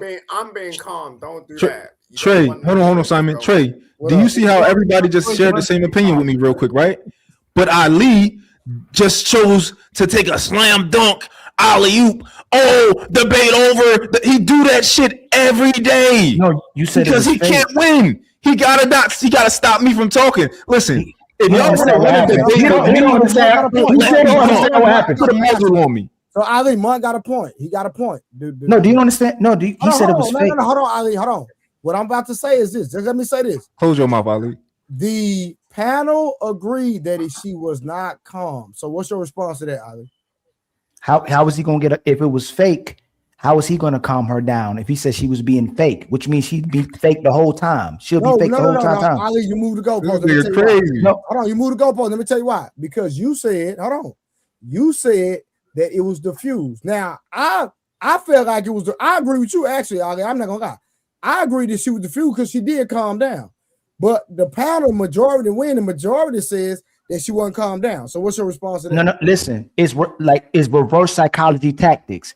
You got to get him to commit to what she just did. He said it was fake, which means she never was going to de-escalate in the first place, and it was fake. No, Why? Let me finish. When he feel like he de-escalated her, all he did was validate her feelings. That had to be fake as well too. Mont's getting to pick when something's real and when something fake. He gets to pick if he had control of something and if he didn't have control of something. He's the one that's being again constantly disingenuous. When he said it's fake, it means she wasn't going to be calm regardless. Like she was always going to turn up. He said he saw it from the beginning, which means she's going to also do it all the way to the end as well too. And him intervening didn't matter if he intervened. She still was going to escalate. Go ahead. So Mark, why did you say it was fake? I agree with all the other guys. I think it was performative. I think she was trying to do this thing of like, I'm not bothered. That shit was fake. Right. Brother Mont, go ahead, go ahead. So you know she was ratchet, right? So you know it's all bullshit, but you still. I'm not gonna say I know she was ratchet. I wasn't. So again, like I said, you going off your understanding. That's the whole problem. You interjected you into her head. That's what you did. That's why I kept trying to tell you. You talking about you felt this way about. Hey, I agree. I understand. Even that might be that. You know, I understand how you could feel that way. You know, picking and choosing. Oh, hold on. Right, I agree with your point. You know, I think me and you might agree. Type shit. I'm just telling you what it looked like. I don't know what the fuck is in your head. I could care less.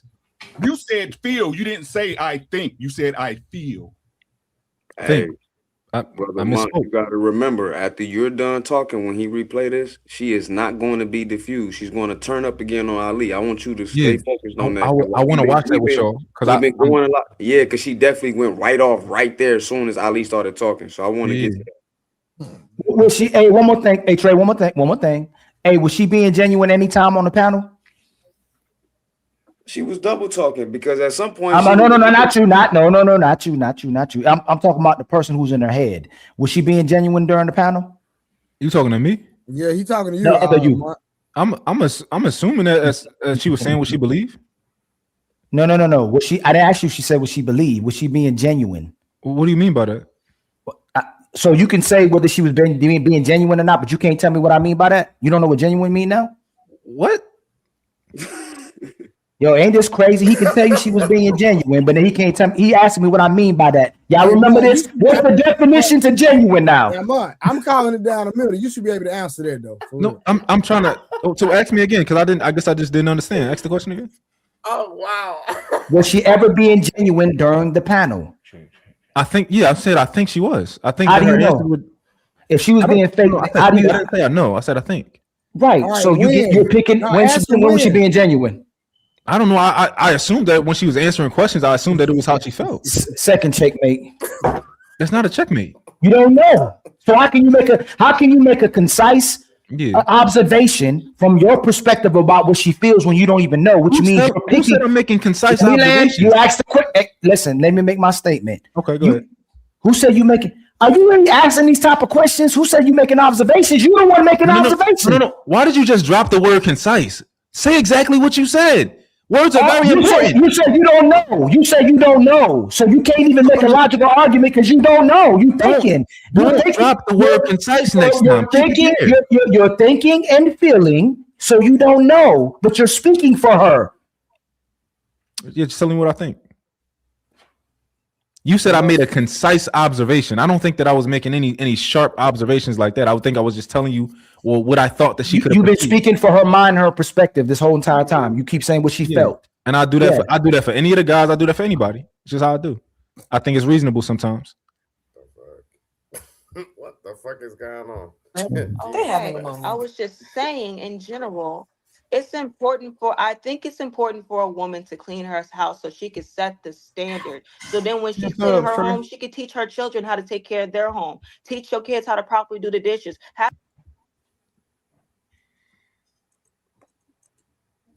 What you say, Willie? I said I'll drop 10 subs not to have to hear that bitch voice again. Oh, we almost done, Willie. Hold on. We almost done, bro. We almost done with her. Hold on. She about to get off. Hold on. Have them do things with you so you guys can bond together and they will have that memory for you. I don't want nobody else cleaning my house. This is my house. It's my job to take care of my house. And I want my kids to know it's their job to take care of their house. Can't nobody take care of my house better than me. This is where I live and lay my head. Matter of fact, I feel like my space is invaded because how dare you think you could pay somebody to take care of my house? I'm gonna walk That's common sense. That is common sense. Let her finish. Let her finish. No. Let her finish. No, not yet. Let her finish. No. Let her finish. Ari, let her finish. You get to respond. You play favorite. You play favorite. I'm not playing. Let her finish. Yes, you are. No. Nobody else sound effects. Get y'all. I've been giving you sound effects. The whole thing. We're gonna talk about the whole thing. If you go back, you got sound effects too. She ain't the only one getting sound effects. You got sound effects too. No. She gonna finish. No. We're not talking about that. Ari, she's not cutting you off. Ari, I hope you gotta utilize self-control. Come on. What you mean self-control? I'm stating what I believe. What you mean? And she's over here trying to put words in my mouth. What do you mean? And you're I don't need to translate. I don't need. I don't need. You talking about women clean their house? Not doing that. The average person can't afford cleaners. The average person can't afford it. It's a luxury. It's a luxury to have cleaners. So obviously, let the sisters watch. Now this is sister. But don't try to let her finish. Women shouldn't clean their house because I never said that. I never said women shouldn't clean their house. Period. You gonna let her respond, or you gonna demonstrate self-control? I got plenty of self-control, but I'm gonna pop my shit when needed. So this how ladies should conduct themselves? I don't give a fuck. I'm not your fucking mother. Okay, so you're not my mom. It's not my job to tell you what to do with your life, but I'm gonna tell you what I'm gonna do with mine. What does that mean? You're not even making no sense. You're not gonna sit here and try to put words in my mouth. That's what you're not gonna do. She didn't put words in my. I don't need you. No, you're not. You want to diffuse it with the soft voice? Go ahead. The soft voice. Go ahead. So this is what I think is happening, right? Ari, right? So I was watching the show before I came up on the show, and I think that you may have the perception that, and I can understand how somebody else could see it, that Savage has been not purposefully, but like almost just trying to disagree with you the entire time. After you make a point, she's trying to make a counterpoint that's the complete opposite. Yeah. So I saw that, even if I don't think that that's her intention, I can see what you see, right? Thank you. So I'm just letting you know that if that's how you feel, I saw that, right? But it may not be her intention. But I think that if y'all had this conversation, like, and I want to get on this conversation too, because I agree more on your side, and I want to kind of make that make sense to Savage. I want to give her my point of view, but let's let Savage finish her point, and then we probably have a similar point, so we'll talk to Savage. Hold on, you saying that Savage is purposely disagreeing with? No, I'm saying that that's his opinion. Can we move on? So to me, from my perspective, right? Let it play, please. Let it play so we can get to this video. But boom, for me, from my perspective, right there, Mont. That's what I'm saying. Can we move on? This Ali show. Who you talking to? So from we gotta rewind that too. Just 5 seconds because I missed that and from telling him to pause. That's but exactly from my perspective, from my perspective, I saw a side come from her. I saw a weight release from her. I could be wrong. That's what I saw when I said that. I thought and I could be wrong. What should have came? But I'm just telling you what I saw. That's why I felt like that was effective. I thought that was fake though. That's not fake. No. It was fake. No, before it was fake. I'm telling you what I saw right there. That was different. Come on, man. Come on, let's rewind the 5 seconds and let crazy. Understand what's going on. You talk too much. Run the damn who talking about Simon? Shut up. All right, rewind that Trey. 5 seconds. Yo, don't play around. Shut up. You ugly. Shut up. Hey, cook him, Simon. Y'all about I'm to telling start. you, like, run the No, Simon, you ugly. Shut up. Come on. mouth. Trey, you want that? Mouth like a granny. Y'all niggas finna start an argument, bro. Simon, I'm sorry. Apologize after bullshit. Nigga, shut up. Y'all niggas hell. Dog's hat. Get a new cap, bitch. What the fuck you talking to? You literally was like, I'm defending your point and get to the point to defend your point. What made you say that? We went too far. Yes, you did. Oh, my bad. Hold on. After you make a point, she's trying to make a counterpoint. That's the complete opposite. So I saw that. Even if I don't think that that's her intention, I can see what you see, right? Thank you. So I'm just letting you know that if that's how you feel, I saw that, right? But it may not be her intention. But I think that if y'all had this conversation, like, and I want to get on this conversation too, because I agree more on your side, and I want to kind of make that make sense to Savage. I want to give her my point of view, but let's let Savage finish her point, and then we probably have similar points, so we'll talk to Savage. Hold on. You saying that Savage is purposely disagreeing with her? No, I'm saying that. That's his opinion. Can we move on? Hold on, please. He's a grown man. He don't need nobody to defend him. He's been defending Savage the whole time. He don't need nobody to defend him. She was diffused. She was diffused, though. It looks like she's in. Question him. Let's move on. Let's move forward. Ali. Hey, hold on. Hey, Ari.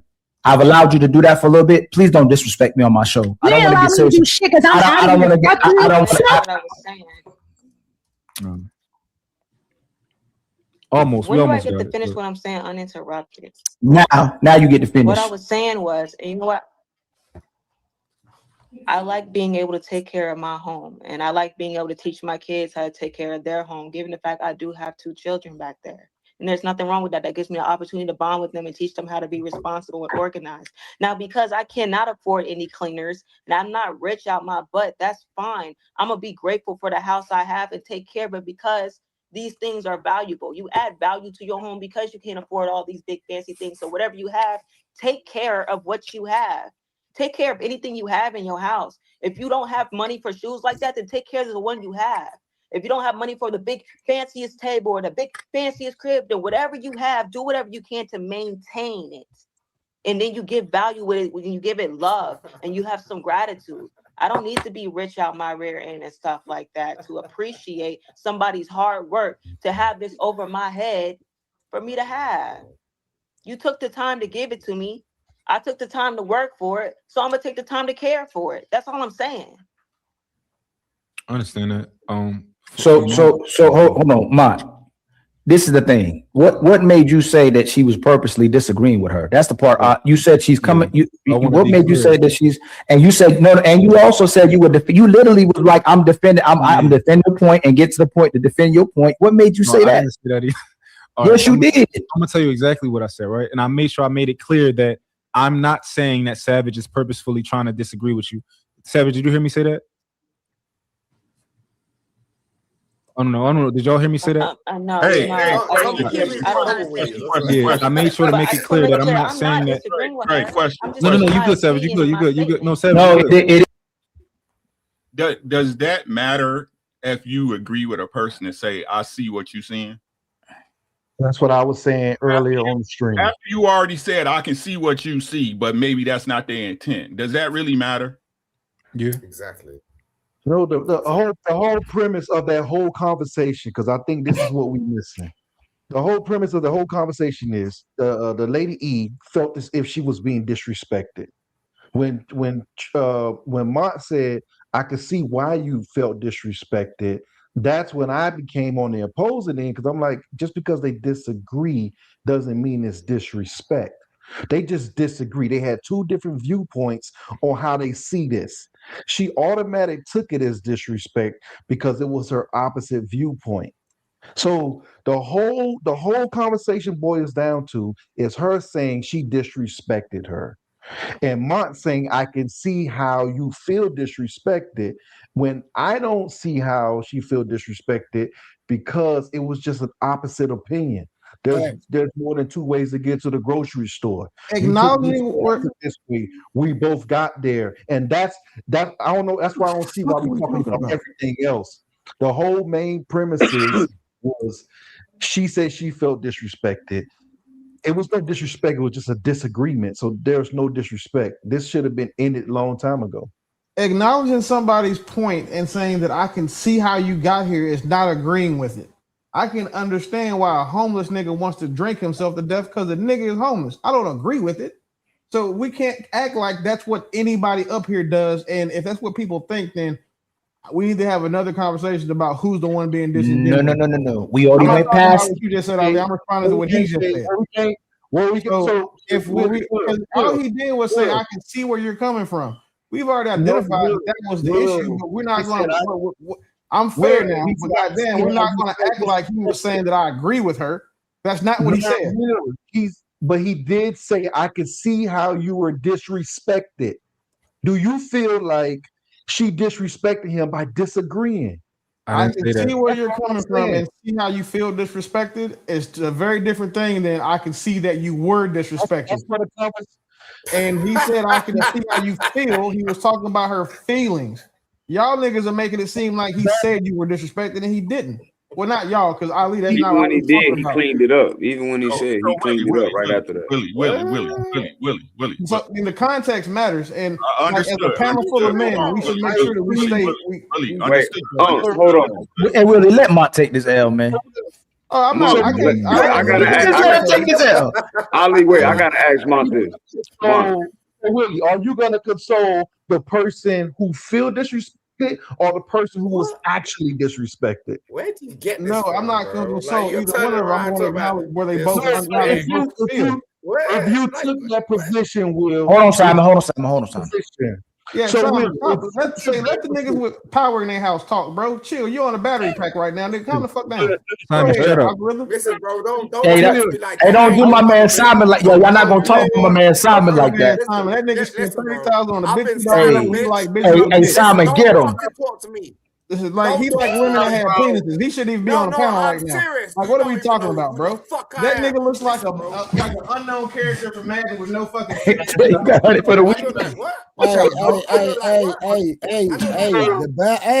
everybody listen. Everybody, the bounties are on. I don't play with that shit. The bounties are on.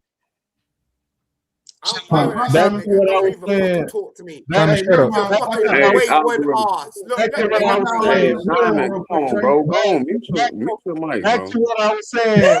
I was saying.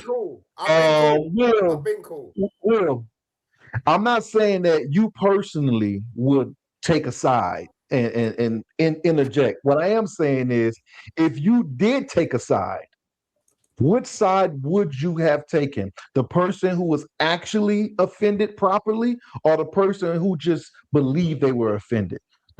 Which side would you?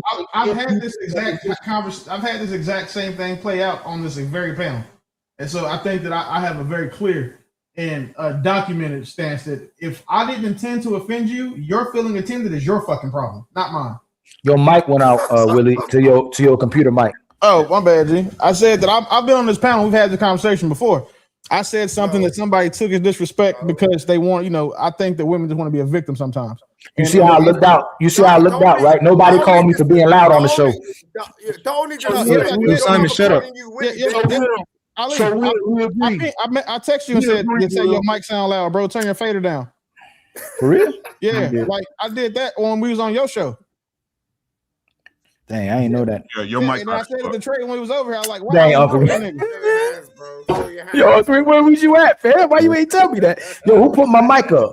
No, it's just turn your fader down, bro. That's all. Somebody hit that knob. Like I'm saying, the kid came through, ran through, touched the knob. You I out know here that, like bro. you out here like Dave Chappelle in the booth, bro. But so algorithm. So what I'm saying is that like we've had the same conversation, and I told her I'm only responsible for the words that I choose and the Uncle Simon, shut up, bro.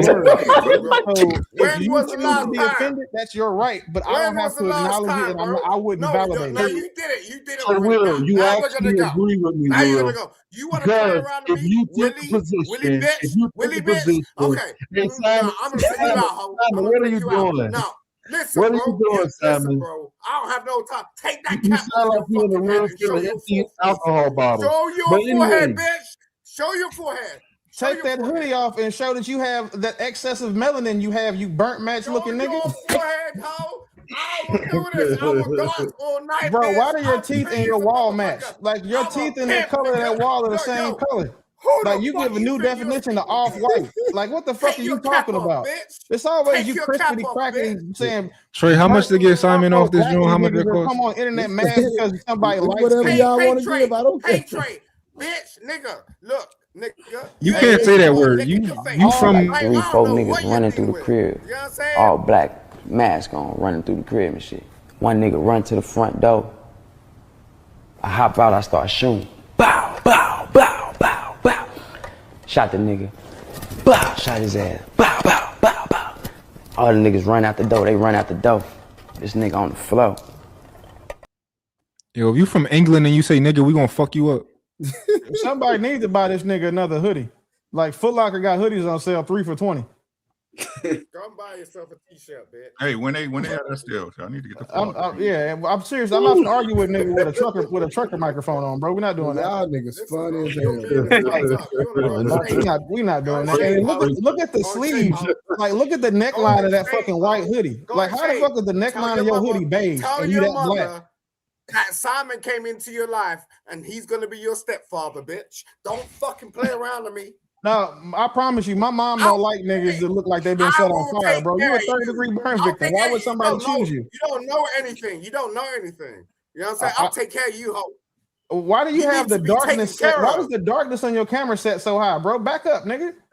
Because your teeth is as dark as my fucking butt cheeks, bitch. As dark as your butt cheeks. Hold up, Like, why are we talking about your ass now? Like, see, pack you all the way up, son. Anytime we get one of these tranny loving niggas on the panel, they start saying this weird shit about their butt cheeks and stuff, bro. Like, come on, dog. Listen, bro. Yo, your mama turned around. Hello, Fred. Hello, Woody. Down there. Goodbye, Woody. My mom did whatever you said. Cool. We can tell with your mom what happened when she had sex with a nigga that's on fire. The baby come out looking black as you. Yeah, your mother turned around and her pussy smell like shit, bitch. Like at the end of the day. I tried it with her. My mom. You know what? I don't know. I've never in my life smelled my mom's pussy, but I know you know what yours tastes like. So cool. But I heard in London they pussy feed they son. I had to go and get 7-Up, bitch. I had to go and get 7-Up. Simon. Mm-hmm. Hey, Miss Parker. Hey, Miss. Pack you all the way up, son. All right, let's go. Yo, wow. Hold on. Yeah, send that nigga back to the shadow room where his skin come from. All right, go ahead, y'all. That nigga looks like well-conditioned leather, and as always, coming over talking about some shit. Harwin, did you ask your question? Nah. Go ahead, because I was gonna ask. Go ahead, Harwin. I just want to know if you're going to acknowledge that she clearly wasn't diffused after you was talking, and she disrespected Ali and cut him off and all that.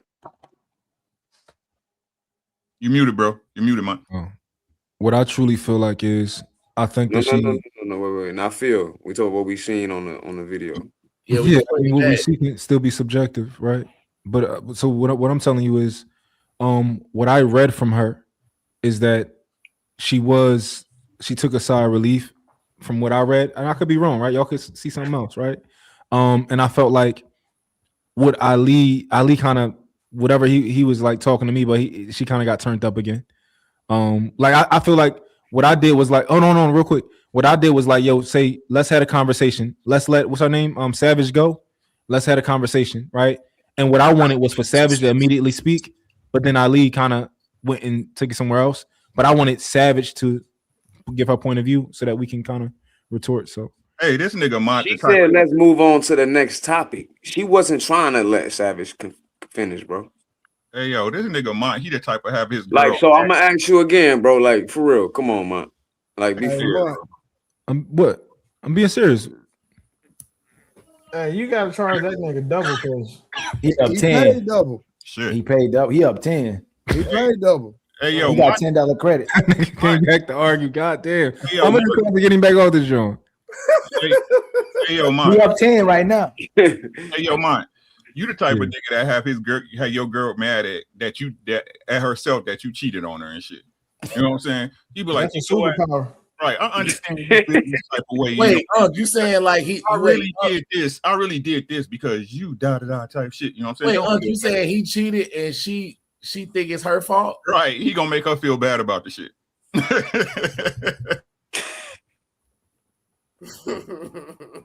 Hey, Simon, don't get comfortable, bro. You finna get out of here again. Hey, so much she was de-escalated for the rest of the show because you talked to her. No, I felt like she was on the way. No, but no, obviously not. No. Simon, you're so dark that when you talk, we can't even tell your mouth is open. Man, we having a conversation. You Turned up like that, and you really genuinely think that, man? Well, to Think me, what? like, why you want to That get me she would've involved? been- Like, bro, you don't want to speak to me. No. Hey, hold on, y'all. Let me read some of these super chats, man. I missed some of these super chats real quick. Hold on, y'all. Hold on. All right. Shout out to Why So Serious, man. Y'all, Why So Serious in the hospital, man. So y'all, for y'all that believe in prayer, man, keep your What's wrong with that nigga? You needed somebody DoorDash him something? Tell him to hit me up. I got him. I don't know. I know he in the hospital. August with whatever this comment, she say, Trey, you are so cute. I take literal poops to see if you look. Oh, she want to marry I mean, you. if they look like you, no success yet, but I'll keep squeezing. August, you goofy, man. That's I crazy. ain't even finna entertain you. That's cute. That's real cute. Oh, Mont said pack Simon up. He talking to grown man. He come back later. Okay, and then Simon paid to get back. All right, cool, man. No. Simon, gone. You need to check this super chat when they finish going through. And then August came back and said Mont like his ponytail pull. Love that, man. Hey Trey, wait a second. Hold on, bro. How about I dropped them 10 subs and we send Simon back to the shadow realm? And that's up to you, brother. Shit, you ain't gotta tell me 3 times. Watch this. So hold on, asking the panel of logical people, if Mont don't believe that she was de-escalated for the remainder of the show, was she did he de-escalate her? I'll buy you. Hey, Crunchy Black, you gotta go, bro. Beat it, dude. Like, I've never seen somebody that dark skinned. Like when he talk, you can't even tell his mouth is moving. It's like he got a shiesty on. That's crazy. Shut up. For the panel, if I ask Mont, was she de-escalated for the rest of the show? He says no. Was she ever actually de-escalated when he talked to her? She was not de-escalated at all. I gotta agree with mine. I don't argue with a man that that's his girl. You know what I'm saying? He know more about it than I do. You understand what I'm saying? So I gotta agree with him. He know everything she was doing. He know everything he was thinking, man. Hey, Mont. Hey, I see you, my boy. I understand. I got you. Hey, what's that one video? The shooter, the basketball. She be like, I get it now. I got you, bro. I see what it is. Oh, you talking about Lethal Shooter? Yeah, like I got it now. I see what it is, man. I got you, bro. My goal was to fight another day, was to try to prolong and had a conversation. Of course, it wasn't going to be perfect, right? She was still kind of like, of course, she still had some of that in her, and it came right out when Ali, kept talking. But I felt like maybe I could prolong it a little bit more and try to have a conversation. It's his show. He was talking to you. I dig it, but like what I said, ending my little speech, I said like let's let what's the name go. Let's let Savage speak, and we'll just rebuttal what she said. But that's pretty much what I said. So Savage was going to disagree with her again, right? And he might have turned her up again. Hold so up. what you talking? Why we? So I can only speak on what happened. What we doing, man? Why we? Yeah. Because I said we both shared similar perspectives on that, so I know that we were both going to have similar perspectives on it. Okay. But when she heard you say, right? Just to be fair. I'm sorry. You agree with some of the shit she was saying, just to be fair. To a degree, yeah. What did you agree with? The whole thing about having cleaners, and just having cleaners in general. You, and I think you said that. She didn't say you said that. She was agreeing with you. No, she it's was agreeing actually with me. she wasn't agreeing with you. She actually said that's a good man after you said you should have cleaners. She made a different point based off your point. So what did you actually agree with? So what did you actually agree with her that she said? Oh, that's what I thought. I thought we were going to be. No. I'm just asking you. Yeah. What did you agree with her that she said? I'm You just, get that? Yeah. So I'm that's telling not- you what I that's thought not- I one agreed woman- with, right? I thought I agreed. I thought that me and her were on the same page as far as the girl is arguing against having cleaners in your house, and we were going to argue for having cleaners and why it doesn't prevent you from teaching your kids how to clean, and how it doesn't prevent your woman from cleaning the house also. So that was what I was thinking in my head. No, how you aligned with her though? You literally were like, I'm on your side. Like what part? Like so that was the only thing you agreed with her on? Yeah. I knew that's what it was. Y'all think I was wrong, or did y'all think that I was going to? I don't know, because that's not the point you elaborated on. The shit you said that you validated was the bullshit she was on at first, saying that I know how you feel disrespected. You didn't I see you about that. Oh yeah, I wasn't. I said that I can see what you're talking about, but I don't think that that's what's going on.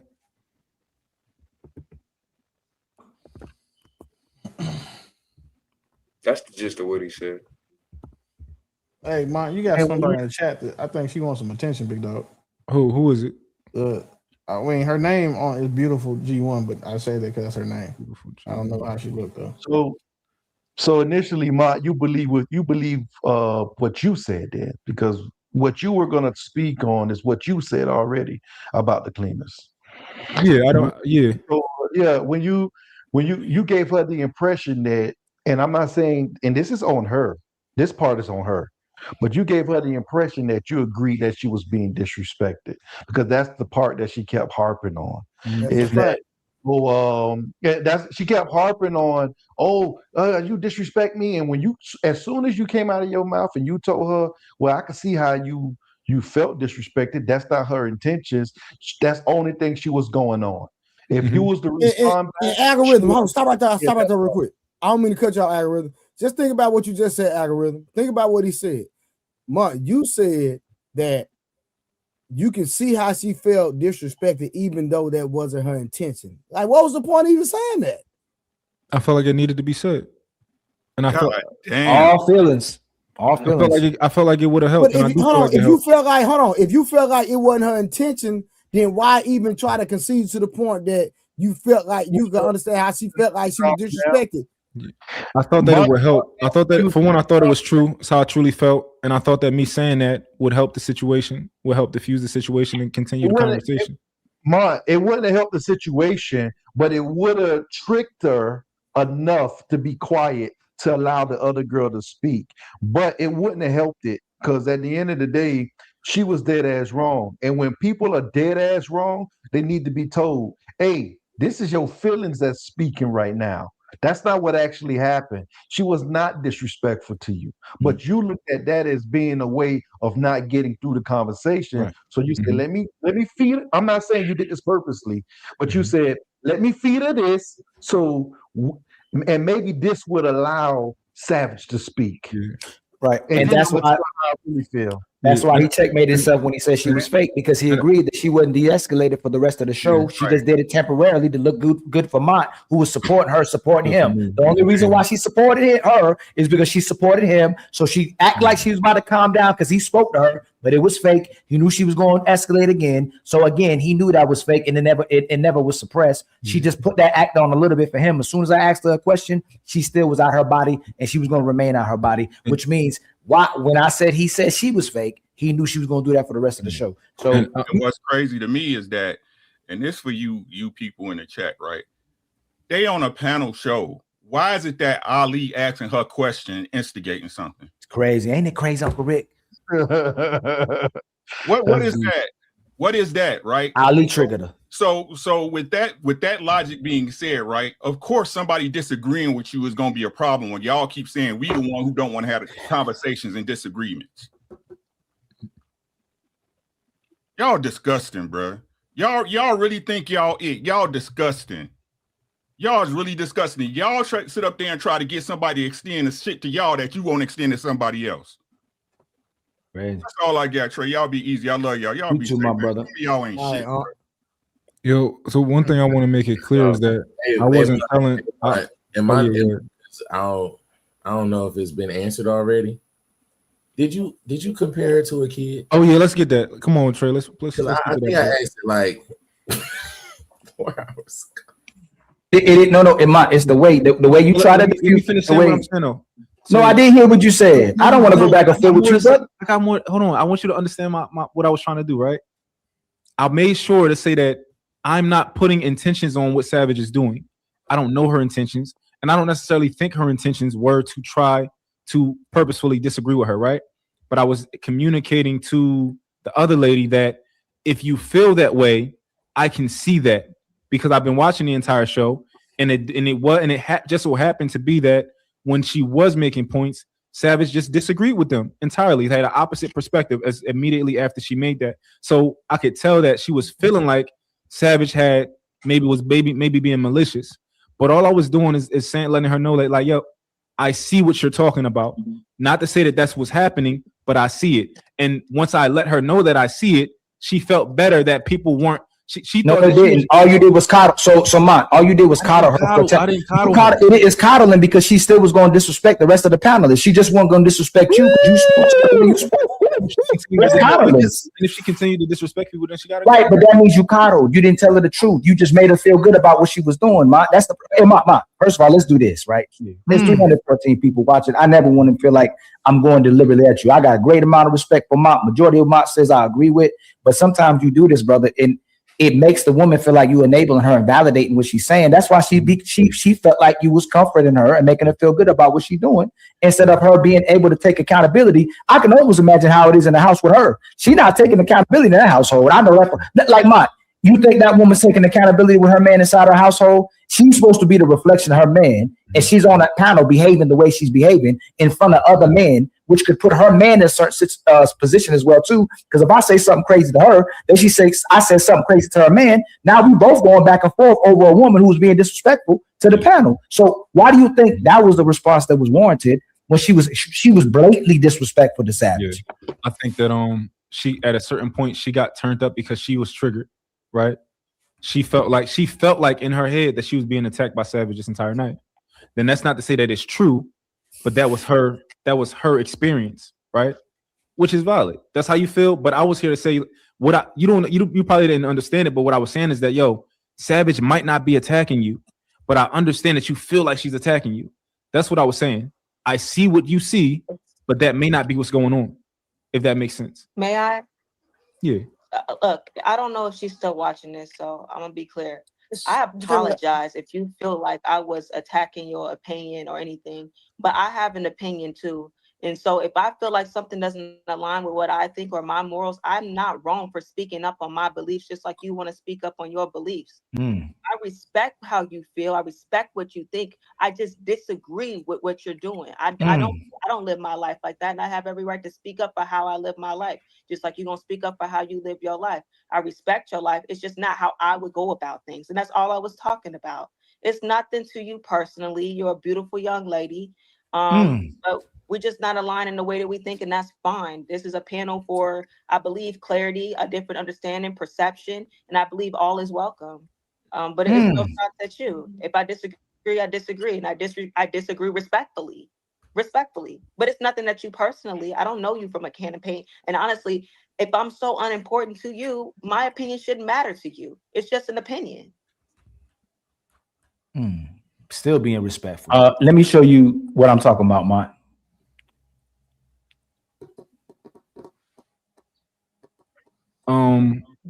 Ari, right? So I was watching the show before I came up on the show, and I think that you may have the perception that, and I can understand how somebody else could see it, that Savage has been purposefully not purposefully, but like almost just trying to disagree with you the entire time. After you make a point, she's trying to make a counterpoint. That's the complete opposite. Yeah.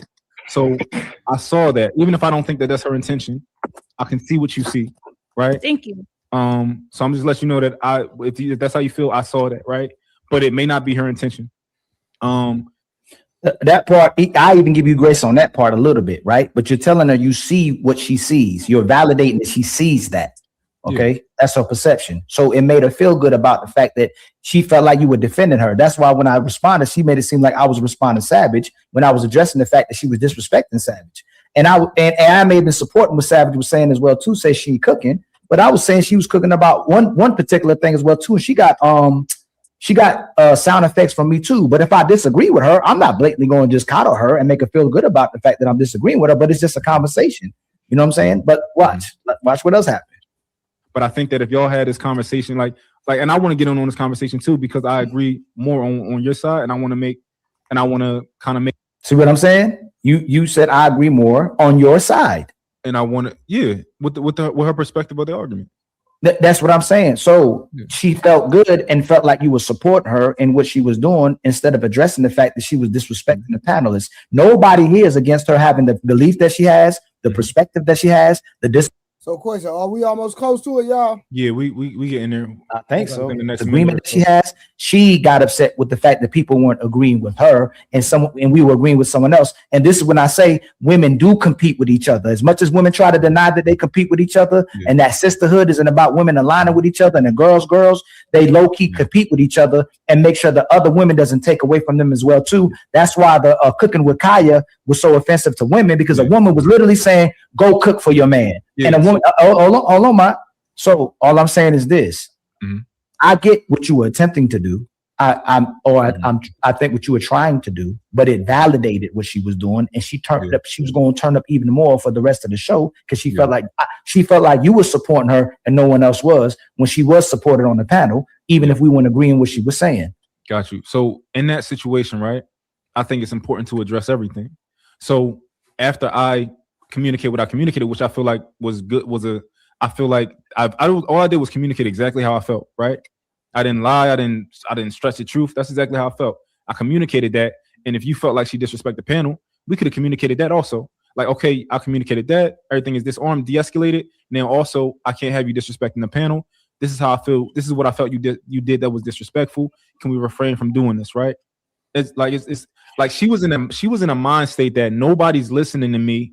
Everybody's against me. I'm about to crash out. Right now, she could have been wrong, but and I only feel this way because I went to couples therapy, so I understand the difference between what actually happened and people's experience. Right, and we can be having a disagreement about the same thing that we both experienced, and we experienced it differently. Right, I could be like, "Yo, you said this yesterday," and my girl be like, "Yo, I didn't say that." I'm like, "You said it. I know you said it," and we don't got no instant replay. So now what do? Right? I'm just trying to. Both experiences are valid, right? But go ahead. No, it's condescending to the rest of the panelists because she disrespects everybody when she demonstrated that behavior. For example, when Pretty disrespected you, there's no reason to coddle Pretty because she knows what she was doing. Everybody watches what she's doing, and she's aware of what she's doing, and she's used to people coddling her to make her feel good about what she's doing because she's a woman. They'll play it off and go, she was just being emotional. She was just a woman. That's why a lot of women don't change their behaviors because there's no accountability for their behaviors. What you could have did is, and I let you take it as well too, because she was getting triggered by me feeling I was being biased.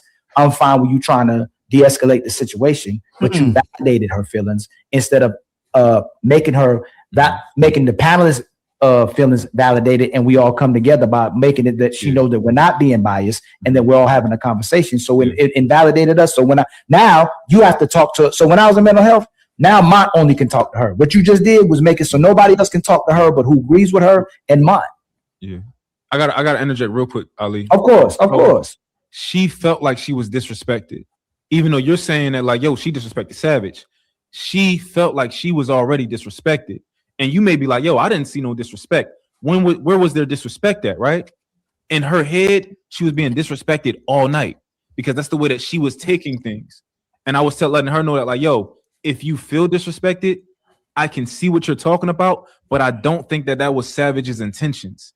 So let's move forward. That's not what she did. If we both watching, she wanted people to be biased towards her. She's like, why you not saying I'm doing good? Why you not playing my buttons? Why you not saying what I said was right? She was competing with Savage. That's not true. And then after, when she felt like majority of the people were supporting Savage, even though this is a show, she started going her. She felt disrespected by her presence because she was in the she was in the spotlight. She wasn't in the spotlight. That's not what was happening. Ali, I peeped it early on.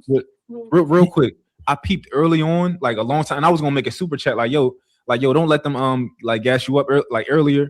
I peeped it early on when Ari was like, she started like everything that she was saying was starting to have more oomph to it. It was like she was trying to be like, yo, I'm not crazy. You know, I agree with y'all and what you're saying is reasonable, but she started saying like all of her reply started to be like she was trying to fit a bunch of words in really fast because she felt like what she was saying was kind of getting what Savage was doing was like saying the opposite of what she was saying, and she was trying to say like, yo, I'm not saying that, and she was just trying to fit it out real fast, and I could see that early on that been started. So I kind of saw the blow up coming.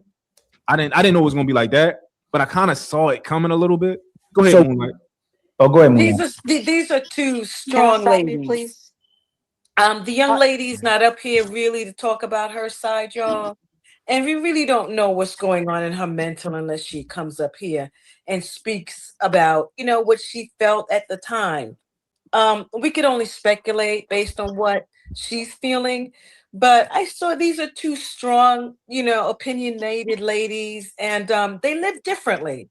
And Moonlight, you cannot do. Hey, Moonlight, we cannot keep doing that. If Mont was up here disrespecting y'all, the chat would have tore him up.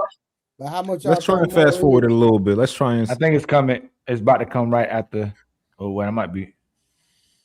Make a man look condescending towards men. How do you miss that? I'm telling you that I don't necessarily agree that that's what she was doing. I didn't ask you about agreeing. Hey, Mont, you said you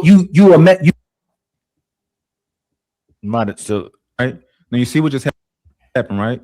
She said that she said that I disrespected her, right? That was her perspective. Back up, Trey. I don't think back up, Trey.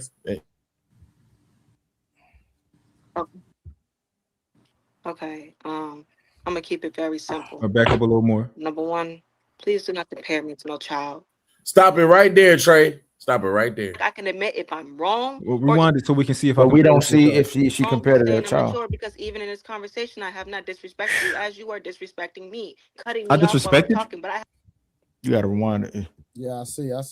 He has to say, but why are you choosing, just like our brother Will, why can you understand how she felt about what Savage said, but you're not reflecting on what she tried to do to make a man look condescending towards men? How do you miss that? I'm telling you that I don't necessarily agree that that's what she was doing. I didn't ask you about agreeing. Hey, Mont, you said you obviously care about mental health and perception, correct? Yeah. So why are you making about how you feel and you're not empathizing or sympathizing or trying to look at from different perspective about how men would look at it if a woman comes on? You didn't say that. No, you said feel. You said, hold on, you said you don't feel that way. Yeah. So you were reflective on how she felt, but you still haven't even you really haven't even given a perspective on how Savage felt about Mont, hold on. You have yet I'm calling you out. Hold on real quick. No, we're gonna be honest. Savage was getting disrespected. Not Ari, and you still empathizing with the disrespecter, not the person who got disrespected. You have not empathized with Savage yet. I don't agree with you, Ali. No, it's not about agreeing. I'm not trying to get you to agree with me. I'm asking you, why have you not empathized with the person who got disrespected rather than empathize with the person who was doing the disrespecting? Okay. Got you. Good question. That's it. I'm not talking. Yes. Good question. Yes. The other woman felt like she was disrespected first. I didn't ask you that. I didn't ask you. I'm asking you by you. No, I didn't ask. You're watching reality. No, you're watching reality. Who not? Okay, hold on.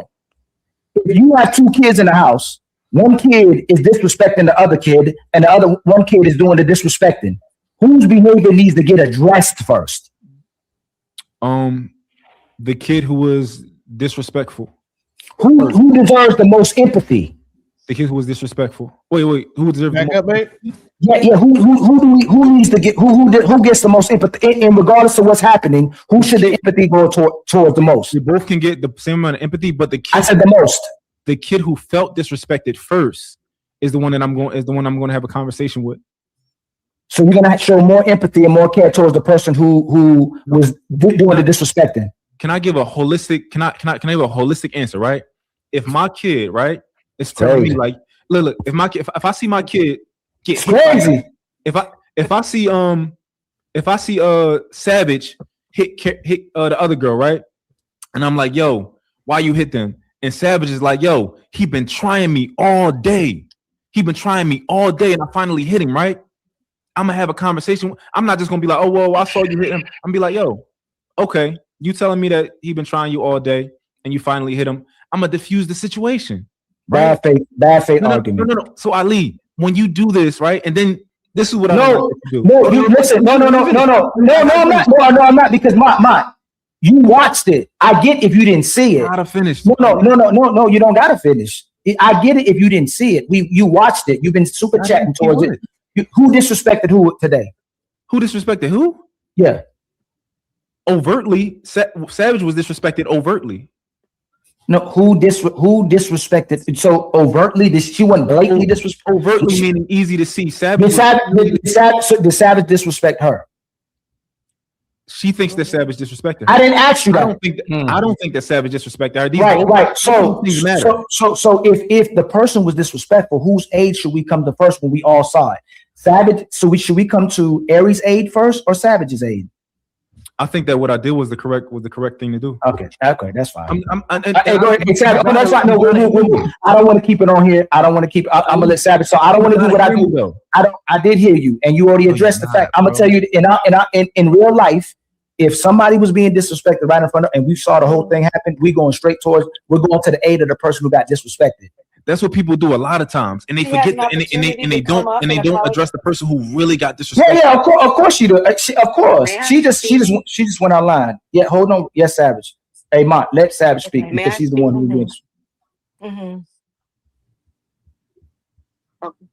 Okay. I'm gonna keep it very simple. Number one, please do not compare me to no child. Stop it, Trey. Pause it. All right. I done watched it from the beginning to now. It's been 4 hours in. I asked one question and it has not been answered. So I am left to deduce that Mont never compared her to no kid. Because so far an argument. That was never an argument. That was never. No. She said no. The argument from Samson. Yeah. Did I not ask that question like 5-6 hours ago? Yes, but we didn't ever know. But we try to rewind and go back. I asked the question. Samson, none of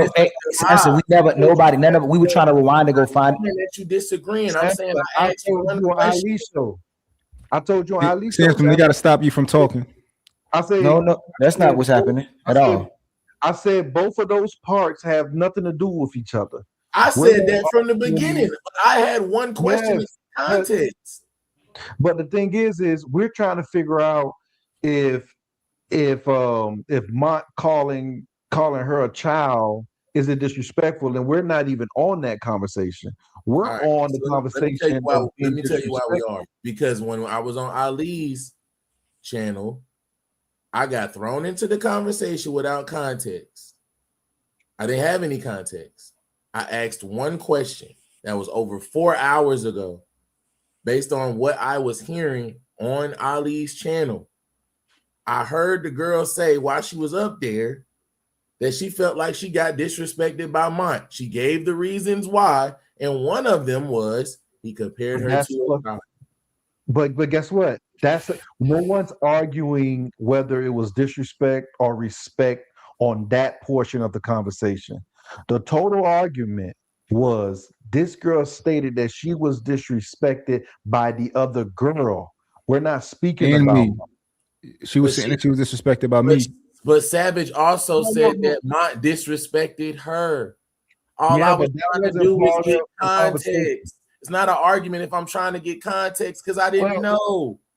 It's not an argument. Samson, just to give you a briefing on that. Algorithm, can you just let him first just go down wherever route he was trying to go? And let me say this one thing. The only thing Mont was trying to do was give her an analogy. And he used He used kids for the analogy. And Ali used kids, and I just furthered the, you know. You added to it. Yeah, that's what it was. But I wonder if that's what she tried to conflate and say that you were comparing it to a kid too. I wonder if she tried to. The reason it is relevant is because we're talking about disrespect, right? The topic was disrespect.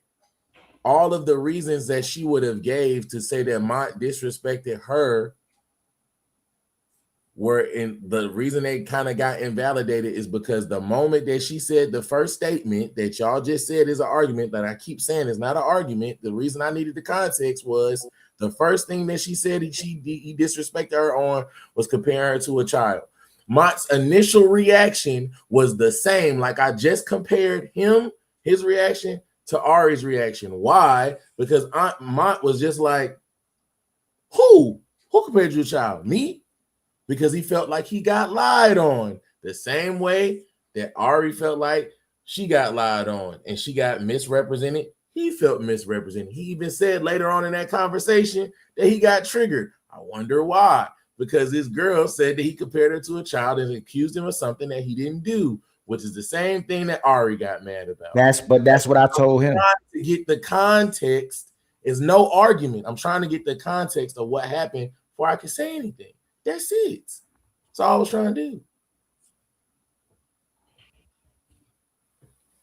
But that's what I told him. He responded in the way that it seemed like he wouldn't expect Savage to respond while we were validating her perspective and feelings, Ari's perspective and feelings, when she actually wasn't being disrespected. So Mont had a point of what he was saying towards her as well too. But the fact was, if he believed in understanding and patience, even if it was happening to him, he should have gave her that understanding based on her perspective of how she felt as well too, even if she was blatantly wrong.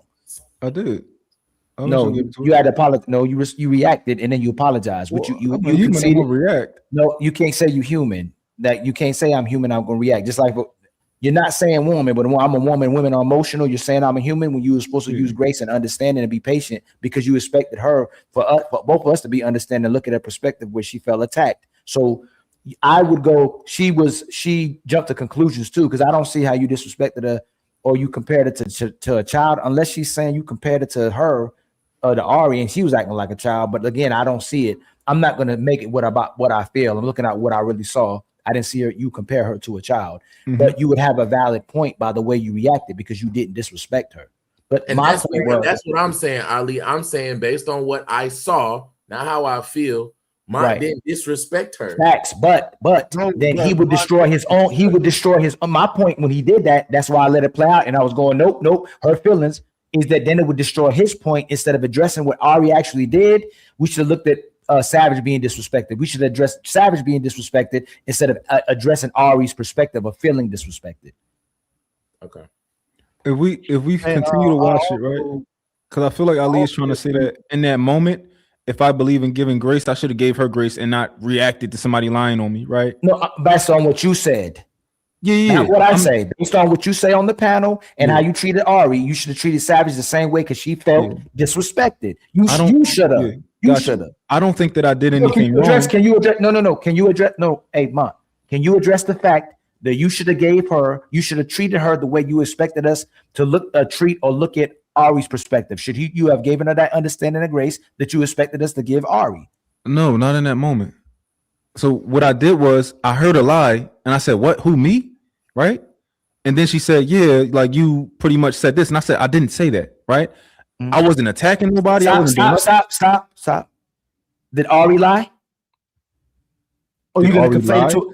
Yes. It was, what you're doing and you're using verbiage this way is that you're calling what she said a lie, but you're saying what Ari did was her feelings and her perspective. But was it a lie? I don't know if it was a lie or not. And that's disingenuous. And that's what I'm saying. This disingenuous. If you said you said that she didn't disrespect her. Yeah. So this is Mont. You said she didn't disrespect her. You said it was her feelings.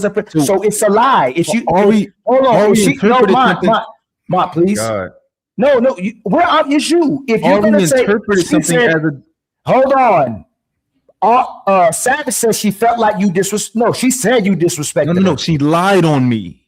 She said you disrespected her. She said I said something that I did not say. But she said you disrespected her. No. Yes, but she Compare said that to a child. She said I was concerned about her just lying on something I said. I had to address that. Look, that didn't happen.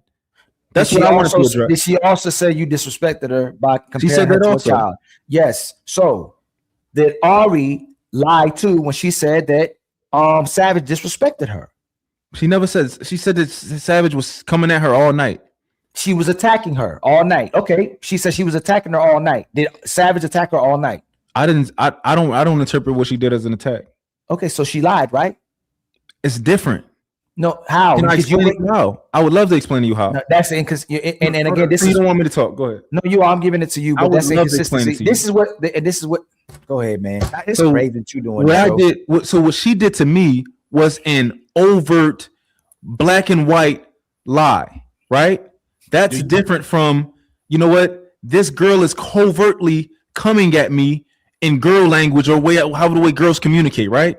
She interpreted that. I don't know that dog whistle, right? So I'm you saying saying it's different from the Ari situation because Ari's took it as she was taking a shot. You saying she just straight up lied on you, straight up, unequivocally. And that's why that you is a lie. the way you interjected because you like, nah, you just straight up lied on me.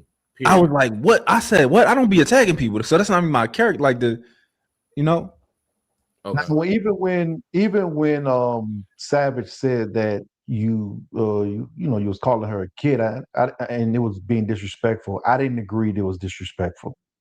I know a kid reference was mentioned. I didn't agree with it, but I can also see Ali's point because if you're gonna validate this, that means you have to validate that. Yeah, but do you understand my point when I say that one is an overt lie, right? One is just like black and white, right? You said that this is what I did, and we can go back and see that I didn't do that. Somebody else brought up a kid reference, not me, right? So when we talking about the other thing of like, of like the dog whistle type of shit, I can't decipher what the fuck how girls communicate. That's their own thing. No. Hey, Samson, I'm asking, hold on, algorithm. Hey, Samson, when men communicate how they feel to women and they tell them the truth, do women turn back around and go, these men hate women, these men bash women? After they tell them the truth? Yep. Yes, they'll say we hating back, right? Are they lying? Yes. We gotten to a society now where we're not really offended to see it as disrespect. We just go, oh, that's a woman. Yes. And that's the same thing he's doing right now when he's saying I'm human. When he did what he did too, and the way he responded based on her perspective, she said something that was a lie, but it was her perspective that he disrespected her. But Ari lied. Ari lied. Ari said that she was attacking her all night. She lied about it. But Mont is giving her validation on her perspective and her feelings. He's conflating that in feelings and perspective instead of saying it's a lie. When it happens to him, because it happened to him personally, he's gonna say, hey, that wasn't Savage's feelings and her perspective. That's a lie. But it was her feelings and her perspective. Because if she was honest majority of the time, but then she said that, then why do we give her grace even though she was keeping it? Was she genuine all night? Did it seem like she was being genuine all night? She wasn't the one lying to being triggered. It was Ari who was. So we should give her the grace, the fact she was being authentic. And when she said that, it was reasonable. Like it really felt like I said something to him disrespectfully and he's consistent with not feeling I disrespect him. Then I go, hey man, maybe he did feel like I disrespect him, his perspective, even if he's wrong. But if Savage felt like he disrespected her, he should have said she didn't lie. It was her perspective and it was her feelings, or she did lie, but it was based off her perspective and feelings. And he should do that with Ari. Ari lied, but it was based on her perspective and feelings as well too. Well, then it's gonna go back to Algorithm's point when he said you're leading the person with your statement when he was talking to Ari. And he was like, he kind of led her to that conclusion that she came to, but at the same time, that came from Mont's perspective of she probably took a little passive aggressive dig. That's why he said covertly. That is differently than someone straight up. Samson, did she lie? And somebody just straight up saying, Samson, did Ari lie? About what? About Savage attacking her all night. I didn't see her get attacked all night. Did she lie? Yes. Yeah. So did she lie? Yes. So not that black and white. They don't. It's that black and white. You're making it about Mont. Everything you deflected from and derailing from, and you trying to switch it and repackage it. She just like Savage lied at that moment. It was a lie, whether it was intentional or not, because you said you don't think Savage was being intentional. Then it was her feelings and perspective. That's what you need to say instead of saying she lied versus the young girl, the Ari, who literally was at so-called felt disrespected, started attacking Savage, but she didn't say she was attacking her. Neither have you said she was attacking her as well too. Did she attack Savage? Ari? Yeah. Yes. Mont? I'm sorry, say it again. Did Ari attack Savage? Yeah. Okay, that's all I'm saying. And we yet hurry, get a glory seed, get a glory. Empty your checking account out. Empty it out. This is a glory seed. Shout glory seed. So I missed this one right here, Willie. I missed this one. Willie put the $2. He said, "Why is her wig so stiff at the top?" Who was that for? The Ari girl. You talking about Ari?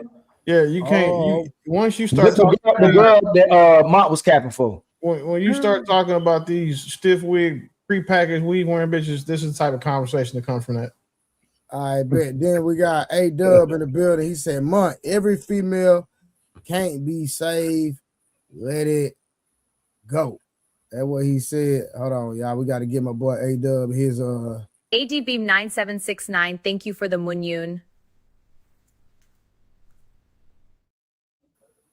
And then we got August came back, said Mont's draws should become national flags. Okay. When they agreeing with you, boy. And then A-Dub came back. Sounds like she was jealous of Savage in a way. And then August came back, said Mont for president minus the draws. Okay, use it. Instead of talking about the man draws. Okay, that's all the super chats. Y'all go ahead. Y'all just can you and algorithm, can y'all just concede to this? Because if we're talking about someone feeling like disrespected, right? How they feel, right? And then we're talking about comparing feelings to facts and what actually happened. Y'all, you just asked me that direct question, Ali, about the yes or no about Ari lying, right? Mm-hmm. We just also confirmed, like you just said, Savage made that claim about Mont disrespecting her. We just confirmed that was not true, right? So let me put my Mont hat on real quick and put my Mont hat on real quick. Yeah, I'm gonna put mine on too. They ain't gonna answer your question, Samson. You might as well She just misheard what he said because everybody was talking at the same time. So it's one of those things where if she would have heard the playback, maybe she would have heard it. So I can't really say she lying, but she lying. But I really can't say she lying, but she lying. If this was truly about feelings with Savage, because we just confirmed the Ari thing. If this was truly about feelings, I feel like that situation with her and Mont is way more cut and dry and black and white. She said that Mont did something. Yeah, she said he did something and he didn't do it. And this isn't about his feelings. Now I feel like that would be a reason why this wasn't be more of like a validation thing from my perspective. Because he's like, you lied on me. So what's up? I'm gonna let you lie on me. I'm gonna put my hat back on because I ain't gotta go cut and dry. Yeah, she lied. After you watch the playback, you could definitely see that she lied. But I think the thing what Ali was saying is when it came towards the allegation. Oh, Ali left before he could answer you, Samson. That's crazy. That nigga said, "Let me get up out of here." I think he did that because you did that when you left his panel to come over here. I left while he was arguing with motherfucking Crip Jesus for fucking 30 minutes. Now, Mont, you did throw a shot at her though, and it was a funny shot when she was like, "Well, if I would have did this right here," and you would say, "You can't afford to do that." I don't think I was throwing a shot. She said I can't afford this, but if I was rich, I wouldn't do this, right? And I personally, I don't let nobody do that. Don't tell me if you had money what you would fucking do. I just don't let nobody do that, right? Because you can't do that. I call it a shot, Mont. The reason why I call it a shot because you chuckled after the end of it. That's the only reason why I call it a shot. I said sorry. I said sorry. But I'm saying when you said it, you caught yourself and you chuckled, but you had already said it. That's the only reason why I call it a shot. Yeah, but I did that because I cut her off. Like if I'd had the opportunity to respond, I'd have told her that, like, yo, Just don't say if I was rich, I'd do this. I don't give a fuck about what nobody say. Don't. That's the craziest thing ever to say. If I had money, you don't know what the fuck you would do if you had money. I'm sorry. I'm doing it again. That's a true statement because how a person act when they don't have money and they do have money is completely different. They're a person who has money worry more about time, so they'll go ahead and get these other things done just to optimize time. So it's a different perspective. So I could totally get that. Mm-hmm. But let's be honest, Mont. And this was the only part that I was harping on. I was only harping on the fact that it wasn't disrespect. Now she could see it however she wants to see it. Yeah. But a person having a different view than you having, it's not disrespect. And if you want to challenge that view, then do so. But don't say somebody disrespecting you. There's other vocabulary words that could have been used. I agree with Then you. I disrespect. agree with you that's not disrespect. However, I think that when somebody, like for example, I even validated what's her name, Savage feelings. Like after Ali was like, "Whoa, she feel like this," and I'm like, "Yo, that's valid." She feel like I disrespected her, and I would want her to know that like I was not trying to disrespect you, right? I think that that's important. You might say, "Oh, I feel disrespected." Cool. Anybody can tell me they feel disrespected about anything, and I'm gonna let you know that I didn't mean for you to feel that way. I'm not gonna say sorry for what I said because that's how you interpreted it. But I definitely didn't mean for you to feel that way, and I always will communicate that, if that makes sense. That's why I feel like there's a difference between you was like when you cut her off and you interject, it was like, wait, you talking about me? It's like I'm not gonna let you lie on me.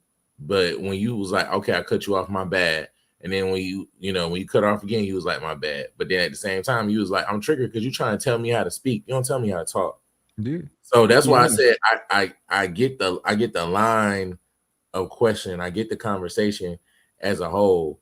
But like I said, I don't feel like my two arguments, Samson, at the point, and I could read it. I already gave you the first one.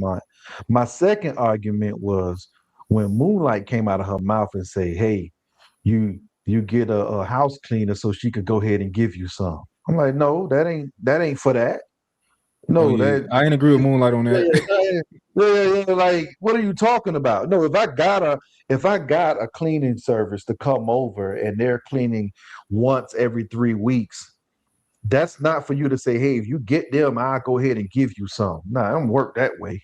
Yeah, no, I absolutely agree with you. And when it came towards the cleaning service conversation, that's where I was at with it. It wasn't about not having it because I have a cleaning service come here, once every 3 weeks. Period. So it's definitely not because of that. It's all because you're telling me you need this, and if you get this, you'll give me some buns.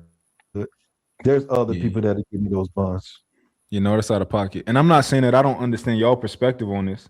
I hear y'all saying that, like, yo, we feel like you might be enabling somebody, right? And I'm saying like, yo, I feel like my tactic works, and I don't feel like I'm enabling somebody. So I definitely understand your perspective and how y'all can see that. I just feel like in that instance, you charged her up a little bit, but I do not agree. I want to make sure I want to say this wholeheartedly. I do not agree with the whole coward, feminist, simp, pander. I don't agree with any I of didn't that. use none of those words. I just think you charged her up in that moment, and she took what you said. She got amped up, and so she was like, "Yeah, he's on my side." And look, this is the thing too. Niggas don't never let me cook, right? They don't never like, all right, let's see what mine got. Let's see if he can actually, like, most of the time niggas don't do that. They just kind of throw some shit in there. You see how like Ali and her got back into the shit, right? I feel like in my heart of hearts, I feel like maybe we could have continued the conversation and we could have navigated it a certain way. I do feel like we could have managed it, right? But she got turned up and she got kicked off the joint. But I feel like if nigga let me cook, like let me do my thing, like we can get to somewhere in the conversation. You ever like was listening to someone speak and you was trying to gauge what side they were on the conversation? Like you don't know what side, you don't know if they're leaning left or you don't know if they're leaning right because there's so much in the middle because I don't know if it's when you speak sometime, you're trying to cover up your ending point until you get there, or is it just something that you inhabitually do where most of the time when you speak, I'll be like, okay, is he leaning left? Is he leaning right? What is he saying? So and then he'll switch up on me.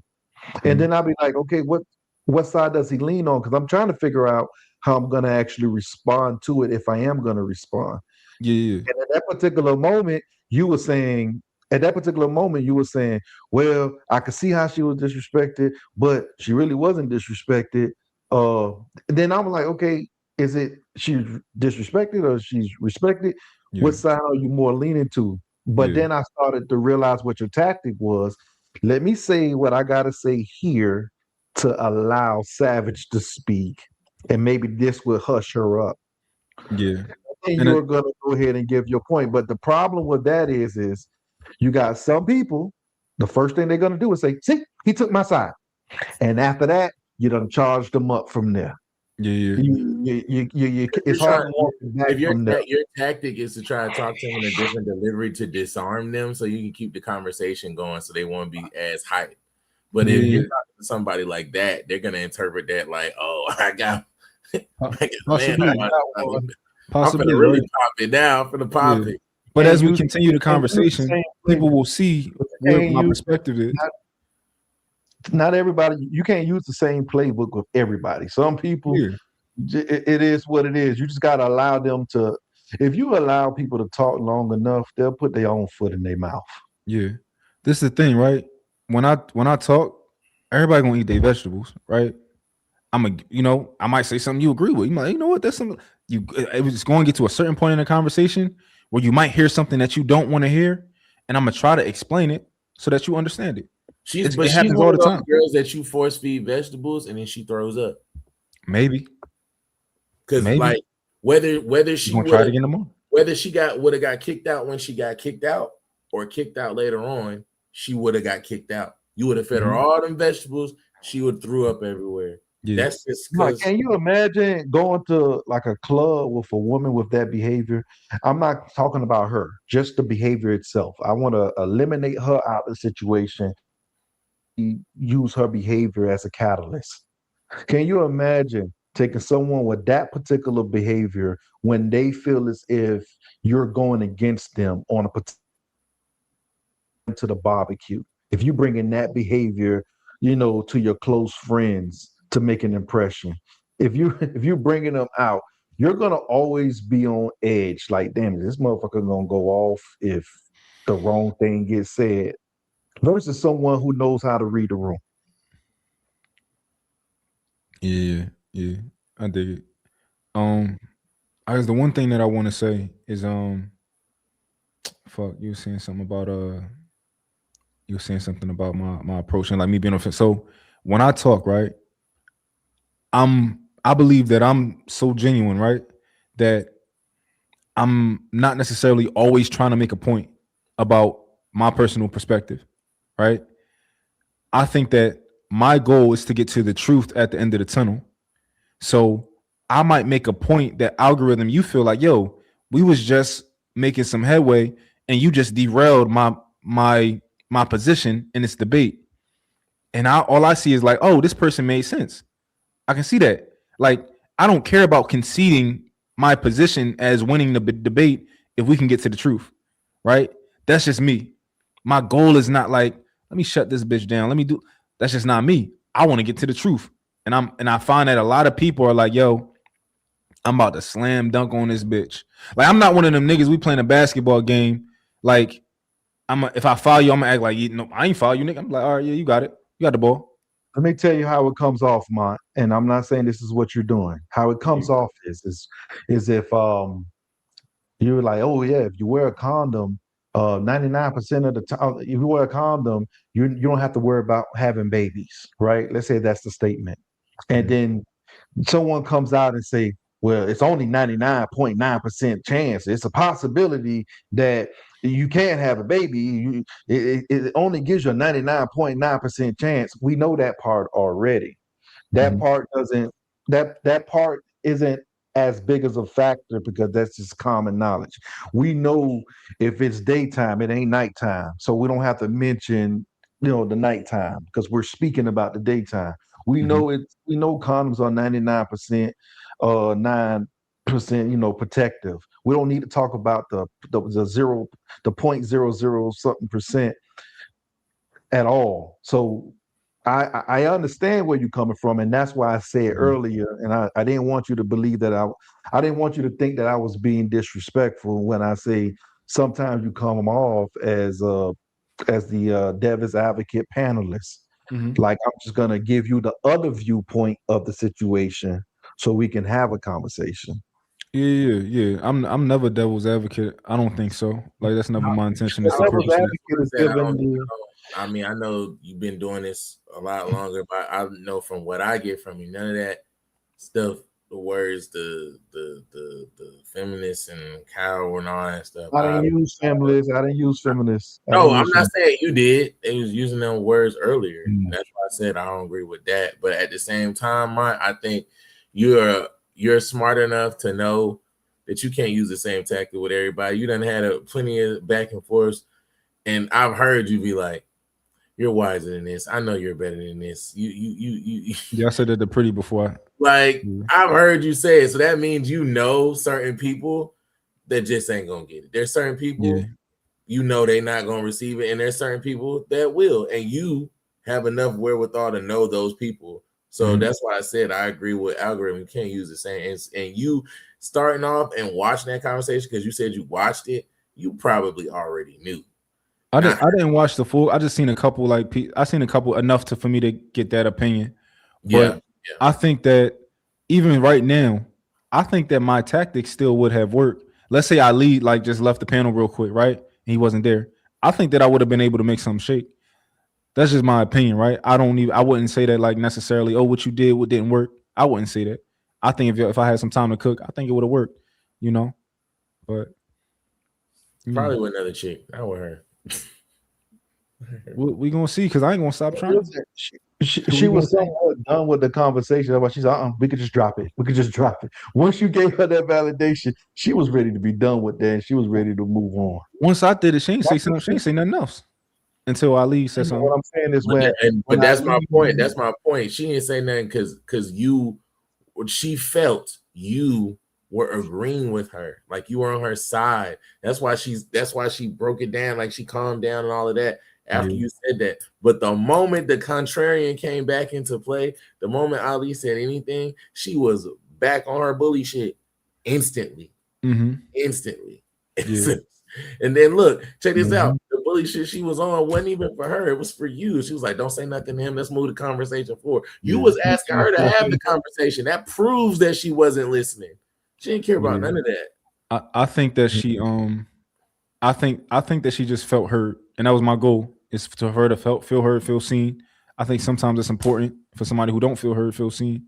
I think it's important, and that's what I think kind of, I did. Of course, we can disagree on it, but I would have loved to see how it actually played out. And we're gonna have plenty of opportunities in the future to see how shit play out.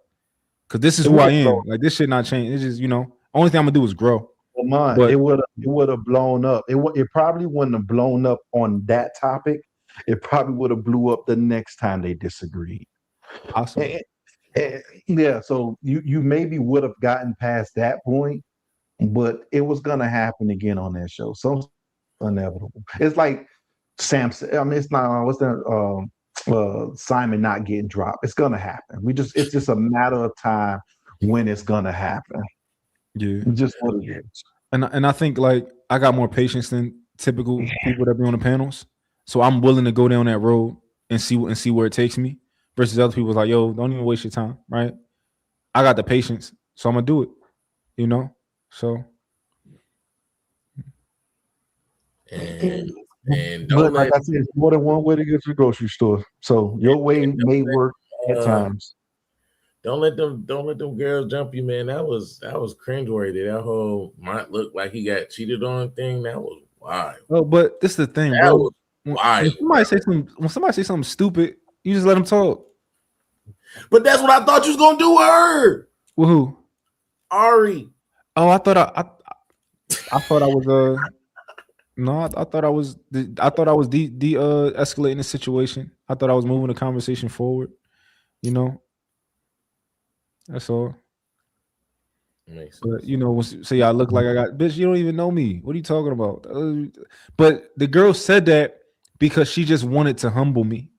But for real, like, bitch. Yeah, the only response she had was "you cocky."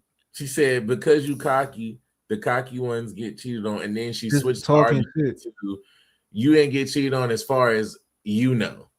Yeah, which is it's possible, right? Who Yeah. knows, You right? never, yeah. I always tell people, you never know if you're being cheated on or not. It's just your turn, and you're enjoying your turn while it lasts. It's a place not to be in. Oh, I know for a fact my girl not doing nothing. Shit. Oh, I know I'm running stuff. That is the wrong place to be in. Because I knew a lot of people like that who thought they were so for sure, and they girl right in the bed. Because they lay it on thick. They have to convince. Think about it. A woman who would cheat on her man, she has to convince her man that she would never cheat on him for him to feel comfortable. So when people have this notion that, oh man, my girl will never cheat on me because I do everything, that shit means nothing. You'll have a girl head in your lap while she talking to her man on her phone. Oh, I'm brushing my teeth. Like literally. So all this, everybody likes to feel secure by saying these things. It doesn't mean that it's not as secure as you think it is. Because they'll go for something. You just don't know what it is yet. You believe because you putting your best foot forward. You're putting how you believe she should act because of what you're doing or how she's going to act. And those are two different paths. She's going to act the way she wants to act or what you allow versus how you think she's going to run. It's like your kids. And I don't want to use the kid reference. Your kids act completely different when they're away from you than when they're with you. Yeah. You know, I'm gonna keep it a buck. I think that girl, like, I think she's stupid, but she's not stupid at the same time. I think the one who said I said something. It was off for attention. The one who said what she said I compared it to a kid. Yeah. I think she kind of stupid, but I think she got some sort of a pulse on certain things. But like her whole line of questioning and stuff, or the line of explanation on how you disrespected her, none of it was true. So did she just say that to trigger you? I think she said it. I think she said it because I don't think she's that intelligent. That's why I think that to her, I probably truly, if she go back and watch it, I think she'll still think that I compare her to a child. Because I think that's how she's going to perceive the situation due to intelligence. So, Mont, the way I looked at the conversation, it was a have-nots conversation. It was based on a person operating when they have the means and the person operating when they don't have the means. So when I was listening to the conversation, I was separating it in that way. Like you were speaking of a person, well, I have the means, this doesn't affect my bottom line. She was speaking from a place of scarcity. Like, hey, why would you spend money on this when the money could be used for this? And I think that part was missed. That's why I said, I get my on this part. I just don't agree where I gotta hire a maid to clean the house up so you could give me buns. That ain't happening. Yeah. But yeah, man, I'm listen. I'm gonna keep Ali think he won this joint. I don't think he won. He gonna be acting like he won this joint. Mine, it's not about winning. This is where you grow. No, Ali. It's not about that though. See, everybody want to win, right? No, I think Mont just don't like the idea that Ali thinks he won. He don't like. He think he gonna walk away thinking he won. That's not important. What's important is right. You're put this way: the mistakes that you made in this particular situation or past particular situations, You're going to learn from them in future conversations.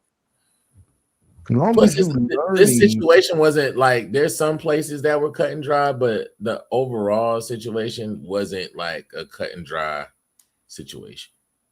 That's my problem. When some when parts people of it, think it's some a parts of black it and white. were, but not the whole thing. Some parts. I don't see. For me, I'm a bit different. I don't care if I'm right or wrong. I just care about getting the right answer. If you can show me the right answer, I'll be like, all right, that's the right answer. So next time when I speak, I can speak better on it because I got the correct source. Yeah. I'm not worrying about. That's why I say it's not important to be like, well, did I win the conversation or this person think they? Well, who cares what a person thinks? Did you grow from it? Did you grow from the actual conversation that you had? Next time when you speak on a topic, will you be better informed? And if you're like it's times that I have conversation with people, not just on the panel. And if I felt as if I didn't have enough information to actually speak on it, and I feel like we're gonna run into that conversation again, I'm gonna do some research on it. That way I could be well informed. I'm not just gonna sit there and just talk about the same stuff over and over again. Yeah. You know what I think is interesting? How, and this is the thing. This is why I think that I'm just more of a balanced, measured person. How a lot of the people can see me how I respond to certain things, and they'll be like, you know what, Lamont, they'll jump to the conclusion that you a simp, right? Or you pandering. But nobody would say that about Savage, who the entire night had what people would consider pick me talking points, right? Agree with everything that the men say, right? So I just think it's like we got to be balanced on both sides, and I think I'm the only motherfucker that's balanced on both sides. I can 1,000% see how somebody Let's call her be pick. honest. Mont, let's be honest. Forget about her talking points. She did the same exact thing you do. Yeah. You sat there with your same tone. Yeah. And she did the exact same thing you did. I'm not gonna lie. He's 1,000% right on that. He's 1,000% right You on that. can't. It's like So if I'm a simp, is she a pick me? Yes. But you just called it, Mont. And this is what I'm saying. You couldn't tell what her post was because she kept it on one tone. Yeah. And you do the same thing. So you guys actually was doing the same exact thing. And if she's gonna get called a pick me, they're gonna call you a simp. Yeah. So I can understand how somebody would think that I'm a simp, right? If they're not thinking deep enough, if they're not analyzing everything, right? So Samson, you've been on panels with me. You're not reading the front, right? You holistically taking everything. You like, yo, no, he's genuine. This is how he feels, right? Versus people who just read the top, they skim the top. I can understand how they had that perspective because they just don't think deep enough. Yeah. So yeah, I get it. I'm not saying that it's that's the reason why I ask intentional questions, because I feel like if you disagree with the guys, are they gonna call you a simp? If you say that you understand where a woman is coming from on a situation, are they gonna call you a simp? That's why I asked those specific care about that though. Why is that even important? See, and it's important because Patty just had a whole tirade about him being a coward, simp, panderer, and all of that, and gave all those examples. That's why it's relevant. And he pulled it all out his ass. He pulled all of that out in one conversation. No, the reason why I'm saying it, I'm talking about for you, because everybody moves the way they move. I'm not put it this way, Samson. If you tell me something simp behavior, I'm not going to change my behavior because you told me it's simp behavior. I'm going to move however the hell I move. And guess what? If a woman is attracted to the way I move, then guess what? She becomes an appendage, regardless. She becomes part of me. If she doesn't like how I move, I'm not going to change the way I move to attract her. That's a constant battle of chasing her for that. I'm going to run how I run. I'm going to move as morally as possible. I'm not going to allow anyone to switch that up. Now, if what I'm doing is considered simp behavior, it might be considered simp behavior at a particular time. But at the end of the day, I'm still going to move the way I actually move, but with sense. I'm not focusing on how everybody else feels about the way I'm moving. I'm just going to move the way I move, and it's successful. It's successful. If it's not, I go ahead and reevaluate and figure out something better. It has to be effective. It has to be successful. It's that simple. That makes sense. What's going on, Bomb Cherry?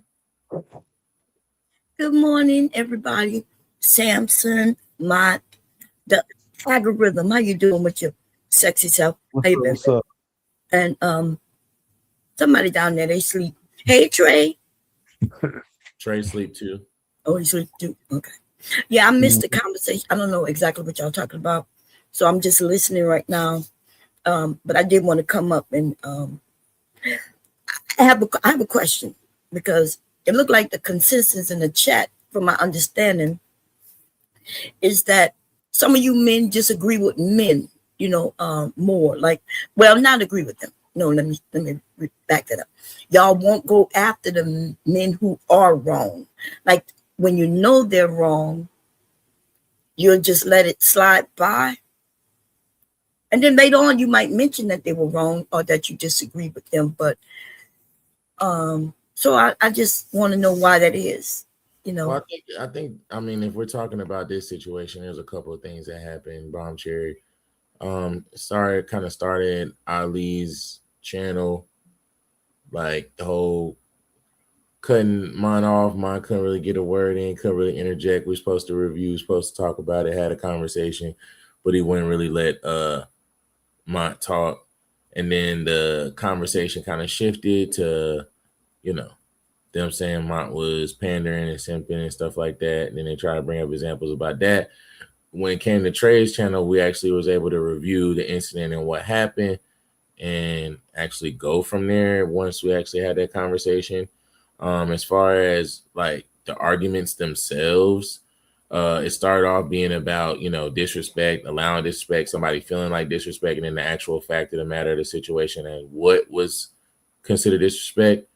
And then, I did ask the question that I asked, and Mont was there because when I first got on Ali's channel, I said it from the beginning because I had, I was thrown in the conversation. I didn't have any context, but I did hear the Savage lady say that she got disrespected.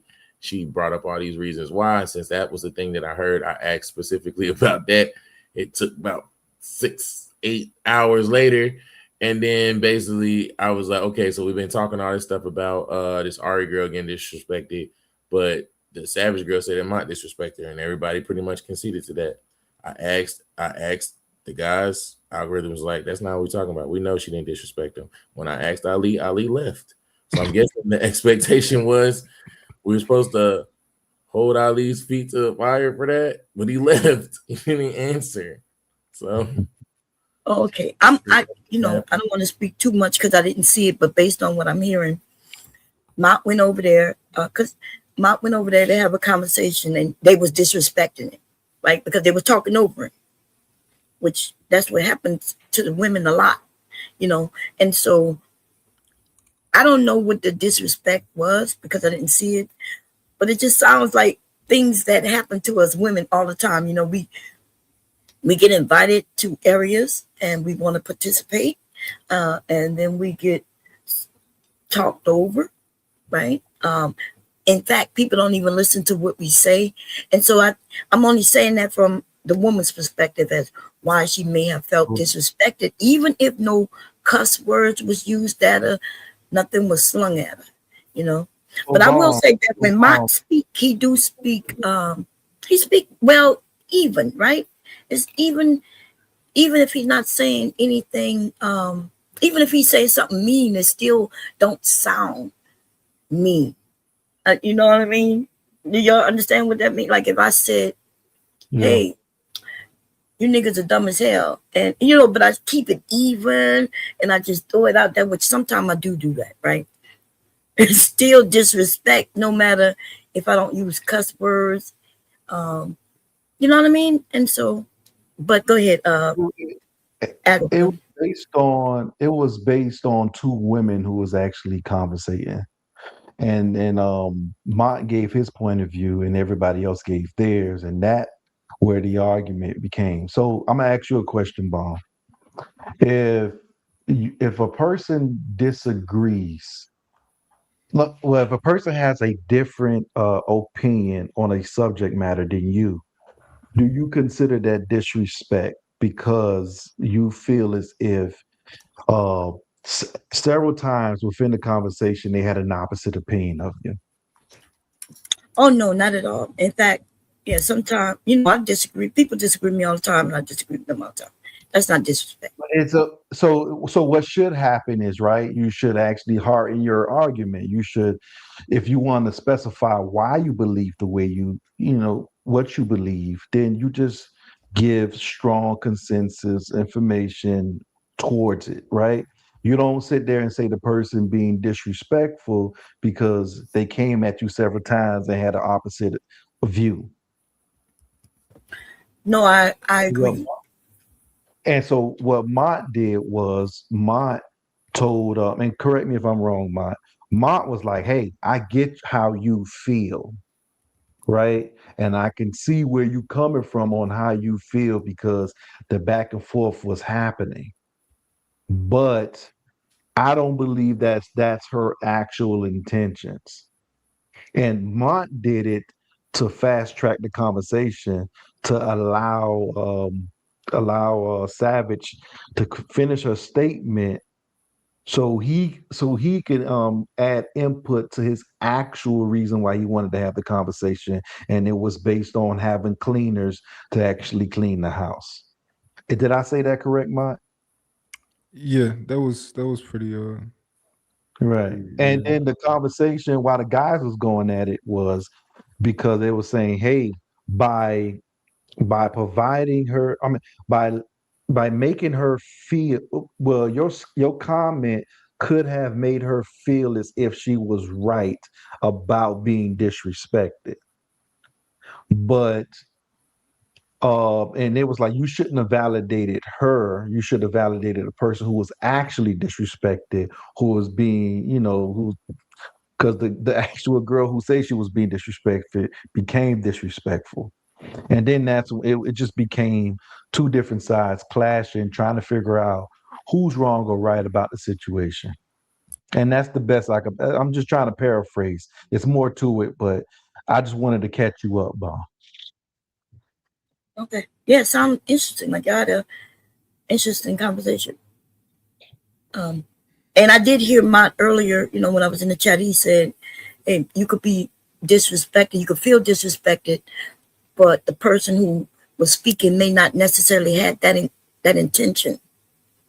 And he said that he can understand, hey, I understand you feel disrespectful, you feel disrespected, but that wasn't my intent. And he also said, well, he's not going to apologize and he don't have to if he feel like he didn't say anything directly disrespectful. So I understood what Mott said, what I heard him say earlier. Now, is this your wife though? Because if it's your wife, if I disrespected my husband by saying something, he tell me he feel that was disrespectful, and I tell him I didn't intend to speak that way to him. Is it wrong for me to apologize? Is it okay for me to apologize? I don't mind apologizing to a spouse or something like that. I feel that spouses have their own way of apologizing. Not everyone has the same way of apologizing. They find a way within the relationship to say I'm sorry, probably without even saying those words. Just like we in our community be like, man, my bad, or hey, here's dinner. I think everybody finds a way to say I'm sorry without saying I'm sorry, or they just might flat out say I'm sorry. Everybody has their own unique way. You know what I think is done a lot in these spaces that's like, people are not going to say it, but I think it's disingenuous, is making people try to answer black and white questions or yes or no's and thinking that that's the argument, or that's like, I think and people do that all the time. Answer this question. That's considered a fallacy. That's considered a fallacy. It's called a false dichotomy, the black and white fallacy.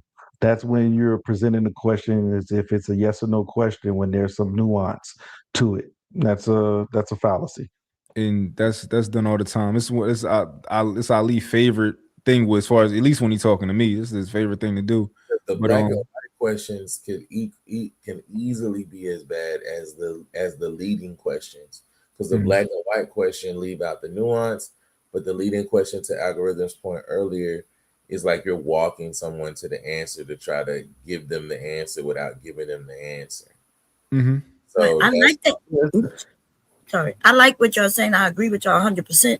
But wasn't there an exercise over here on this channel just like a couple of weeks ago where y'all was teaching the women that, hey, you just have to answer yes or no, and y'all was saying that women don't like to answer the question. Oh yeah, that was Big Aaron. Big Aaron was doing the exercise, basically proving that women is likely it is possible for them to answer yes or no questions. Yes, because he said it is very difficult for them to answer yes or no questions. Well, how the false dichotomy works is pretty much if I'm telling you, hey, what's the best fruit, pineapples or apples?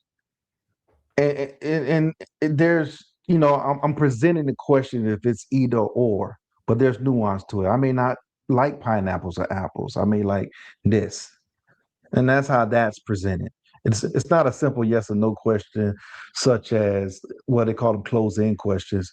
Hey, do you want food or not at this moment? You may say no. You know what I'm trying to say? Those are close-in questions. But if I'm coming at you saying, hey, the best fruit in the world are pineapples or apples, you don't agree? Yeah, I can't. You may not like those things. So that's the false perception. Yeah. I was so passionate about this topic tonight. I wasn't even supposed to be on this joint. I was supposed to be focusing on Fridays, like Fridays, Saturdays, it's my days with like just me and my girl. So like she texting me, she upstairs, waiting for me to come up and all that type of shit. So I was just so passionate, like, yo, you're not about to do this shit. Like niggas not about to do that. So I gotta have I'm gonna make it up to her tomorrow. I feel bad. Don't let this internet ruin your relationship, babe. Oh, it ain't like that.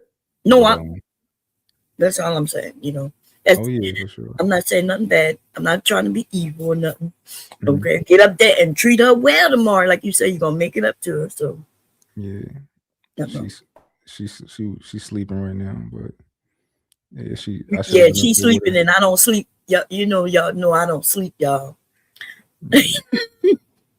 Oh, let me say that we as women, because I don't even think it's just we as women, but y'all do know like things that might be said today, right? Disrespect that might happen today. Of course, people take that in other areas.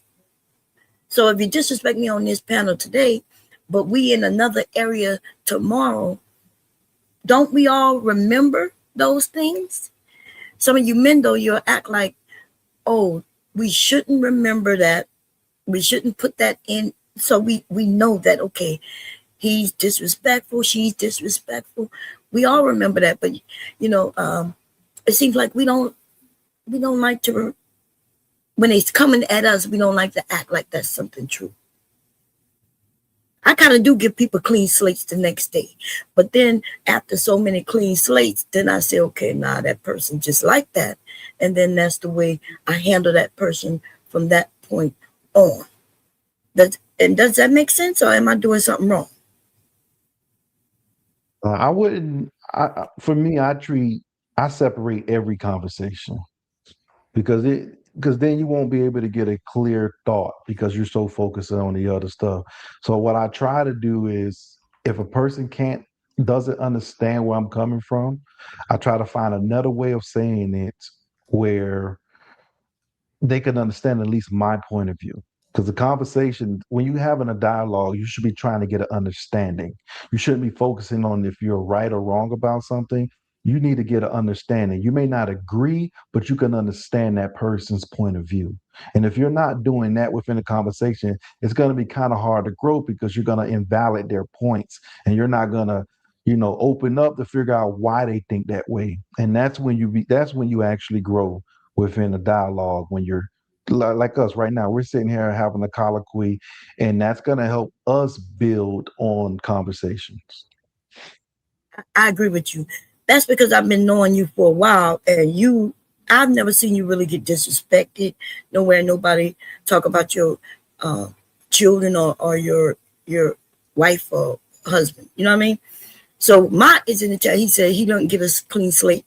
You have. I've been up here several times where there was nothing. You know, I've given everybody a clean slate. 1, 2, 3. But every time I come on this panel, whether it's in the beginning or it comes later, y'all start talking about the Instagram. Have you seen, like, out of nowhere while we having actual conversations, right? And so the last time I was here, I was like, hey, like, when y'all gonna stop bringing up something that I never even brought up myself? So the line or the gaslighting, come on. I come up and I start having conversations on the topic, and then eventually it rolls down to me being on Instagram. I need to hire y'all to advertise for me at some point.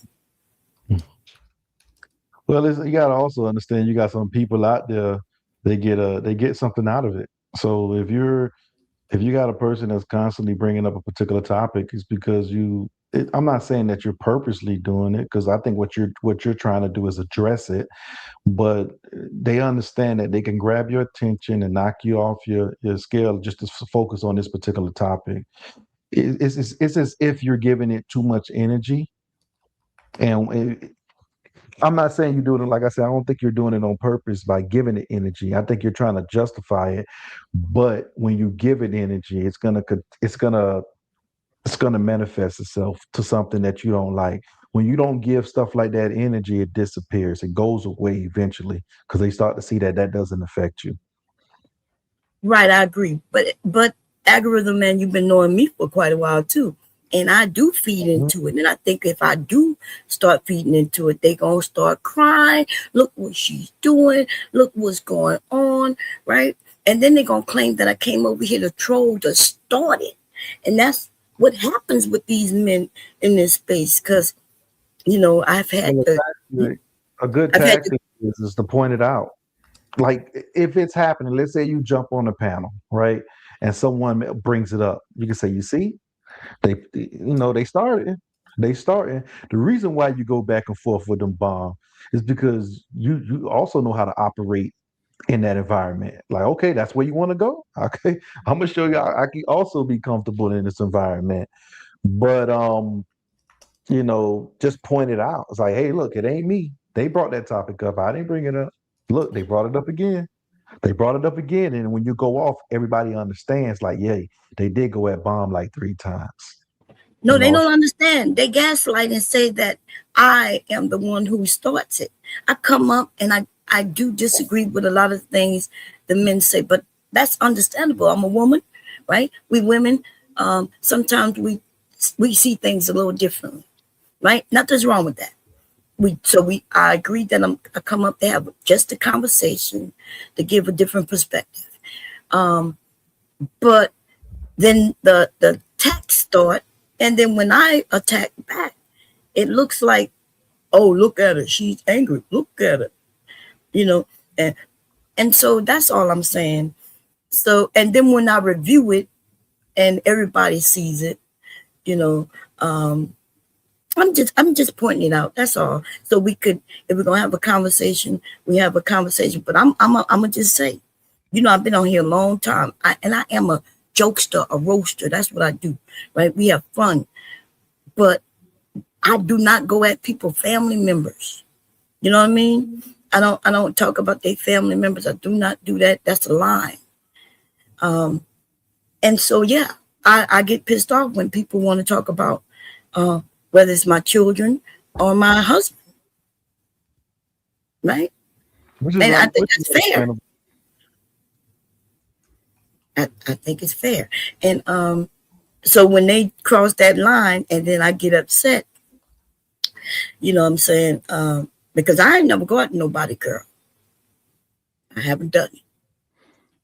They said they want to talk to them. They said they want my girl on the panel. They said they need to talk to her. They said that's the only way to confirm that you tell the truth, man. Yeah. That's the proof that you got one, right? But that doesn't mean that they're trying to be disrespectful to say anything negative about her. That's not how it went when you said you would like to talk to my husband. You didn't say you wanted to know if he exists. You said you wanted to ask him how could he do anything that he does, or how can he allow me to do anything that I do. Remember that? You throwing that in there. I said I want to talk to him. I ain't say all that. No, he's making that up. Look at him, y'all. No, He's making that. I for sure said I want to talk to him, but I never elaborated on it. You absolutely did. You talking about bomb husband? You talking about bomb husband? Yeah, I said that. I said, you know. We hear him all the time, but we hear bomb husband all the time, boy. Oh, really? Yes, Lord. I think he came on the panel one time, bomb, a while ago. He ain't blessed me yet. Years ago. Well, why would he bless you? Right? But let me tell you, if you do a trivial, anything on any subject, then he'll come up, baby. And then you'll realize that bomb husband is an intelligent man, a smart man. But he's not gonna do what I do. He's a snoring man too, boy. That man loud, boy. Yes, he is. He on side of me now.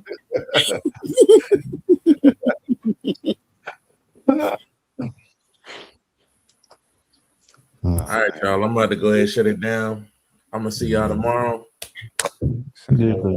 We gotta grab you, Samson. We gotta get you out the red pill area, baby. We gotta grab you and run with you. We're gonna save you, okay? We're gonna save you.